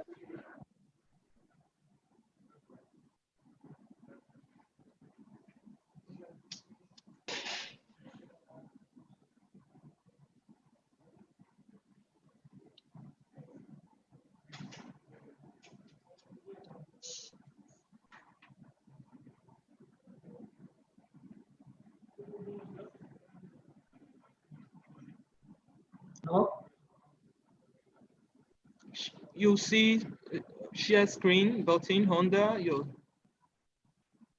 window.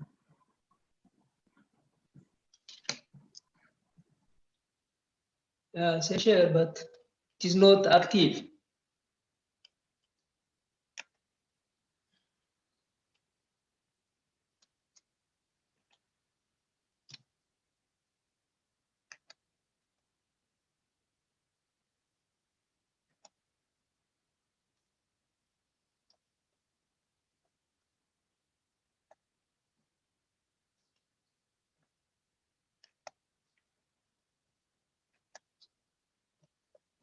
Nothing, right? Hello, Prof. You see a button, a green button, share screen. Then yes, you click on it, and then you would have opened your. Highlighted.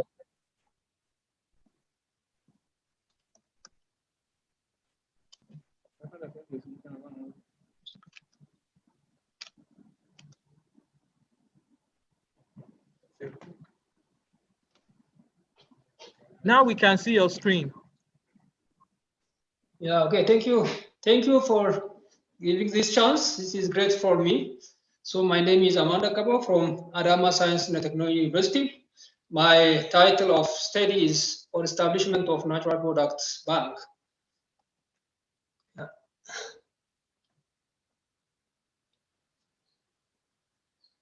Oh, it's not moving, sorry. Some problem here. I cannot move it.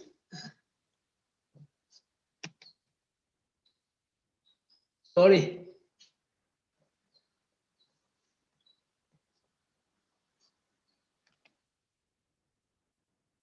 Can you help? Page down, take page down. Where's the page down? I can page down.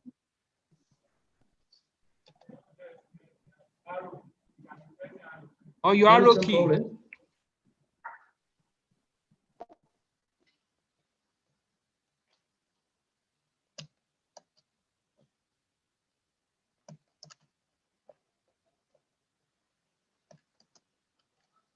Okay. The content of my presentation. Now, okay? Yes. It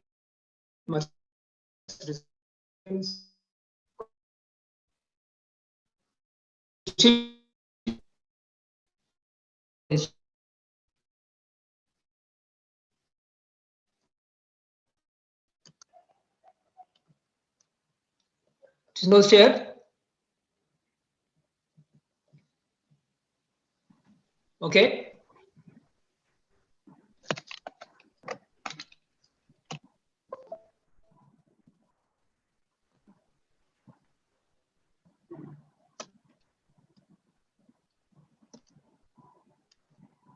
Yes, we can see it now. We can see it now. You can see it? Okay. Don't go back. It's okay now. Just continue now.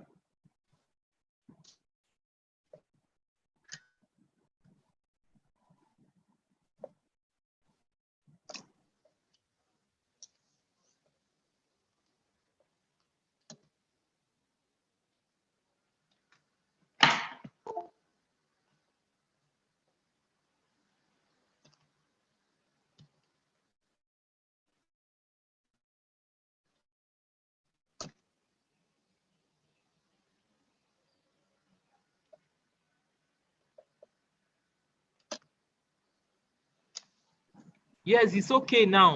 Okay now? Okay. Yes, leave it okay, thank you. So sorry for the problem.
Hello, Professor Decker, but we are not hearing you well. Do you have network issues? We are not hearing you well.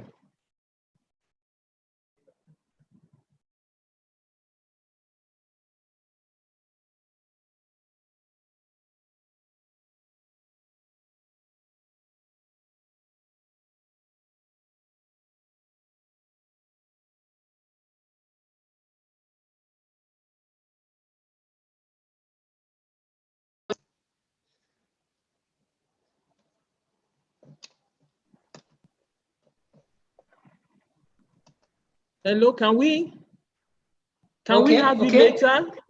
You'll be able to. Some problems, right? Yes, we are hearing now. Please, okay, please, quickly. Yeah.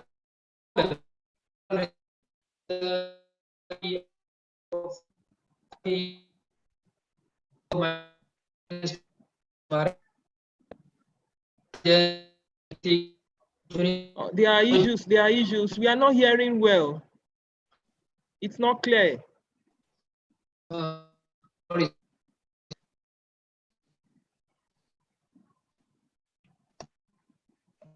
we take it another time?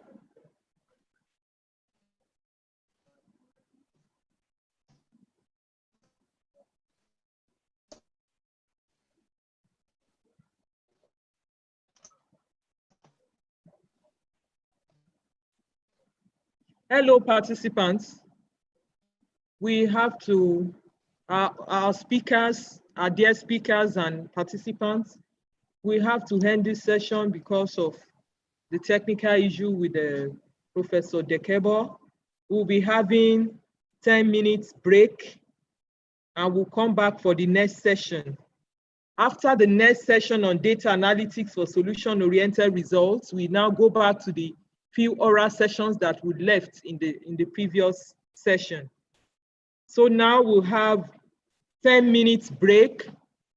And during this time, we can network. We don't necessarily have to leave the room. We can network. And then we will also have a poster on exhibition from the National Institute of Health in US that will be displaying during this period. So we have 10 minutes now. We'll come back afterwards, not necessarily to leave the room.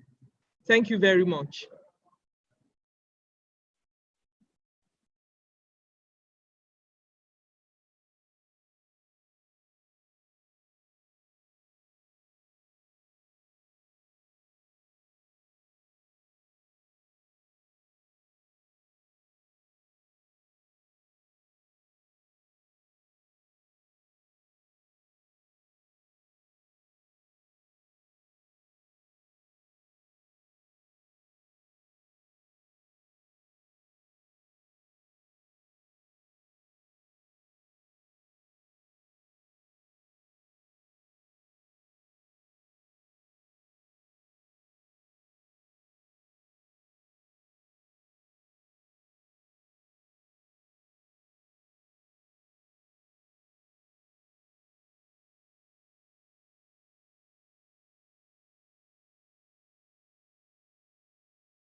Yeah, welcome to the next session of the second African Conference on Big Data Analytics and AI.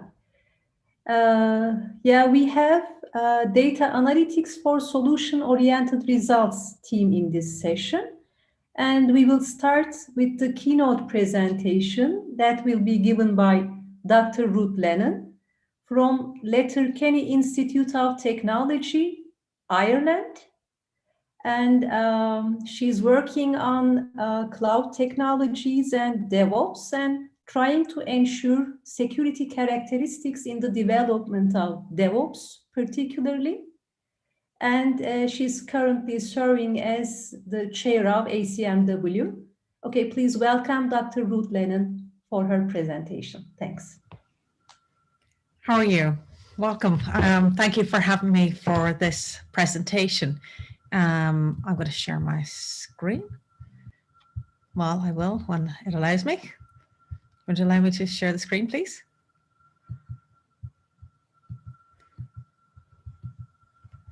Okay, cool. Okay, now we should be, I hope, good to go. So good morning and thank you for inviting me here. As was stated already, my name is Ruth Lennon.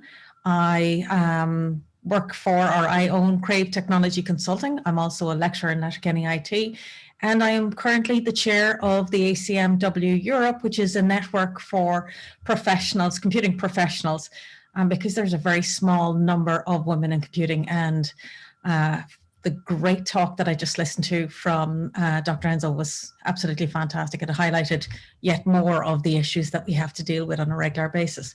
But today I'm here to talk about DevOps for security analytics. My specialism inside in computing is DevOps. In fact, I'm on the team who are currently writing the DevOps standards. That's the IEEE P2675 standard for DevOps, which is in its final stages of ratification, and it should come out very, very shortly. We had expected it to come out pre-Christmas, and that will also hopefully be ratified as an ISO standard not long after that. We're hopeful, certainly. So I want to talk about how we can apply DevOps to improve our security analytics processes. So that's where I'm coming from today. And if we take a look, we can see that as we go through each day, there are 75 million and more threats coming through. These are cyber attacks, basic cyber attacks. They're not even all very complicated. A lot of them tend to be people just saying, can you? How hard is it to do an attack? What could I do? Can I just get into this system? I wonder, could I do that? Now, there are, of course, specialist attacks and plenty of them. And in those attacks, those are very specifically written to gain information or to obtain money. There's been a huge increase in the amount of malware that's out there specifically to take over your computer. And some examples of that were where the recent health sector computers were taken over because they hadn't been updated and they hadn't been taken care of. Now, those attacks, as I say, range from malware, phishing, exploits, and of course there are the bots. So those are the automated types of attack. And that's where we're getting to. We can now automate our types of attacks so that there doesn't have to be much effort put into it. And we could just send that piece of code out there and it will live in the ether and continuously try and attack machines until it's successful. And if it attacks 1 million machines and only one is successful, it's still made a profit because it's a short piece of code. They're never very long and they're never very hard. In fact, it took me 20 minutes the first time I learned to write an attack. 20 minutes is all it took me to get past McAfee security. Now that was then, and it has certainly improved since then. But there are always new ways, and I'm sure if I had spent a lot longer on it again, I would find new ways of attacking Sophos or McAfee or whatever else it might be. So we need to do something about it. And the biggest thing we need to do is be more aware about what we're doing. And it doesn't matter which field we're in. Every one of us is part of the problem. And I'd like to make you instead part of the solution. So what do we want to do, or why do we want to do security analytics? We want to protect our property, protect from loss of reputation, monitor the traffic that's going through, because we want to see what's going on our network, who's trying to get in, what types of communications are going on. We want to review our users and see what the risk profile is. The I Love You virus that came out many years ago was a simple email with an attachment. You click on the attachment and it opened up a virus, which then emailed itself out to everybody else in your contact list. Oh, and at the same time, it took your data, took copies of all your data on your computer, and it sent that back to a repository. Now, people didn't think, I've got an email from Ruth Lennon saying, I love you. Is that like her? Would she normally send an email like that? No. Okay, maybe it's not from her then. Those kind of questions weren't asked because people didn't think about security training. Now we need to be a bit more aware of it. What kind of problems do we bring? How can we be more aware? And how can we look at what's going on so that we can solve these problems? So that's a two-pronged approach. So in the security analysis, we can apply security to produce better defense measures. And this is only one aspect of cybersecurity, but it's a very strong aspect and it's a growing aspect. So we need to ask ourselves some really basic questions before we go to do analytics. Analytics is fantastic, but all you hear now is data analytics, ML, big data, let's get on with it, let's do some analytics. Why? What are you looking for? If you don't know where you're going with the analytics or what it is you're trying to do with it, you're going to come up with an answer, sure, but it's not necessarily going to be the answer to the question that you really need to know. Lies, damn lies, and statistics, you can make the data say something. It's better to find out what it is you want to do, find out what's the right data to analyze, and go from there. So why do we want to carry out that analysis? What are the priorities that we're looking for specifically? What are we trying to improve? Where is the value that we are adding to the system? What are the constraints? There may be financial constraints. There may be constraints as to which data we can look at because it contains private user information as they're sending messages back and forth. Or it may be that the system is restricted, so we can't get access to the messages that are going back and forth through that system. Maybe on a high level, but a certain amount of the information, it might be encrypted, or at least I hope it will be. Where can I get all of this information that I'm going to analyze?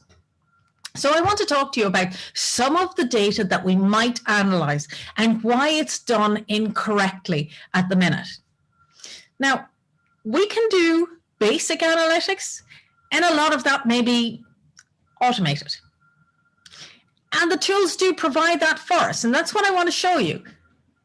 But a data analyst who can think about it, who can communicate and find out what the needs are and read and interpret the data in the correct way, they're more important because they will solve the problems for you.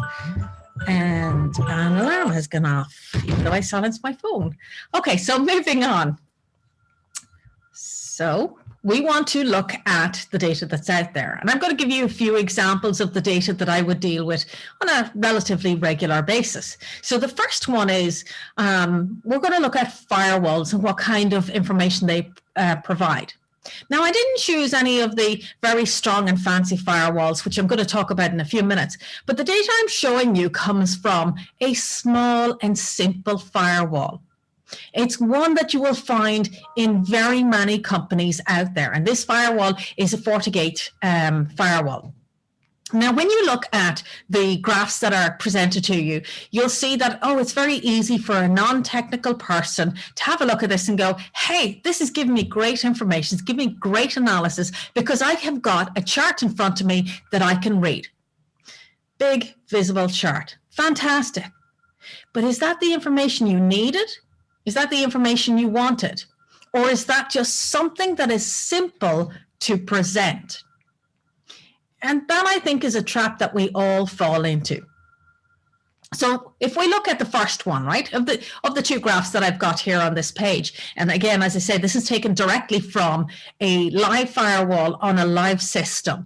It's an isolated system in some ways, and I have redacted most of the information from it, so it's not going to give away too much to you, but it'll give you an idea. So the first one is on security posturing. So security posturing is about how secure our system is overall, and it contains a lot of information like the hardness of the security. Have we carried out the basic bare minimum tasks that we need to do on our system? What about auditing and logging? Now, everybody loves turning on logging because we know it's important to do, but how many people go back and read the logs? And unfortunately, when you give somebody a tool and say, hey, you can do data analysis, this is how you do it, off you go. So they go off and they apply the tool, they come up with this lovely chart, and they don't realize that that outlier that's over there, in fact, that's probably the most interesting piece of information out of everything you've come back with. And because you've gone with a simple graph or a simple pie chart or whatever it might be, that one dot that was off on its own, it made my graph look messy, so I just took it out anyway. Now, the people I'm speaking to today, of course, know much better than that, and they know not to do that. But if you're talking about a security person, they're looking at the graphs that are provided to them by a firewall. Surely the people at the firewall know better. Well, they do actually, but it's presented in a different way, much further down in the system, and it's presented in text format. But what you see when you open up the firewall first is a lovely graph. So that's probably where most people stop. They go, yeah, okay, I can see most of my sections. I see which look good and which look bad. I've got my green, good. I've got my red, bad. I'll fix those things. I'll worry about those major things that are being visually presented to me as being the most important things. So I'm trying to tell you that these graphs are lightweight analytics, and they're not sufficient. Now, the second graph that we've got there, we're looking at further detail on our fabric, that is what sits underneath, what our network constructs, what our hardware is made from. And again, we're getting more details, but look at how simple the graph is. And it's good, it presents basic information to us, but it doesn't go into the depth of information we need. We're not finding out anything out about how pen testing is being carried out, or even if it's being carried out. What about security awareness training? It's not covered anywhere inside in a firewall. And why would it be? It's not something that a firewall does. But that's part of our original security posture, and it's part of what makes our systems insecure. Okay, so let's look at some of these detailed breakdowns that the system does provide for us. It gives us, for example, again, let's go through our three little pie charts that we have there. We have categories of communications that are being carried out and going through our network. So we can see that we've got our network-based communications as one device communicates with another. We've got collaboration, storage, and backup as we try to make a copy of the system and store it somewhere. We've got remote access, and then we've got our email. All very straightforward. It's easy for me to look at that graph and go, I don't need to read the rest. What about the tech used to connect to our systems? It breaks it down via browsers, client-server types, connections, network protocol, and basic P2P connections. Again, that's not giving me the level of detail that I'm going to need to find out if there is an issue, really and truly an issue in this system, because some issues are not that great big attack that we often hear of. Some of them are very small attacks, and they last a very long time. And they slowly eat away at the system. They're slowly pulling data out. And it may be, well, if the system is configured very poorly and your team is not very good, it may take quite a long time for you to find that issue. And by then, how much information has it sold on, or how much information have they taken from the system? The last of the three graphs that you can see on the right-hand side is the risk. What are our major risks?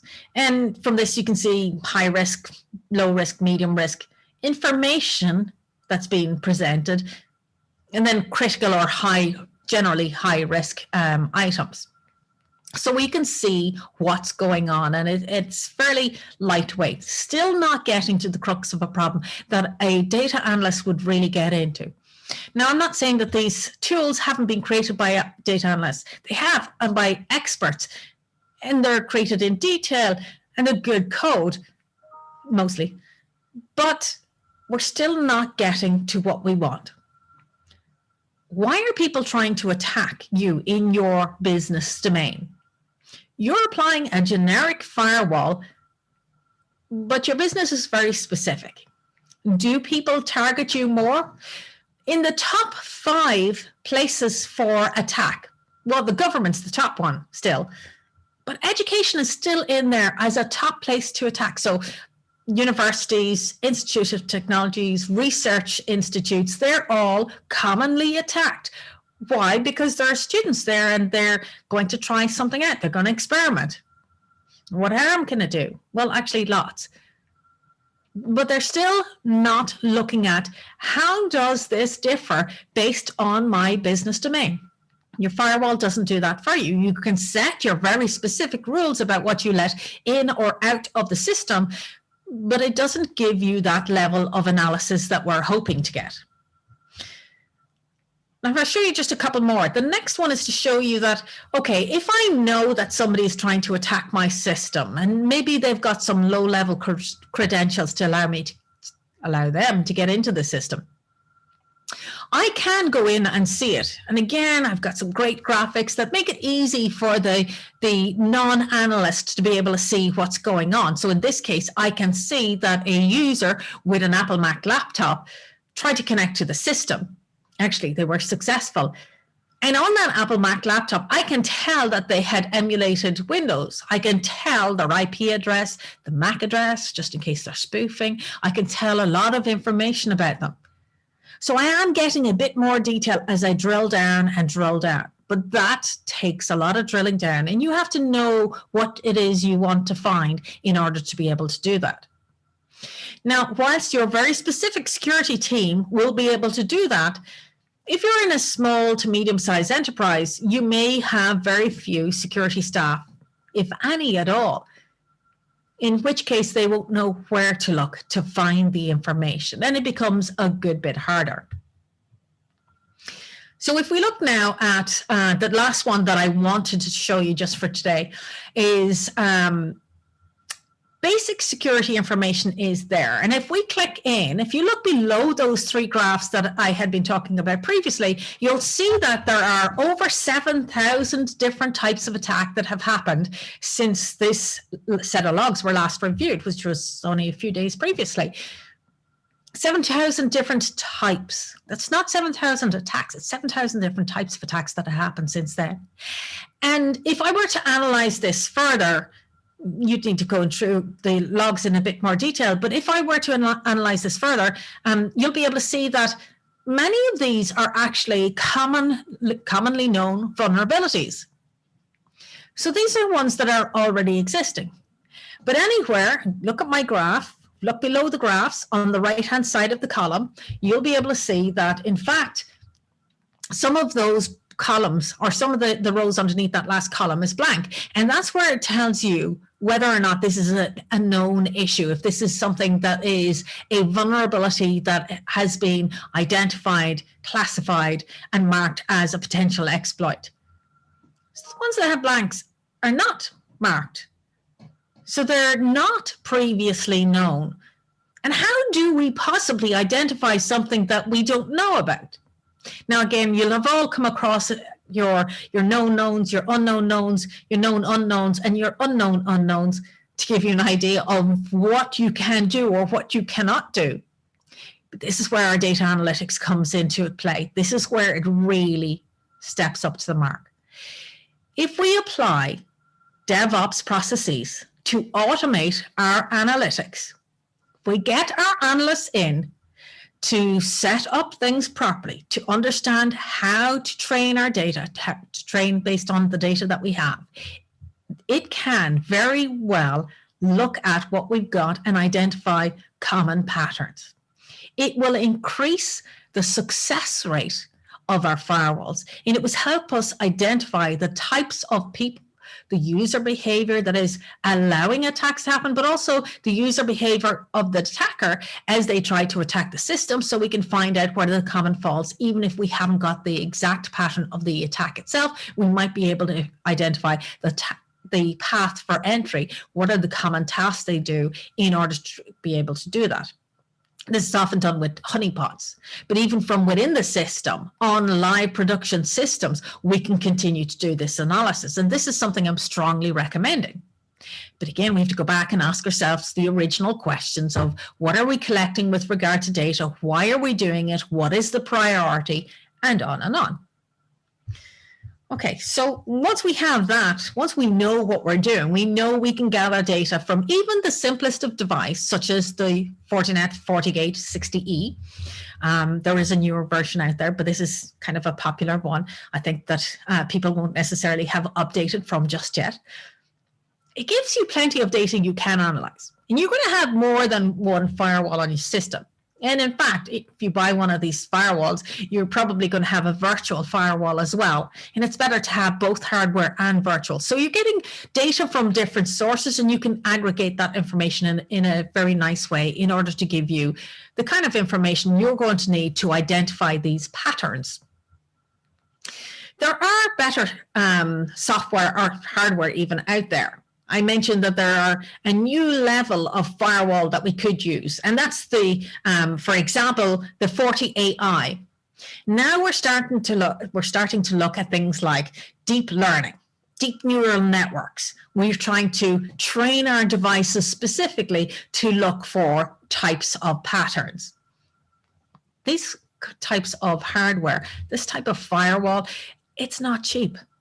It may be the case that, depending on the size of your company, it might be cheaper to hire an analyst to do a certain amount of work in the beginning to do the analysis and then compare it to what you've got and understand how specifically in your domain, how do the attacks happen? How do we leave ourselves open to attack? So we can use existing hardware and software to start to do it, and we can improve on what we've got. And even with those existing ones, we can have an issue where we've got hardware that's going to need augmenting. Okay, so I'm moving on to DevOps now, and I want to talk about how DevOps works for your particular group. So I'm going to share the screen because I think it's disappeared. What is DevOps? It's basically a way of allowing communications between all the stakeholders and to bring in automation so that we can improve our processes. And then everybody can focus on the area where the problem really lies, rather than spending too much time on repetitive tasks. So if I look at what is DevOps, it's in a simplest form, it's a way of enhancing communications between dev and ops, as per the name of it, and so that we can produce software. But it's not even that, it's more than that. It's about enhanced communication between any team members, whoever those team members are. DevOps doesn't stick with dev and ops, it's also about the rest of the team, the security team, and on and on. So it does in data analysis. And it's not necessarily about a piece of software all the time. It's anything that adds value to the company. And this infinity symbol is something you will have seen as a great descriptor of what DevOps is. So let's look at it. Let's look at a analytics workflow and see how we can apply DevOps to our workflow. We're going to take this step by step, but if we want to obtain and store raw data, we could store it in an S3 bucket. I'm choosing Amazon S3 as an example. There are plenty of places you could do it. You could do your data wrangling using any variety of tools, but I'm going to give the example of Talent. You could use Talent to do that. So Talent would draw the data from the bucket and then deal with the data prep. From there, we could do our data analysis, and we can use, again, many different types of languages. We could use R, we could use Python. I'm a big fan of Python for many reasons. So I'm going to say we'll use Python, and we'll also use pandas as well to help us with that data management and dealing with it. So then we have to do our visualization. As with everything else I've said, there are lots of different tools we could use, but as I've chosen Python as an example, I'm going to stick with it, and I'm going to say we could use, at its lowest level, we could use Plotly, something nice and simple. So everything that's there, we can use free examples of these things just to get ourselves started if we need to. And the last thing then is, once we've got all of this done, we want to present our findings, and we could give a little HTML page, but let's face it, we're all past that. We expect as customers something much better than that. So we're generally moving towards the field of having containers. And if we're going to use containers, then what we're going to do is we're going to push our solution out on a container. Now, the next thing we're going to have is we're going to have our life cycle. So let's look at how our life cycle might translate from a traditional software life cycle to something more involving data analytics. So we still have our planning and requirements, where we do our general requirements as what's our vision, what are we looking for, why are we doing the analysis. We do our data acquisition to give us that input that we're going to need to be able to carry out the tasks. We design our architecture, we do our data processing, we develop our code while we're still writing a script. We're going to do our data integration. We're going to do a code build where we perhaps train and build a model. We're going to do our tests and our validation. And then we're going to do our final presentation in whatever format that might be. And it could be something as simple as deploy, operate, and so on. So I wanted to give you another example, and although it's more complicated, I have dropped out a few steps just so that you can see it all on the slide and it doesn't look horrific. So bear with me on this one. So in this example, we can see that we've got our data scientists, and our data scientists might connect with the IDE, GitHub, Visual Studio. They're also then, sorry, that's the dev. The data scientists might use Jupyter. They'll store their information in a modeling store, which goes again into our Visual Studio and onto our containers, finally down to our mobile phone, maybe because we're requesting the data. So if we look at this then in an AWS type example, we have again our data analyst, and they might be using Spider for their IDE. They're going to push their code to a version control repository such as Git. Perhaps they're working in a distributed team with a developer or anybody else besides. So they might use GitHub then for the remote repository. The remote repository is going to get information from an S3 bucket. Maybe your data is held in the S3 bucket. Maybe you want to make a copy of what's in GitHub into an S3 bucket so that the developer can access it. Now, you could allow them access directly to the GitHub repository, but chances are you're going to have separate repositories. So the S3 bucket might be where they get their information from. Because you're training the data, you're creating the model and training the data and coming up with a solution. They're using your results, not necessarily everything that's underneath. On the other side, the developer themselves might use a different type of IDE. Maybe they're using Eclipse. Now, you could too, but whatever. They might use something different, and that's perfectly fine. You don't need to use the same type of IDE. Again, they might use local repositories to keep a copy of the code and help with version control. They might use GitHub also for their remote repository because there may be a distributed team. Depending on how large your teams are, you might find that there are teams of teams.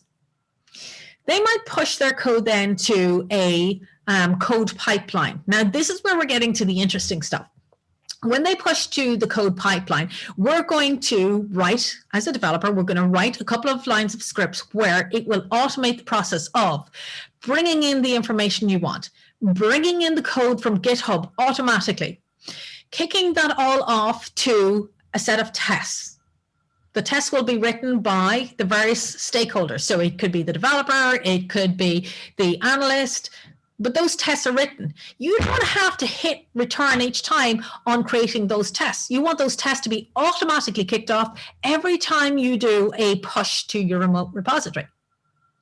So we've got our code build will then take, assuming everything passed, your tester has grabbed your information, he's checked, or she has checked your model and they've accepted your model. And maybe there's a different tester who's going to check and verify, having the human in the middle, as they say, to check your code, because that's a good thing. You want to automate as much as you can, but maybe not everything or not always. It depends on the type of domain or the field of expertise where you're working. So that process is still there. I'm drawing a single person, but obviously there could be lots. There are a couple of other steps that may hit in between, but let's focus on the next one. The next phase that I wanted to look at was the code build. And in the code build, what we've got is a pipeline. So we create individual steps of do this. Now, if that's successful, do this. If that's successful, do that. So we have do this, next, next, next. And it allows us to break up our work into stages. And the analyst then can focus specifically on that part that is most interesting. And the developer focuses on supporting that analyst. So if we move further on, and I have a feeling I'm running low on time, we will use containers, perhaps, as per the previous example. We'll use a load balancer and then Route 53, perhaps, to get that information back out to the individual user. Now, let's look at some commercial offerings. I've only a couple of slides to go and I will speed up. Let's look at a couple of commercial offerings that are out there for you that will help you with all of these tasks. Amazon Machine Learning, Microsoft Azure Machine Learning, and IBM Watson. And I suspect you may be familiar with them, but they are very good. Just to give you a quick comparison, Azure, the Microsoft offering, is all about drag and drop, making it nice and easy. Amazon is all about automating the task and to try and take that kind of functionality away from you so that all you have to focus on is that problem space. And Watson is more about the very specific analysis with the automated tool, but not so much about the pipeline itself. So they have different areas of expertise or areas of specialism. ML Ops is the machine learning ops. So if we try and phrase all of this up into a single term, you'll often hear the term ML Ops, but obviously it can be wider than just machine learning. If we look at the perspective, I would suggest that at the end of all of this, what do we do as data scientists? What are we doing that's different? We have a special way of looking at things in order to gain our insights. The way we view the data, the way we view the information is what makes it interesting. It's what brings that extra value to the business. And we can automate most of these tasks. We automate them using DevOps, and that's what helps us focus our time specifically on the problem area. And this is something I'm working with a company called Exascale AI. We're working on this to try and tighten up these processes. And that's where I wanted to leave it. You can do the analytics, but focus your time on what you need to do, not on those silly steps in between that have to be carried out rather than are more interesting to be carried out. And that is my last slide. I hope I didn't go over too much. I have a feeling that was a warning that I've gone over, but I couldn't see the chat. Was that a terrible bad warning? I'm sorry. Yeah, you are on time. Exactly. Yeah. Thank you for your nice presentation. Okay. Maybe we can take one question if there is any. Yes, you can do this all with OR. Absolutely. Yeah, you can do any of this program. What happens with where I had the analytics in, I said you can choose any ID, you can choose any programming language, and the same goes for on the developer side. I don't care whether you use C#, .NET, Java, and just the same, I don't care whether you use Python or some of the other tools like Power BI. It will work with all of them. We just need to plug them together, and that's done using the code build pipelines. Okay, any other question from the audience? Maybe, yeah. Can I ask a question? Can you make a comment on software process methodologies? Can I? software process methodologies. The process methodologies? Yeah, software process methodologies. How can we make them work together? I'm sorry, I'm missing a word in between in the software methodologies. Yeah. For example, sprint. Yeah. Yes. Oh, yes. Yeah. Okay. Yeah. So fantastic. Okay, so again, going back to the standard, this 2675 standard, one of the things that it's done is it actually doesn't tie it too tightly, because there are still enough companies out there that work with legacy systems. So the standard has to be able to work with both. But Agile and Sprint works fantastic with this. It absolutely works a treat. So if we go back and we have a look, we can say that each stage in that pipeline that we have, it can be iterative so that we can repeat it in a very fast way. And because I can automate all of it, bar the problem solving bit, the actual interesting piece of code, then that speeds it up. So as soon as you hit push to GitHub, you can start working on the next correction, but at the same time, the tests are going on, because we know the actual training, for example, of the model can take a while to run. Now, maybe you normally like to go off and get your cup of tea at that time, but I'd rather continue to code on. So I'd like that model to continue to run while I go ahead with the next test. Now, what happens to the hardware? Where is that coming from to do the training when I'm continuing to code? Well, that's where I build in my containers, and they provide the extra hardware needed. So building in Agile and iterations in the short sprints of about 2 weeks, it works fantastic with this. Okay, thank you very much. Yeah. Great question. Okay, any other comment or question to Dr. Ruth Lennon? Yes, it's possible to use our software. She already answered that question. Yeah. Okay, then we thank you very much, Dr. Ruth Lennon, for your nice presentation and contribution. Thank you. Thanks very much.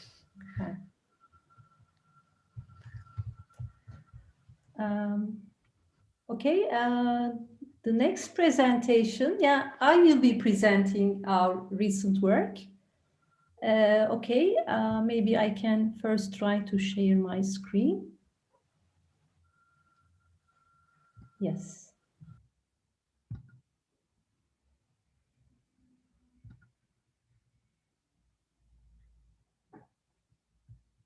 I think you see my screen, right?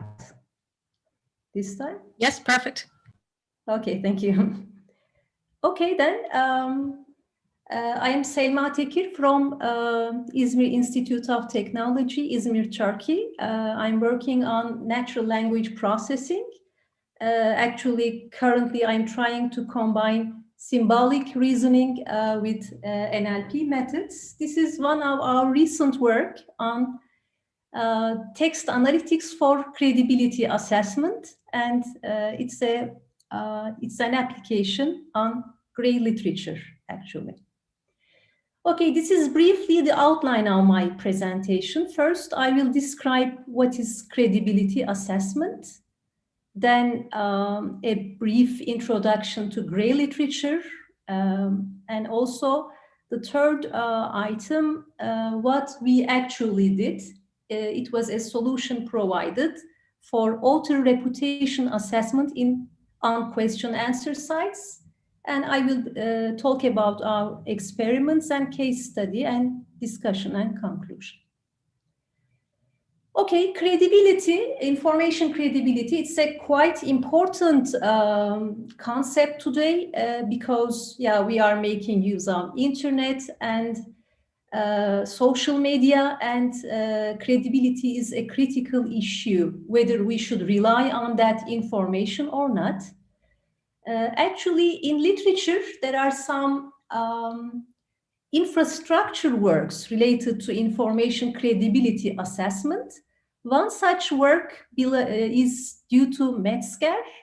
Metzger tries to define an assessment scheme for information credibility, and he highlights some dimensions of accuracy, authority, objectivity, currency, and coverage or scope. Yeah, if we consider those dimensions, two high-level characteristics can be highlighted: information content-related dimensions and information source-related dimensions. Here, for example, the authority of the knowledge producer, knowledge provider, it is considered in information source aspect, and accuracy, currency, objectivity of information, it is related to information content. Yes, there are similar assessment schemes actually. Our work is a credibility assessment on question answer sites. And Fritsch and Cromwell's iterative model tries to cover some document level, information content level characteristics and author level, information source level characteristics as well. In our particular case, we try to relate some content level characteristics to source level characteristics. Yes, and also Walton and Barkel's cognitive model of credibility we see in the literature. They also highlight information source and content related aspects, but they add more. They say that we have to include information receiver related aspects as well in our credibility assessment. In our case, actually, as I said, we covered information source and content related aspects, but we excluded information receiver related aspects in our work. Okay, when we return to the gray literature, these are materials and items that are produced outside of the traditional commercial or academic publishing. There is no peer review as expected in gray literature, for example, but gray literature is valuable resource. It is subjective. And the main disadvantage is it lacks an objective quality assurance methodology. In that sense, schemes providing quality assurance will be helpful to make use of them. Okay, in literature, GL classification is already provided. If we consider this two-dimensional space, in the horizontal axis, we see expertise, and in the vertical axis, we see some kind of control. Okay, and the issue is from the innermost circle to the outermost one, what we see, expertise level is decreased and also control level is decreased. Then when we consider the third level, what kind of sources, information can we see here? Social media is placed here. What about the second level? In the second level, we see moderate level control and moderate level expertise. Wikipedia question answer sites can be analyzed here. And when we move to the core part, this is journals, most of the journals and books can be considered here. This is the highest level expertise and highest level control when we move to the core. Okay, now when I move to our solution or our problem, we worked on a reputation assessment, author reputation assessment scheme on question answer sites. You know, question answer sites are quite valuable, in particular in software engineering. We targeted Stack Overflow subset, design pattern stack, and Stack Exchange site as a data source, and we tried to come up with a quality assessment scheme. And what was the particular solution provided? We modeled the problem of author reputation measurement as a classification task on the author provided answers. The idea is when an author provides answer, can we determine his reputation from the provided answer as an early filter? That was the idea. Okay, data collection was the first step. We collected some data in design patterns tag, Stack Overflow, and Stack Exchange site. And these are the author and answer data statistics we had in our data set. This is before filtering and also after filtering statistics we see. I will talk about filtering in the coming slides. Okay, I can introduce you the experiment design we constructed. As I said, we formulated the problem as a classification problem, either binary or multi-class classification. Yeah, when we look at here, what we see, we are trying to rely on answers to come up with a label for an author. And here, yeah, we mainly relied on answers here. But in order to provide context for those answers, we also fed title and question in this part. And when we return to the left part here, generating class labels for this problem, this was also the responsibility of the solution. We calculated author total score, author median score, and author mean score in order to determine binary and multi-class labels for those authors. And as a classifier, we relied on state-of-the-art BERT and Distilbert language models. This was the classification solution we constructed for the problem I mentioned. Okay, we applied a simple filtering here.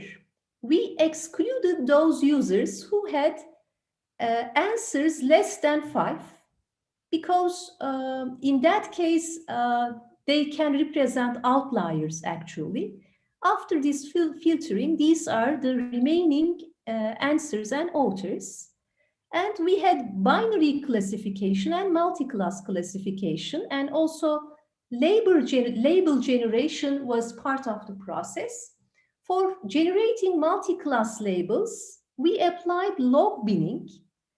You know, in social networks, we have power law distribution for authors, users, and this was also the case for question answer sites. Due to this, we applied log binning, which is appropriate for dealing with power law. Okay, this was the multi-class label generation. As for binary label generation, we assumed top 5 to 25% as reputable and bottom 25% as non-reputable, and continued with the classification. Yeah, another detail related to experimental methodology was dataset partitioning. We applied that partitioning scheme, but in doing this, we did this partitioning on author level instead of answer level, because there can be a confounding effect due to author characteristics, and we try to deal with this issue. And additionally, instead of performing random partitioning, we applied the partitioning on class basis so that we can deal with the class imbalance problem. Okay, these were the results we get out of this classification task. These are binary classification results. In the environment, we tried BERT, Distilbert, SVM, and random forest classifiers. You see, BERT and Distilbert outperforms the others. And SE performance, Stack Exchange dataset performance is higher in general because the dataset size was higher. And multi-class classification results, binary ones are better actually. Okay, and we also performed a case study. Why we performed such a case study? Because you know, the classification model is our proposal, and we generated the ground truth labels so that we have to have an idea whether this classification solution works or not. These are the research questions of the case study. Authors who are classified as reputable indeed have high quality posts. Non-reputable ones indeed have low quality posts. And can we separate quality with respect to what characteristics? We selected 3 authors here. And in this selection process, here, unanimous decision for all the, let's say, numerical ground truth values. Here, all the class labels are minus using our system. Here, unanimous plus and in between. Okay, also we collected some characteristics, number of answers, average answer length, whether there was non-textual elements in answers. Okay, I continue. Yeah, actually, average answer length was a good indicator in that reputable authors provided significantly longer answers, and also they used extensively those non-textual elements. Okay, and another observation related to author A2. Actually, this author was classified as reputable according to all criteria. When we analyzed his answers, they were high quality and well-formatted answers, indicating that the user is indeed, the author is indeed high quality. Yes, and in the discussion part, we said question answer sites are in the middle category, moderate control and moderate expertise. And due to this, there are vast differences in quality within this single gray literature source. And threats to validity must be covered in that sense. Okay, and what can be threats to validity? Maybe I can skip this. Yeah, the users that have a few answers, providing fastest answers. Yeah, I can skip in order to meet the schedule. Yes, we provided an author reputation measurement solution. Because we provided ground truth author reputation labels, this work is an attempt actually to relate the knowledge producer's authority to objective measures of knowledge. Some incremental work is required actually to make a whole evaluation. And finally, gray literature is a vital knowledge source in the field of software engineering. Quality assessment schemes are required in this domain. And to the best of knowledge, BERT and Distilworth-based models, classifiers are used for the first time in this problem.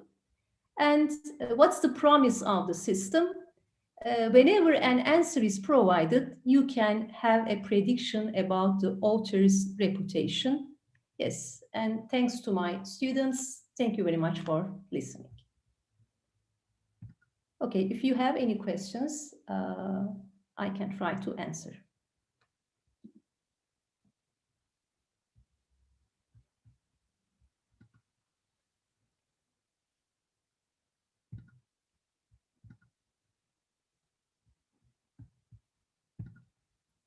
Okay, I check my.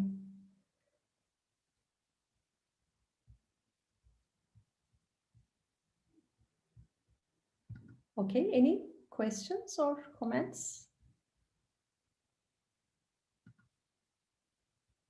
Yeah. Okay, if not, we can continue with the next presentation. Our next presenter will be Dr. Wasim Haidar, I think, from Comsats University, Islamabad, Pakistan.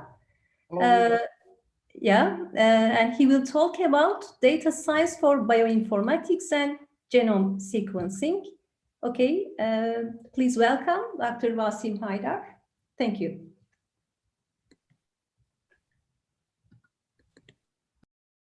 I guess my screens, everyone can see that. Yeah. Hi guys, Assalamu alaikum, Aula. Hi, hello. This is Dr. Wasim Heather. I'm an assistant professor at Computational Biology and Bioinformatics Group, Department of Biosciences, Comsets University, Islamabad. And we do have a small data analysis company that helps with this NGS, what we call next generation sequencing data analysis. And we are also exploring and learning the possibility of embedding this artificial intelligence and data science specifically.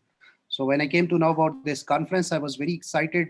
And then, the email was forwarded to us from our executive director, Dr. Zadeeb, and I was very excited that I would love to, interact and, learn a lot many things from you guys. Wonderful. It's going great. I'm really enjoying that.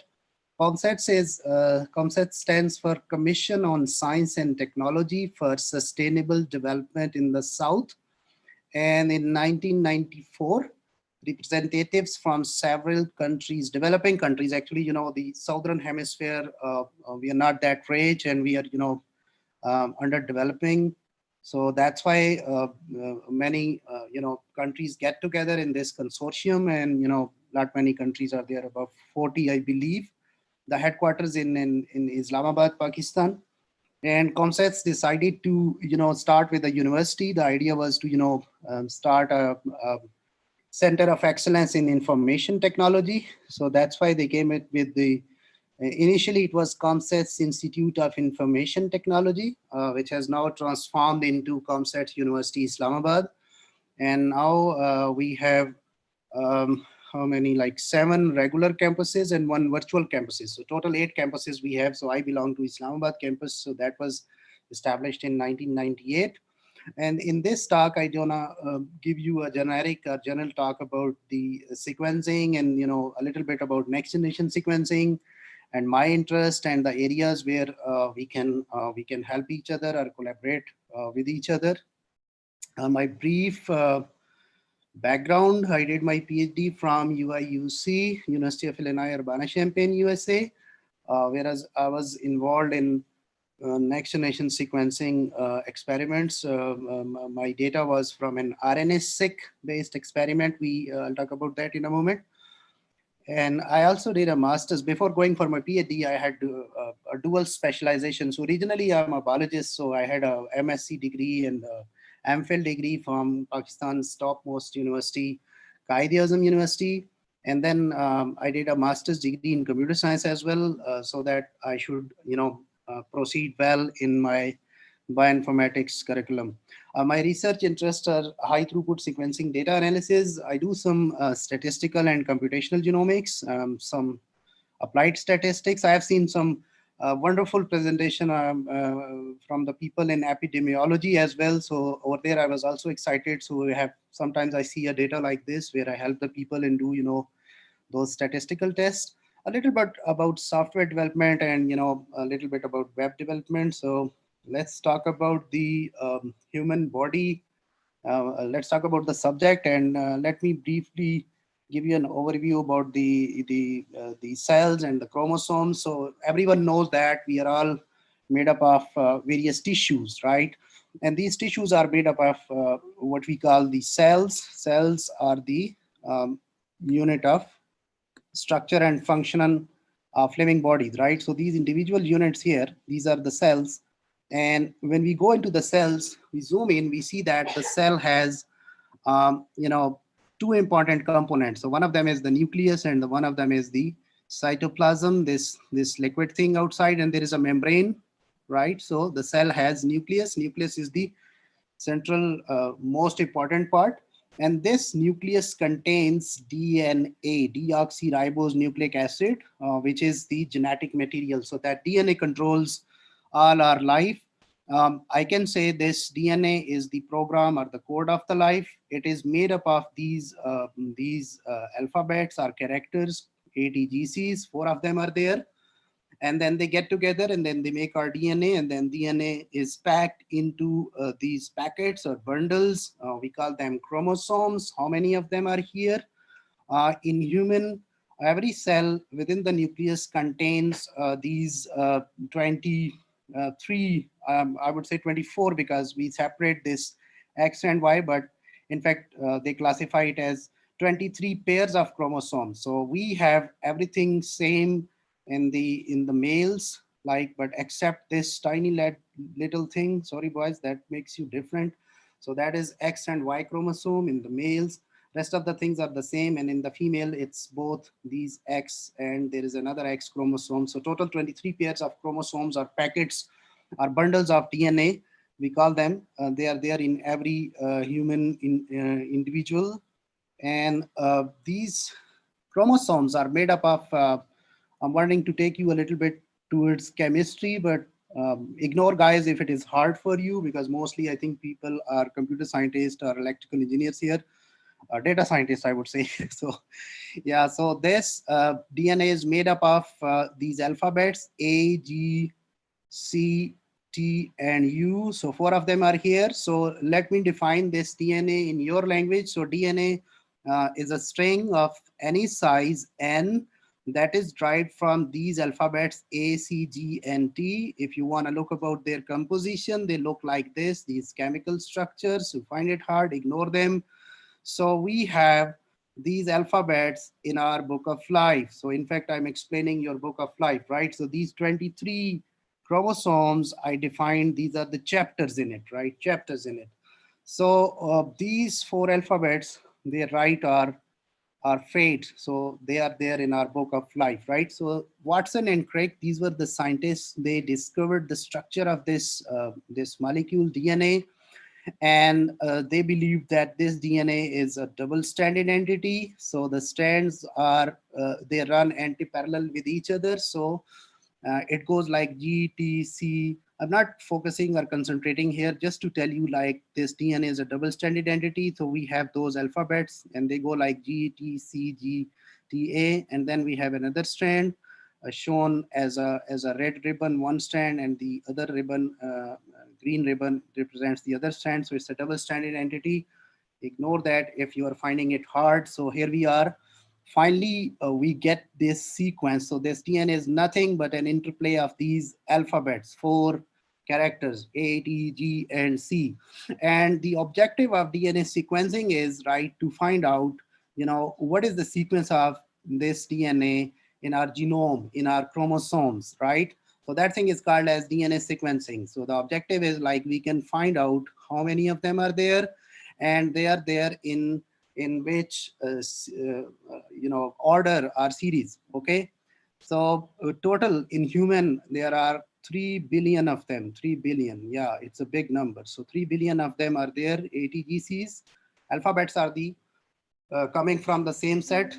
4 alphabets, ATGCs, and how many of them are here in each individual? 3 billion, right? And then these 3 billion, they are arranged like this in order.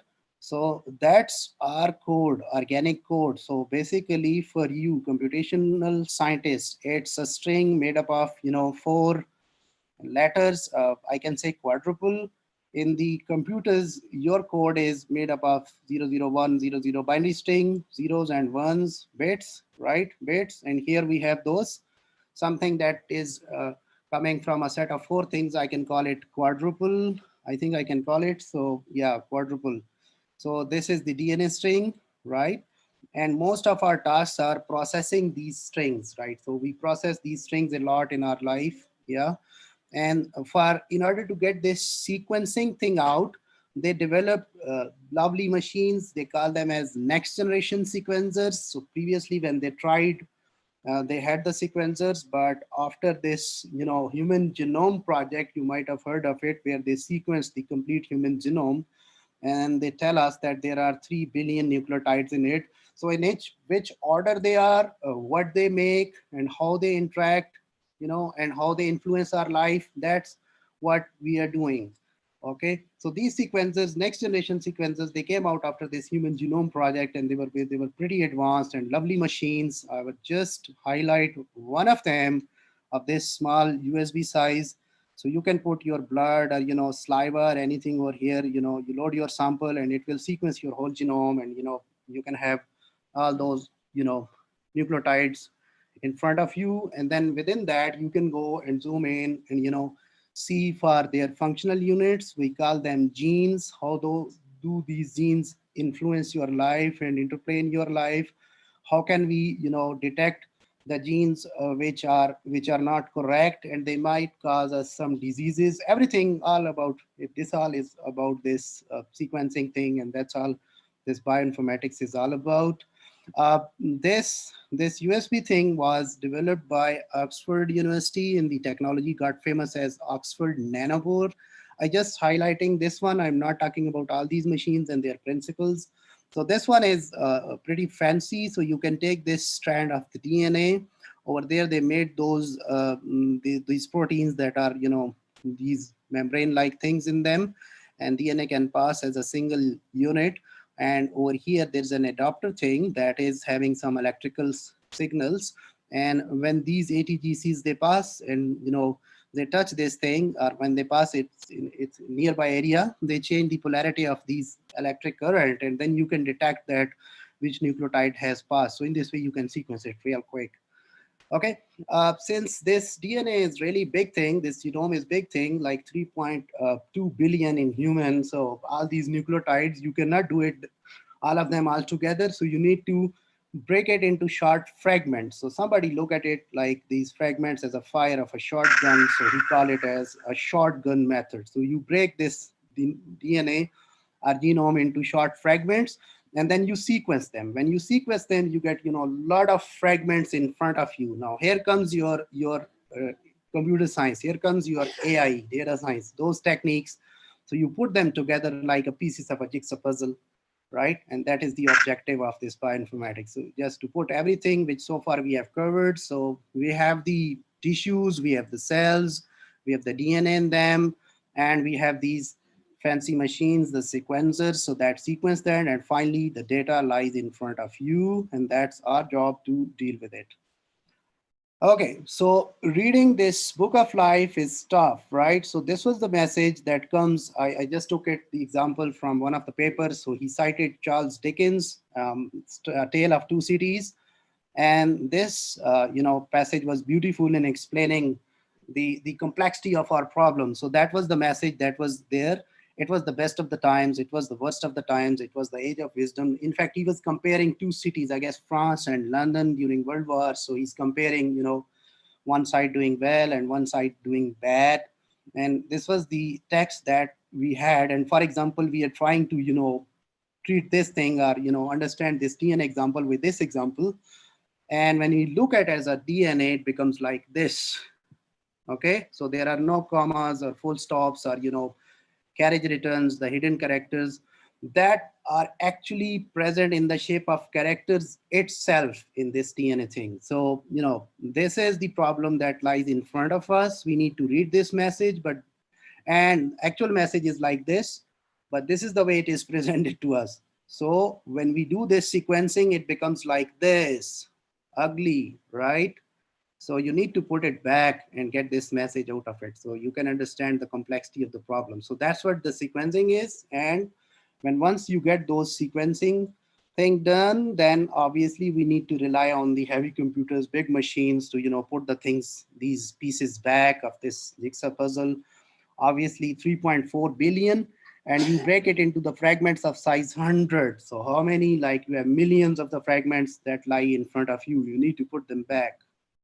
So bioinformatics is, let me define informatics, deals with the information management and processing using techniques from mathematics, stats, computer science, engineering, and processing the biological information with the similar, we may call it as bioinformatics. Some people say it's the marriage between biology and computer science, right? I already talked about it. You get the fragments, you put them back. So let me very briefly look into Professor,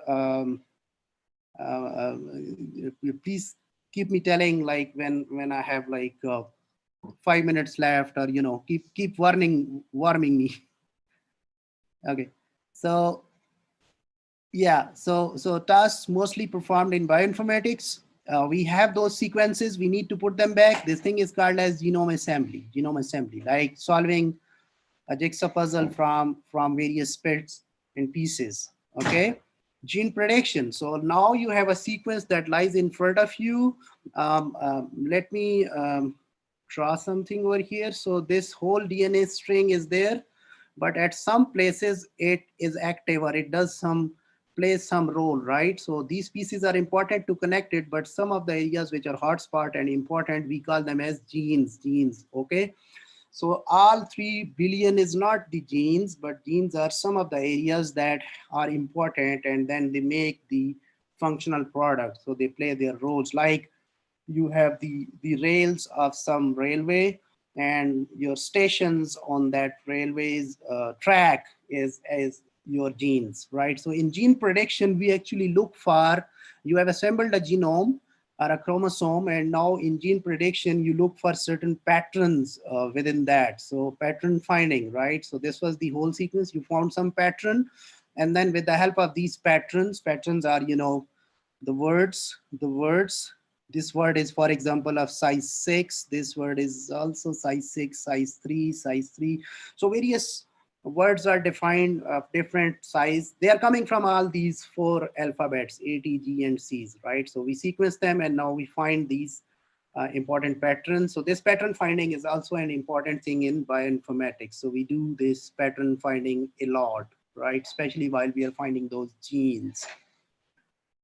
Sometimes we are comparing the sequences with each other, like my genome with your genome, the African genome versus European genome versus American genome. So these kind of things are comparing the sequences. That's what we do a lot in bioinformatics, sequence comparison. Central dogma of life is a concept in biology that is very important. So according to this, the DNA makes another entity. Obviously, this original code stays there within the nucleus, but it makes another entity which we call it as RNA, and then the functional entity which we actually see in our bodies, like my hair, my skin, my flesh, my, you know, the enzyme that are digesting my food, they are all proteins. But in our language, in bioinformatics or computing, these are just you know, sequences, the strings. DNA is a string made up of A, C, G, and T. RNA is a similar string that is exactly copy of this. So that is made like A, C, G, and U. Only one nucleotide or one bit is changed here. That's too important for the enzymes to recognize this. Okay. And protein is a string that's coming from 20 alphabets, and these alphabets are there. I'm not going into the details of them. Yeah. Okay.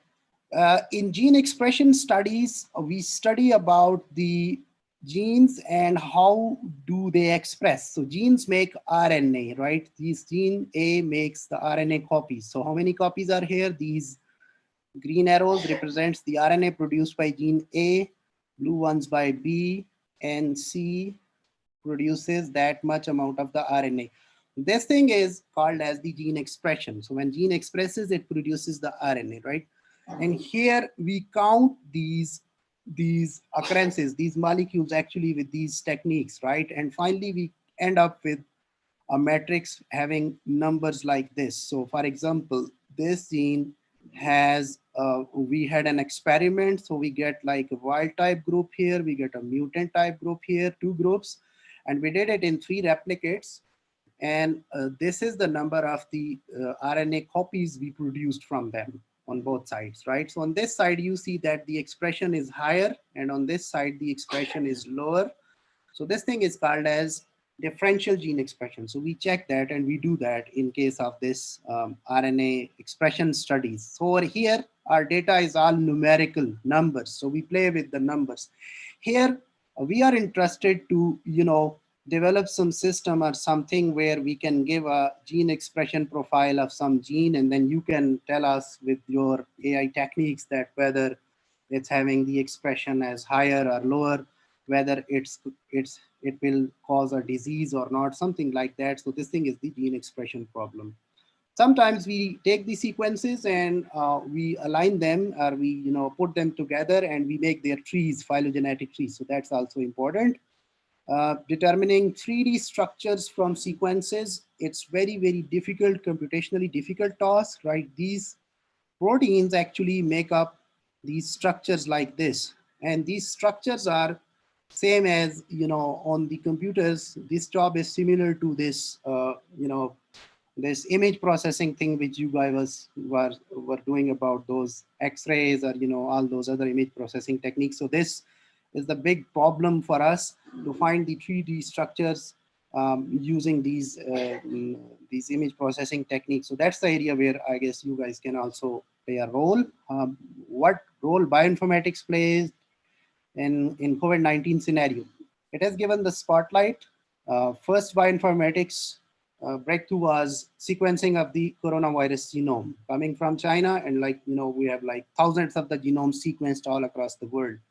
The crystal structure of this protein was determined, so that's been used to make these drugs. So people are working on that. This RT-PCR, the PCR test, polymerase chain reaction, was actually created using bioinformatics sequence alignment methods. And role of data science, bioinformatics, we also need Linux and shell scripting a lot. Programming skills, obviously, in Python and SQL. I do R and I love R and do a lot of R. I'm learning Python nowadays. And obviously, everybody needs this thing, AI and ML. So we are exploring that. Where this ML can be helpful in our work: prediction of genomic features, prediction of genes, okay?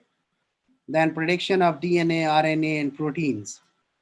With this clustering methods, we use them a lot, and I have a couple of examples from one of my work, like PCAs and dimensional scaling techniques. Coursera is a very, very famous place where they're offering the courses, and I've just seen a course, Data Science for Bioinformatics and Genome Sequencing. If anyone is interested, you can do it, right? In our work, we took gene expression. Excuse me. Yeah, we are running out of time. Yeah. So 1 minute. Yeah, please. Yeah. Thank you.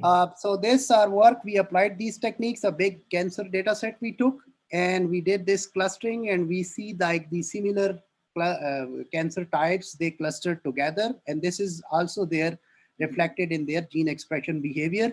So we classify the genes which are expressed together with the help of these k-means clustering things in this diagram. And that's where we are exploring and using these things. We also have a training programs, which we do that most often here at ComSets. And yeah, so we have trained over 500 people so far from Pakistan mainly, but some of the foreign students, they also showed up. We do have a lovely bioinformatics lab. So this is our team.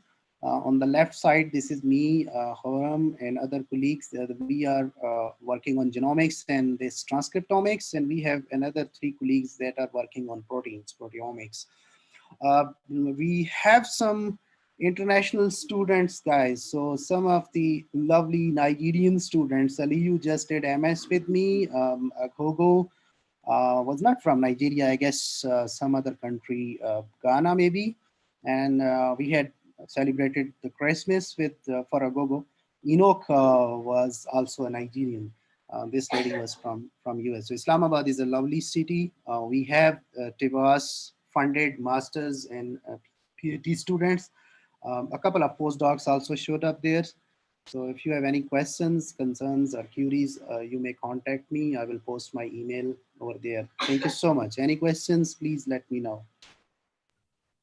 Yeah, we thank you a lot for your presentation. Do we have any questions to Dr. Asim Haidar? In the QA bot, I see one question. Maybe you can type it later. Okay, okay. Thank you so much. Thank you so much. Thank you a lot. Love to be here. Okay, then we will have a 10-minute break. Then we will continue with the oral presentations. Thanks again, Dr. Asim Haidar. Nice to meet you. Thank you.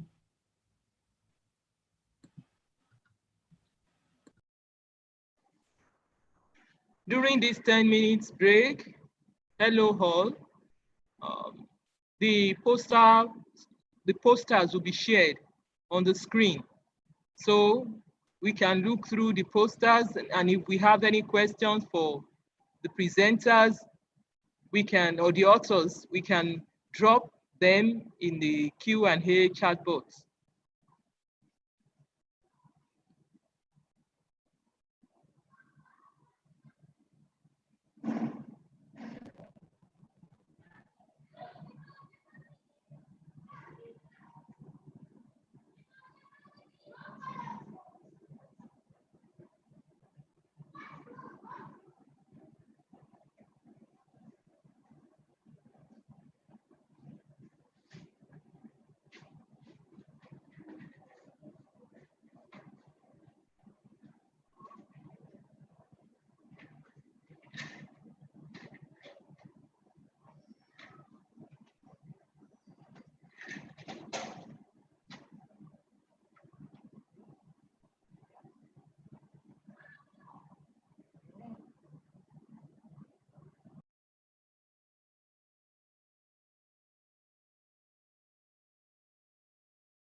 Okay, shall we continue with the oral presentations? Okay, then our oral presentations starts with Professor Hasan Buzahir from National Engineering School of Applied Science, Imzorn University, Morocco.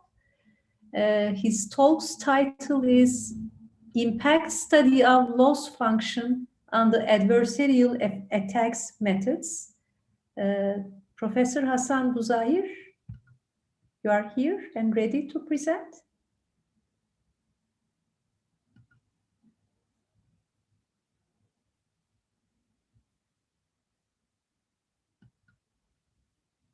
Yeah, okay.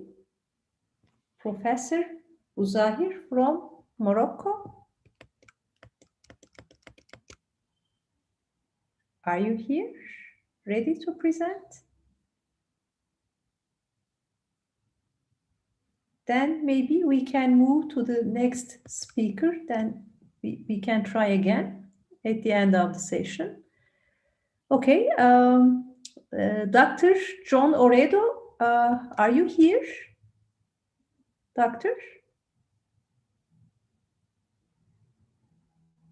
Yes, it's here.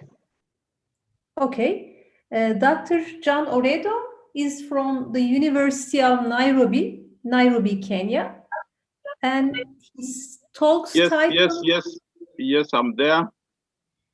Okay, thank you. Yes. And the talk's title is Predicting Users' Intention to Migrate from Freemium to Premium Cloud Storage Services, a comparison of machine learning classification models. Okay, please welcome Dr. John Oredo for your presentation.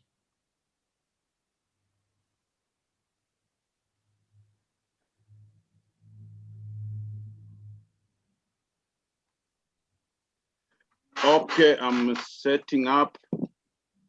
Okay, we see your screen. Okay, can you see the slide? Yeah. Okay, thank you very much. I'm John Oredo from the University of Nairobi, Kenya. So I'm going to present on predicting users' intention to migrate from freemium to premium cloud storage services.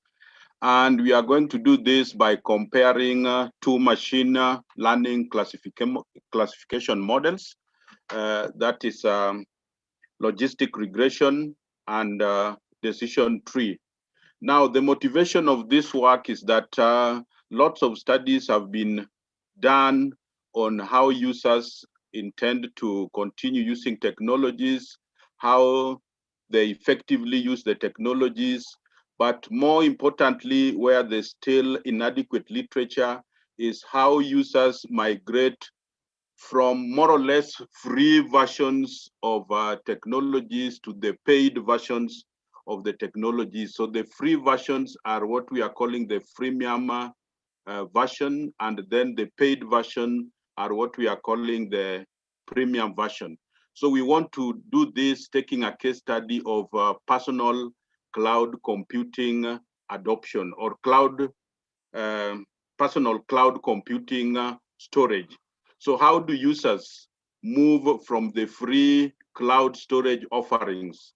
Like Google gives maybe, I don't know, 2.5 GB, Dropbox around the same. How do they move from those free offerings then to the fully paid offering so that they enjoy all the facilities? So that is what the study is all about.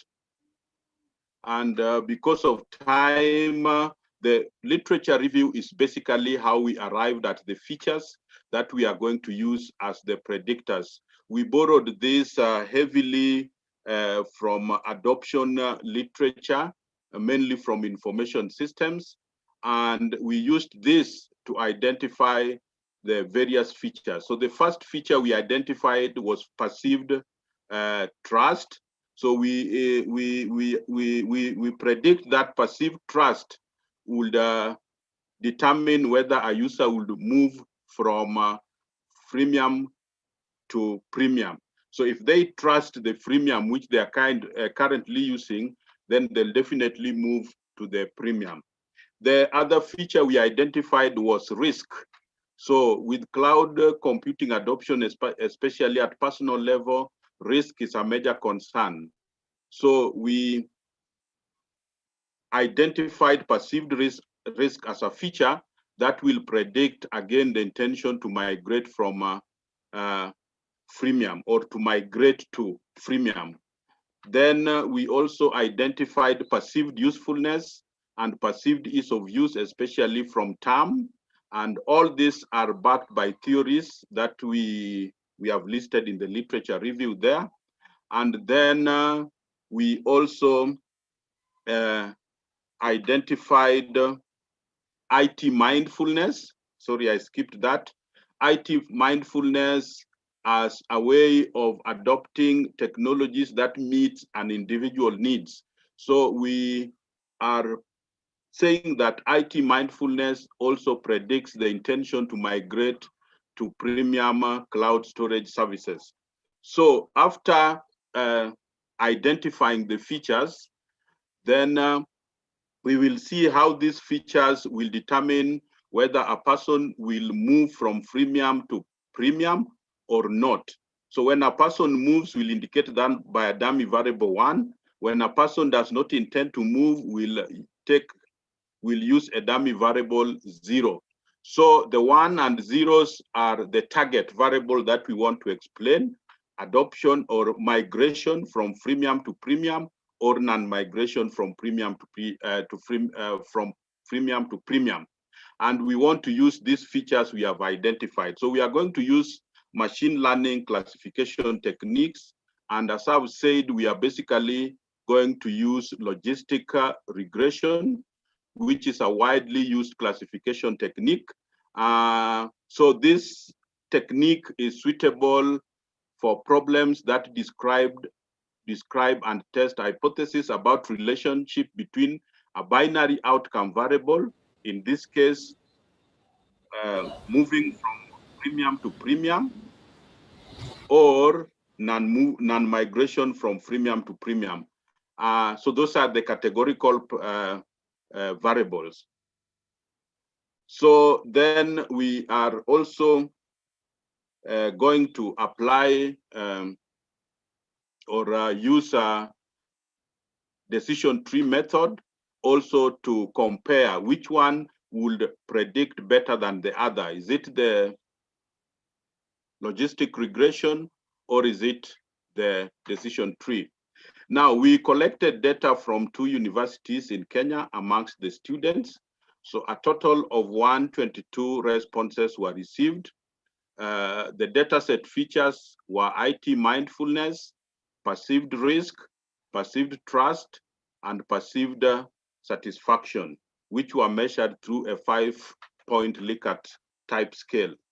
The target was intention to migrate to premium, which was measured as a dichotomous variable, indicating whether the respondent intended to migrate using a dummy variable 1, or the respondent did not intend to migrate using a dummy variable 0. So the measures were all adapted from previous studies, as indicated there by the citations. The exploratory data analysis, this was the descriptive analysis. So we found that those that were on the target variable 0 had 41, and those that were on the target variable 1 had 80 observations. Now, in that case, we are going to see how to balance, but before we go to that, we also did a correlational analysis, and we found that perceived usefulness, perceived risk, and IT mindfulness, and probably perceived satisfaction had a higher correlation with the intention to adopt premium. So they were stronger in predicting the intention to adopt to premium. The exploratory analysis in terms of frequency distributions, we can see that the maybe I make this bigger. Yes, we can see that most of the variables had a normal distribution except perceived trust, and therefore we continued to use them for the analysis. Then you realize that there was sample imbalance. We had 80 observations for the outcome variable indicating 1 and 41 observations for the outcome variable indicating 0. In such a case, we need to balance the observation. So we used oversampling. So we oversampled the observations with a smaller number, that is those who are 0. And after oversampling, so both of them had 80-80. So we now had 160 samples in total. So with this, we went ahead now to build the model, and we divided the data set into training set 60% and the validation set 40%. Then, of course, the total observations were now 160 after upsampling or oversampling of the minority class. So in total, the training set was 96 observations, and the validation set was 64 observations. So the training set was used to generate both the logistic regression model and the decision tree model. The models were then applied on the validation set for both the models. So these were the results for the logistic regression. So the coefficients are there, and we could see again that perceived usefulness, perceived risk, IT mindfulness, and perceived satisfaction had got higher coefficients when it comes to predicting. So these were the results for the logistic regression. Now, so this is the model. Now, this is the model that we will apply on the validation set and then see the results. Then we also did decision tree analysis, and this was the tree that we generated. All these programming tasks were done in Python. Even this tree was generated by Python, having a depth of 4. So these were the decision options. So for example, if perceived risk is less than or equal to 2, and IT mindfulness less than equal to 4, and perceived usefulness less or equal to 4, then it will default to class 0.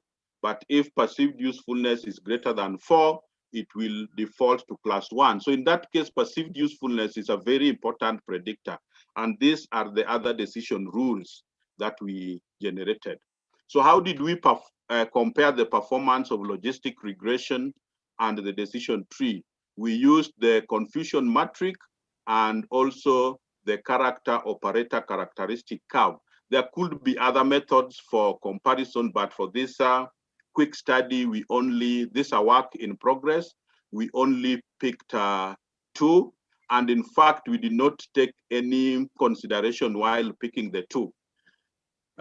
So the performance metrics were based on how well the fitted model performed on unseen data, which is on the validation data set, which comprised 40% of the data set, which was 64 samples.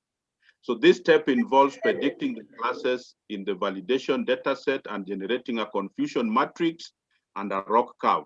So this is the confusion matrix for both of them. The first one on the left is the confusion matrix for logistic regression, and on the right is the confusion matrix for the decision tree. So for example, for the true negatives, the logistic regression predicted 25 correctly, while decision tree predicted 26 correctly. So on just true negatives alone, the the decision tree predicted more than logistic regression. But we are going to use specific metrics for measurement to compare. So the first metrics we used was accuracy, which Sorry?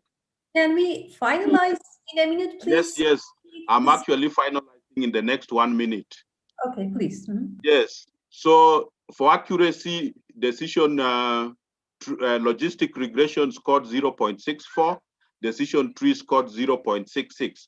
So decision tree was better at that.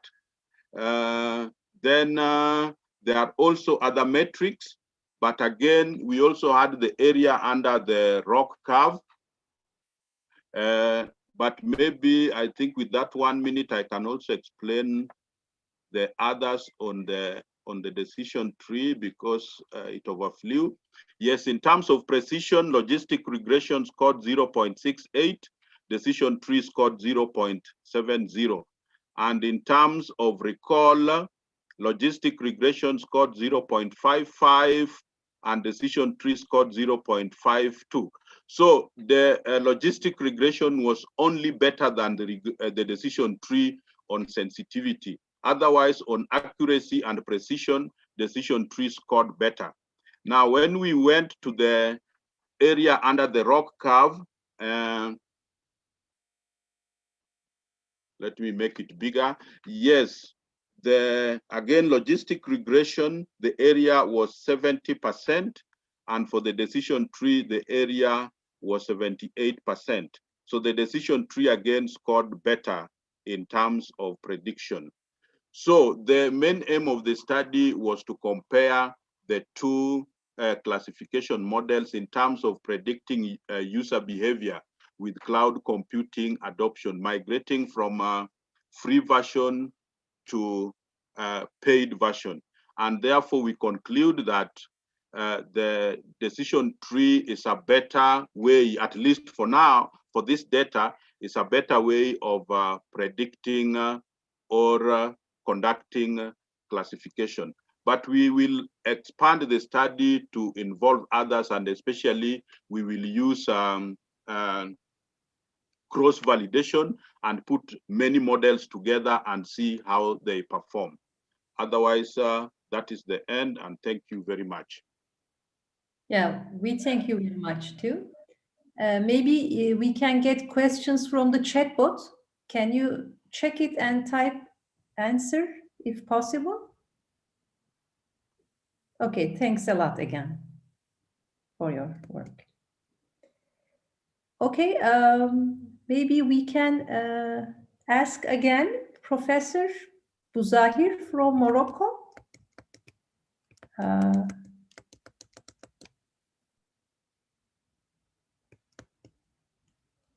Okay, then we continue.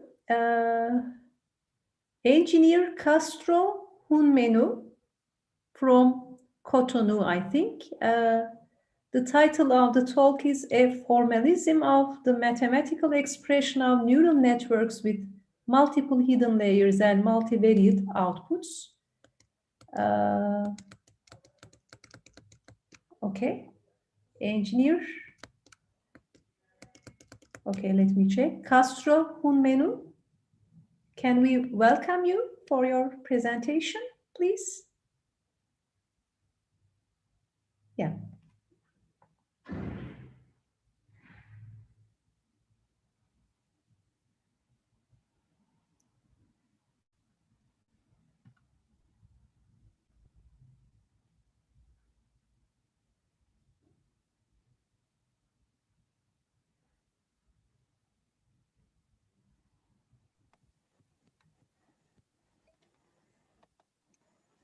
That is okay?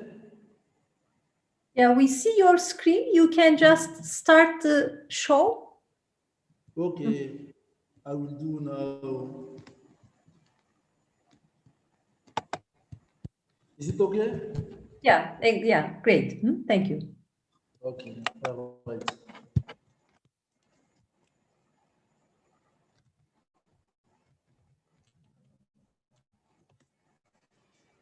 All right. Good afternoon, everybody. The title of my work is A Formalism of Microeconomics neural network with multiple hiding layer and multiple outputs. This work we do with this team. I showed this, I presented this work first by motivation and the framework of multilayer perceptron. After that, I will present a mathematical expression. Simulation is one of the most widely used decision modeling technique. The primary objective is to improve project and risk management. Also, you can make it possible to reduce a wide variety of situations, even the rarest one. Indeed, when you know functional form, you can easily be simulated the phenomena. For instance, when I take into account expression 1, which established by of agriculture based on cotton and fiber, this can help to anticipate the impact of climate change on cotton production when can vary the climate and pest parameter for extreme situation and see the behavior of yields and then analyze its consequence on the life of producer and the economy. Other hand, data can artificially be generated from existing model can be used for a particular purpose. When you take, you can use the equation 1 here. When you know the distribution, this equation 1, when you know the distribution of input variable, you can generate hat phi of S and then to reconstitute a database and for any dimension you want. In addition, you can consider an established model and then compare its explanatory and the predictive performance with one or more reference model. Also, it may be to compare only several reference models and select only of one that best fits the data. For instance, in forestry, TOMWA have tested 5 knowing model for predict the relationship between wood density of acacia auriculae and the tree diameters, and to use a linear model from linear model to nonlinear model. And then you can use statistical criteria to choose one of the model fit well with data. However, multi-layer perceptron neural network do not offer this flexibility, especially when there is at least one hiding layer and more than one output. When you see this figure, it is about a multilinear which have one layer and multiple outputs. In general case, you just establish the expression about each component, not a general formula. We can to take account the mathematical expression about this figure.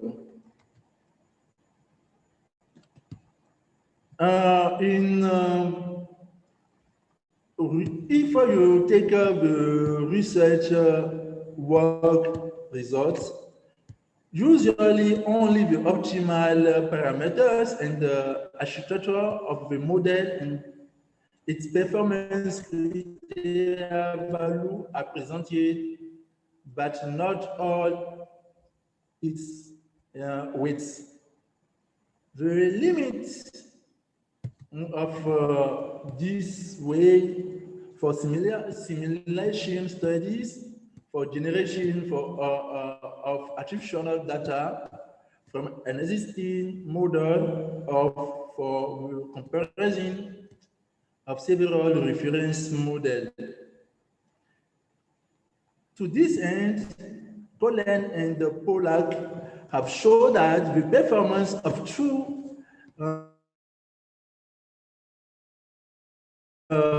networks differ only slightly, can be very different performance after learning.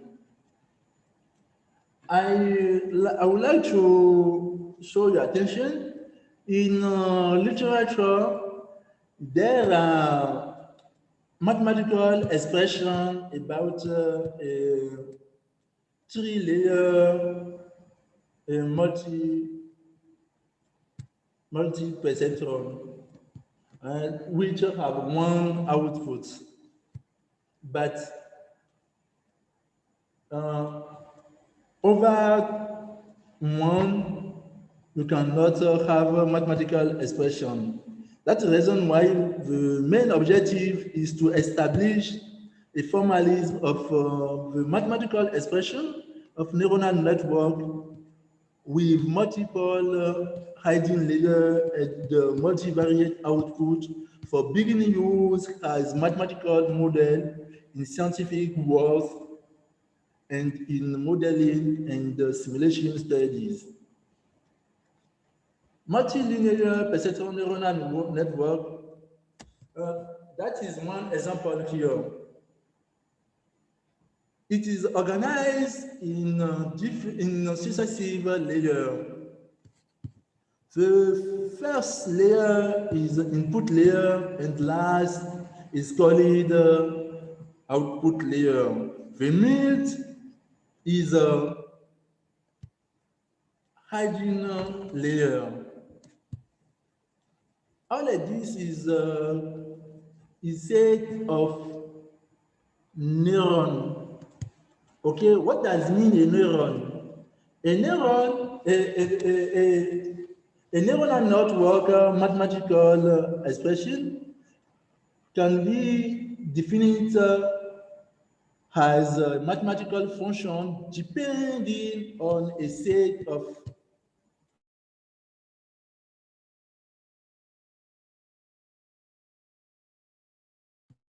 parameter theta that of the input space and a point of y of the output space has expression here.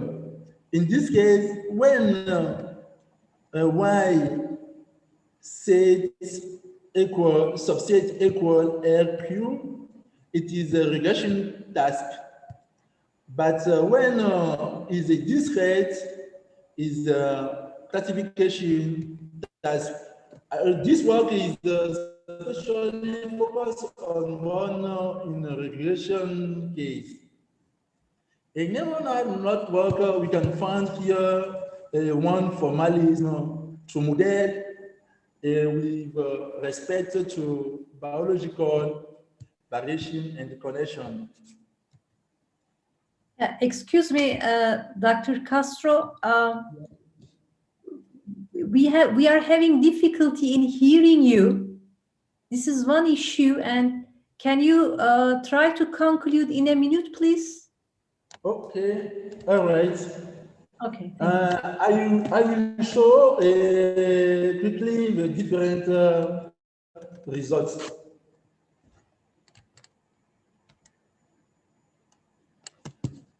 Here, that is that is the expression when you have a neuronal network which have a 3 layer and one output, okay?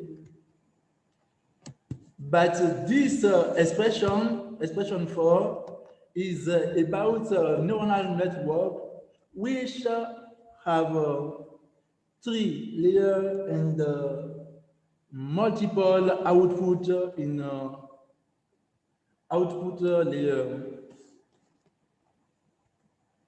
Finally, when you have multiple neuronal network which have N hydrogen layer and Q output, the relation 7 can be used.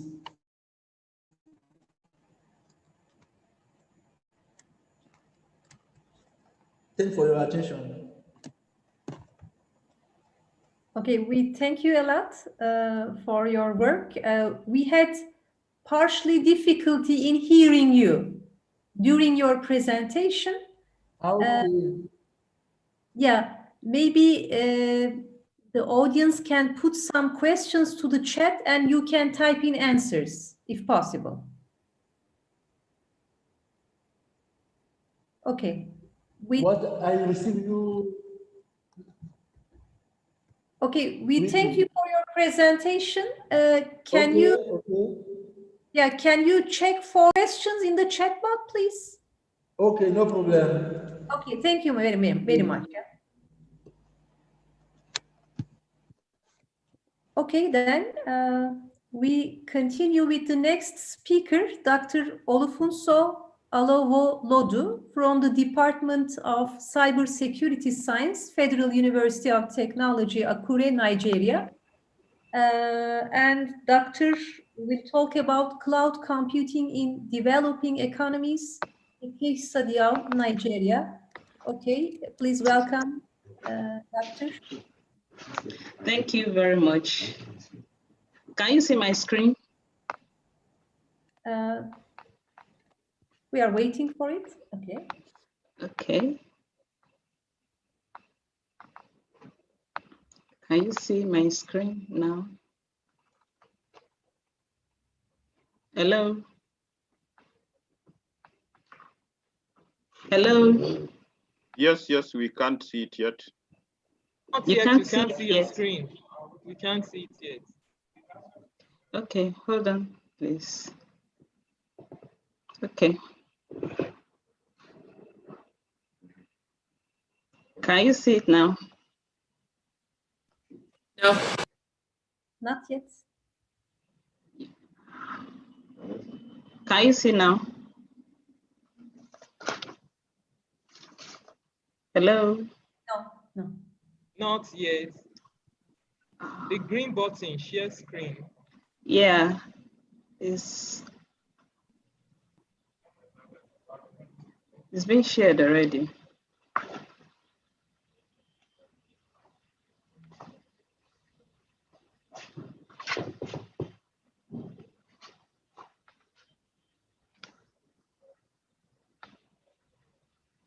Put up your video first so that you share it. Okay.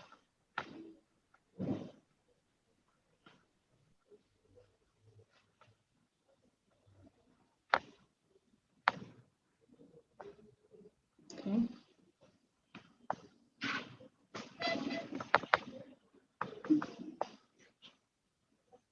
Can you see it now? No. Oh.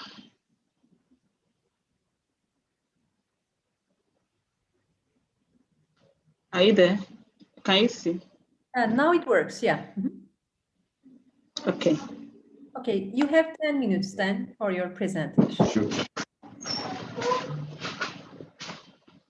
Good afternoon, everyone.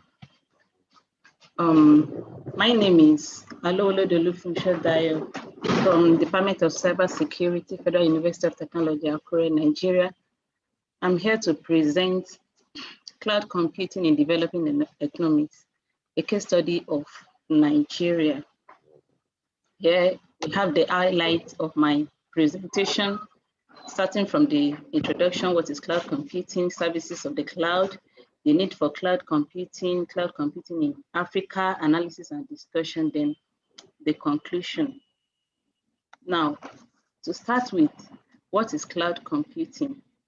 So many researches have been conducted on the issue of cloud, and it's been discovered that it's just a concept or a paradigm that utilizes massively scalable computing resources that are delivered as a service over the internet on a pay-as-you-go basis or on a metered use. And so many people, they came up with series of definitions of cloud computing. And the whole essence of the cloud is just that you can store and access your data or programs or any other thing you have over the internet instead of the computer's hard drive. And cloud can be viewed from two perspectives, according to Bastian et al. 2010. You can view it from the provider perspective, popularly known as the cloud service providers, and you can also view it from the client perspective, that is the cloud users, those people that uses the cloud facilities. There are a series of models and services that are being offered by the cloud, but they are basically categorized under three major services. We have the software as a service, the platform as a service, and the infrastructure as a service, according to Margaret 2020, Awoson 2014, and Alowolodu et al. 2013. Then these services, they are also being categorized into models of the cloud. We have the private cloud that is privately owned by an organization. Then we have the public cloud, we have the community cloud, and the hybrid cloud. The hybrid cloud is just comprises of just maybe two or more of these public cloud, private cloud, and community cloud, and whatever you have. And this cloud computing, although it's no longer a new concept, but at the same time, it could be very, very funny if you get to know that so many people, they are not even aware of cloud, although they use cloud services without being aware of using cloud. Now, why are we even talking of this cloud? One of the first things we'll talk about is the significant cost savings, because it drastically reduces overhead cost. Talk of cost of personnel, cost of infrastructures, everything is being reduced because you have to, everything now is now outsourced to either a second party or a third party agent that manages all these resources for you. Then we talk of flexibility, that is the cloud resources, they are so flexible. We talk of heterogeneity of infrastructure, significant workload shift, service-based system, because of availability, response time, performance versus price. That is, you have to look at the performance of the system and even the price they are being that is being paid to use these resources. Then we talk of scalability and elasticity. That is, no matter how large a company is, it has different IT needs. And these cloud-based solutions, they are ideal for businesses with growing or fluctuating bandwidth demands. So the cloud is able to accommodate your bandwidth resources or bandwidth demands on a pay-as-you-go basis. Then we talk about the metered by use. Then we talk about the multi-tenancy characteristics of the cloud. So many of you will be sharing the same cloud, but you have the feeling that you are the only one on that particular facility making use of that resource at that particular time. Then we talk of the internet technology usage. So The cloud can be accessed anywhere in as much as you have access to good internet facility. And the whole essence of this research aims to investigate the level of awareness of cloud computing and its services, and also the level of adoption in some ICT firms in the country. Now, narrowing it down now to Africa, because we are using Nigeria as a case study, which is a country in West Africa. In Africa as a whole, MTN, which is an ICT-based organization or a firm, launched an experimental cloud service with a great focus on some African countries, including Nigeria and Ghana, South Africa, and so on. And it was discovered that Nigeria happens to be the largest data center for MTN in Africa. Also, Gillian et al. Discovered that there are several exciters and inhibitors to cloud computing adoption in sub-Saharan Africa. And most of the time, oftentimes we discover that people are skeptical of migrating to the cloud because of security, privacy, and trust issues. Because one thing with the cloud is people feel they will lose control of their data. They don't have control. They don't have free access to their data. But that is a misconception of which people need to be enlightened about. Then Ego et al. 2016 opined that the level of adoption of cloud is significantly very low in developing countries, of which Nigeria is one.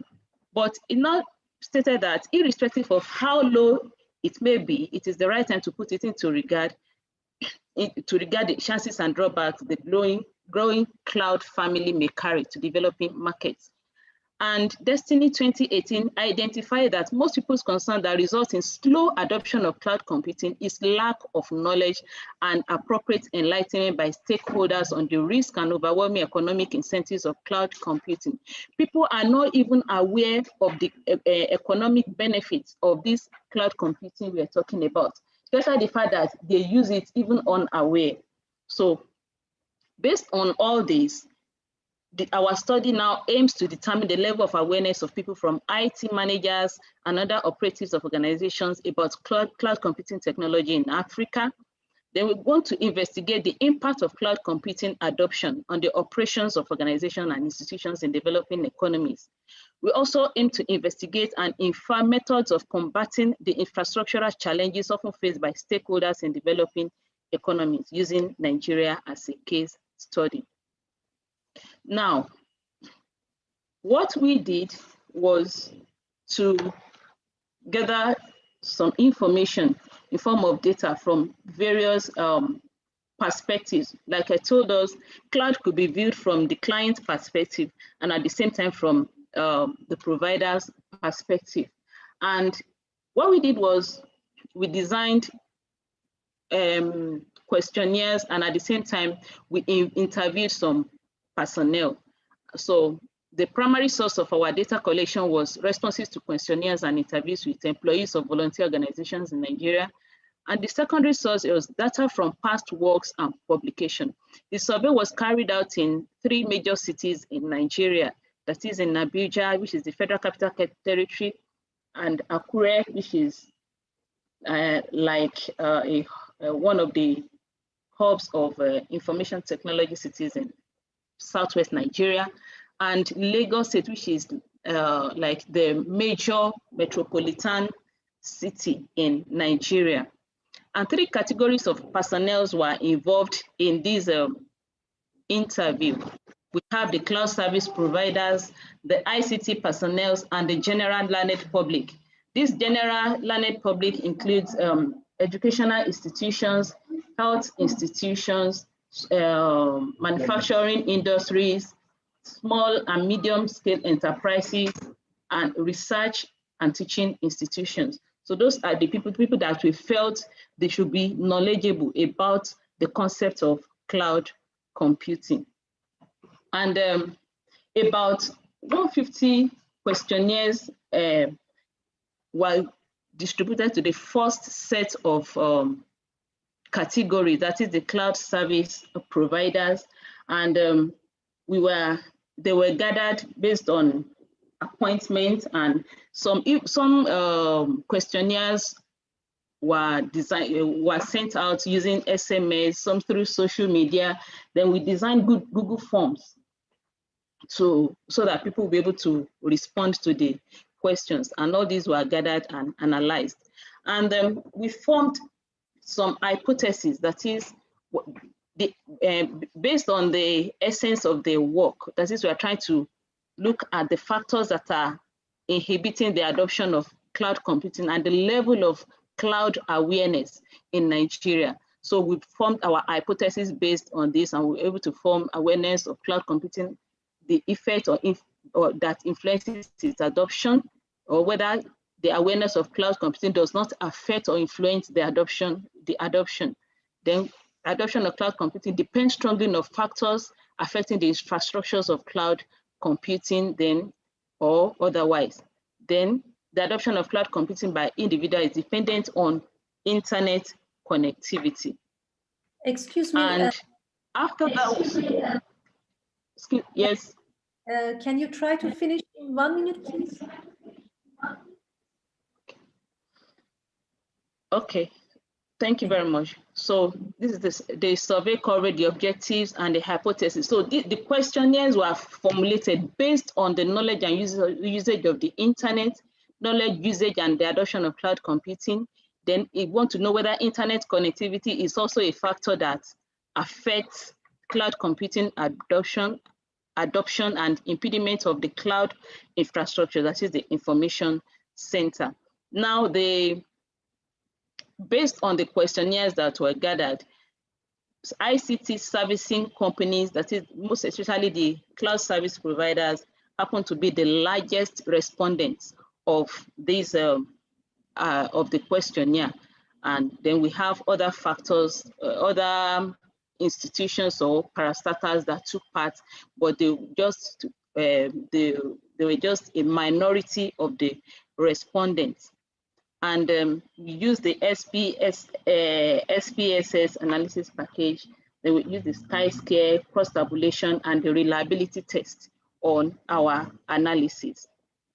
And based on the chi-square operation performed on the usage of internet facilities, because of time, I was not able to bring in most of the results. The reliability here was 0.771, and the threshold value was been set to be 0.5.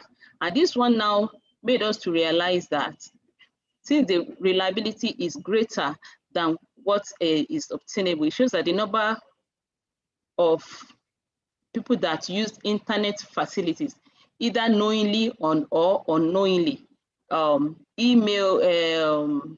people use email mostly, then 37% uses email mostly, 20% use it often, 19% use it sometimes, 6% use it seldomly, while 6% don't really use it at all. So most respondents spend more time on internet chatting, using social media sites, and browsing generally. Very little people spend their time on the internet doing commercial businesses. Then when we look at the cloud adoption level, based on the responses from these cloud service providers, so we discovered that 59% are already using cloud computing. So 7% expect to adopt cloud computing within the upcoming 12 months. And some see cloud computing as a viable option, which is just 11% of them. And then some organizations believe that they have insufficient knowledge of cloud computing, so that they cannot even say whether they're going to adopt cloud or not. And 11% opine that they have no intention of adopting cloud computing. And look at the factors that affect. Yeah, please try to conclude. Yes. Yeah, please. Okay, so based on our analysis so far, we discovered that the fear of data security is one of the issues of cloud adoption. Infrastructural security is also another issue, cost of migration challenges, electricity, which is one of the major challenge we have in Nigeria, even presently, or in Africa presently. So it's also a major factor that inhibit the adoption of cloud computing in Nigeria. Then the service quality. People, because of the fear of inability to take control of data, so people feel, how can they allow a third party to have Madam, access to their data? Conclude? So, based on all these problems, we suggested some solutions that there should be the data center. There should be more data centers, and the people should be well trained in handling these data centers. Then there should be cloud vendor availability to give room for competition. Then people should be made aware of the concept of cloud computing. And it was even suggested that if it could be included in school curriculum, maybe right from secondary school up to the higher institution, then it would be another way of making people to be aware of cloud computing. Then experts should be trained in infrastructures. Then government will also take some proactive measures in making sure that people are aware of the concept of cloud computing. Thank you very much. These are some chosen references that support the presentation. Thank you. Okay, we thank you for your presentation. Okay, then we move to the next speaker, Mr. Olawale Adeboje from Federal University of Technology, Akure, Nigeria. He will talk on an adaptive negotiation multi-agent system for e-commerce system using artificial neural network. Okay, I think he's ready to present his work.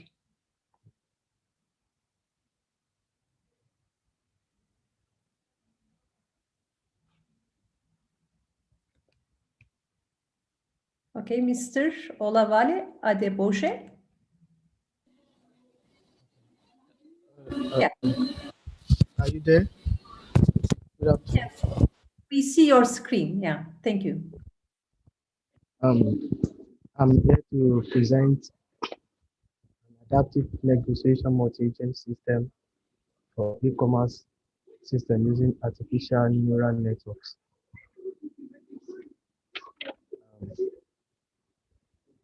These are the outlines for the presentations. We have the introduction, the literature review, the research motivation, the research objectives, the research methodology results, and discussion, and the